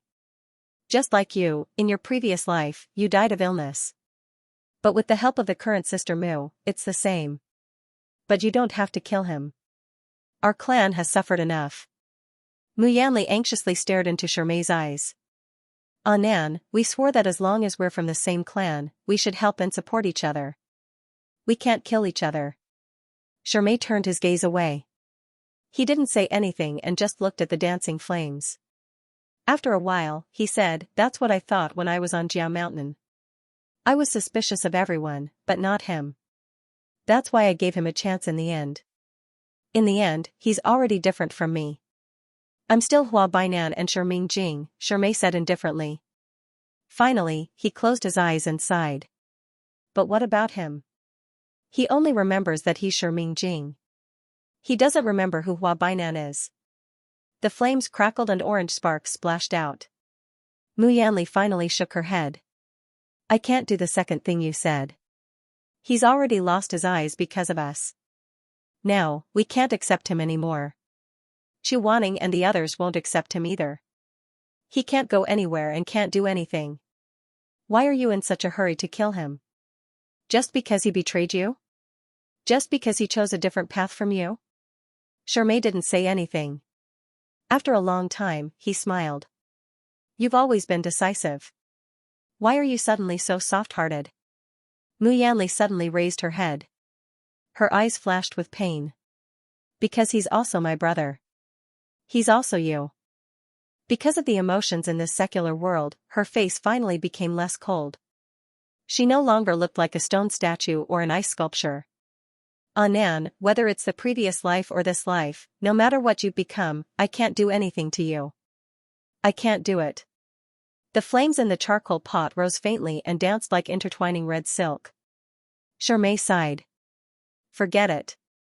This is a private matter. If you don't want to, it's up to you. But the first thing is a matter of success or failure. Sister Mu, please do it properly. Mu Yanli closed her eyes. At this moment, the evening bell rang, solemnly descending from the turret at the top of the pavilion. The old bell of the heavenly music pavilion had been established for thousands of years, but its sound was still vigorous. Mu Yanli slowly opened her mouth amid the lingering sound of the bell. I understand. Don't worry. The second night after this conversation at the Heavenly Music Pavilion, a series of murders suddenly occurred in the upper cultivation worlds by Tan Village. Before this matter was thoroughly investigated, similar cases occurred one after another in Fire Phoenix Pavilion, Wu Bei Temple, Lone Moon Night, and other sections. Soon, a single incident of terror became a cycle. People quickly found the crux of the problem: precious dragon chess. Precious dragon chess everywhere. Villages, alleys, and Huadu immortal sects. None were spared. These chess pieces that had lost their minds were increasing in number. They killed and set fires everywhere. The cultivation world sects could barely take care of themselves. They no longer had the spare energy to care about the lives of the common people. Day by day, blood dyed the rivers red. Cities after cities became deserted. This disaster was more terrifying than any of the previous heavenly rifts. Because people weren't even sure who the mastermind was, they didn't know how to end this sudden massacre. But most cultivators believed that this disaster was planned by Chu Wanning and Mo Ran, whose whereabouts were still unknown. But there were also people who had doubts. For example, a group of refugees gathered in the ruined temple at this moment. They discussed, it's believable that Mo Ran is behind this. But why is Chu Wanning helping him? Who knows? Maybe it's to get a share of the pie? Another person said, I think it's not as simple as getting a share of the pie. You all saw the execution ground of the heavenly tribulation. If it was just an ordinary master and disciple, why would they be so emotional? In my opinion, the relationship between Chu Wanning and Mo Ran is not normal at all. Ah, you mean? Homosexual love, master and disciple betray each other. Their lips and teeth touched, and they were not stingy with their filthy words. The people sitting around the table all showed extremely shocked and disgusted expressions, murmuring, it can't be? He's the Northern Dipper Celestial Venerable. Then don't forget that when Chu Wanning accidentally died while mending the heavenly rift, his disciple Mo Ran risked his life to save him in hell. Although the relationship between master and disciple is deep, this is a matter of life and death. If it were you, would you be able to do it? The other party fell silent. A bean pod cracked in the bonfire, emitting a crisp sound. And that time on Jiao Mountain, did you hear? Before Sherming Jing was taken away, she said something. What? I don't remember the details. At that time, the situation was critical and many people didn't think about it carefully. After thinking about it carefully, I felt that there was a hint of ambiguity between the lines. Someone frowned and said, but I heard that Sherming Jing is Hua Bainan. Can his words be trusted? A bunch of nonsense. Everyone was startled by this angry shout. They turned around and saw a man with angry eyes. How can you believe such words? It's clearly Mo Ran who is slandering Sherming Jing. Brother Li, why are you so agitated? The man said, why shouldn't I be agitated? My life was saved by Sherming Jing. At that time I was on Jiao Mountain. Hua Bainan gave us a type of goo called the heart-drilling worm. If not for Sherming Jing's eye healing technique, I would have died on the spot. If Sherming Jing is Hua Bainan, why would he help us break the curse? The more the burly man spoke, the more agitated he became. In the end, his eyes were wet. In order to save us, Sherming Jing's eyes were injured. By Hua Bainan. We don't know if he is still alive, but he was slandered by Mo Ran. I feel bad for him. As he spoke, he burst into tears. The other people in the ruined temple didn't know what to do. They looked at each other. On one side, it was Sherming Jing and Tianyin Pavilion. On the other side, it was Mo Weiyu and Chu Wanning. Both sides were suspicious, but the latter was obviously more suspicious and more suspicious. A female cultivator in the crowd looked at the flickering fire pit and suddenly said in a low voice, actually, that day on Jiao Mountain, when we fought against Su Shuanglin, I was also in the team. I saw what Sherming Jing did and what Mo Ran did. They didn't look like bad people. But one of them must be lying, right? The female cultivator shook her head. Who is lying is too important. I don't dare to judge.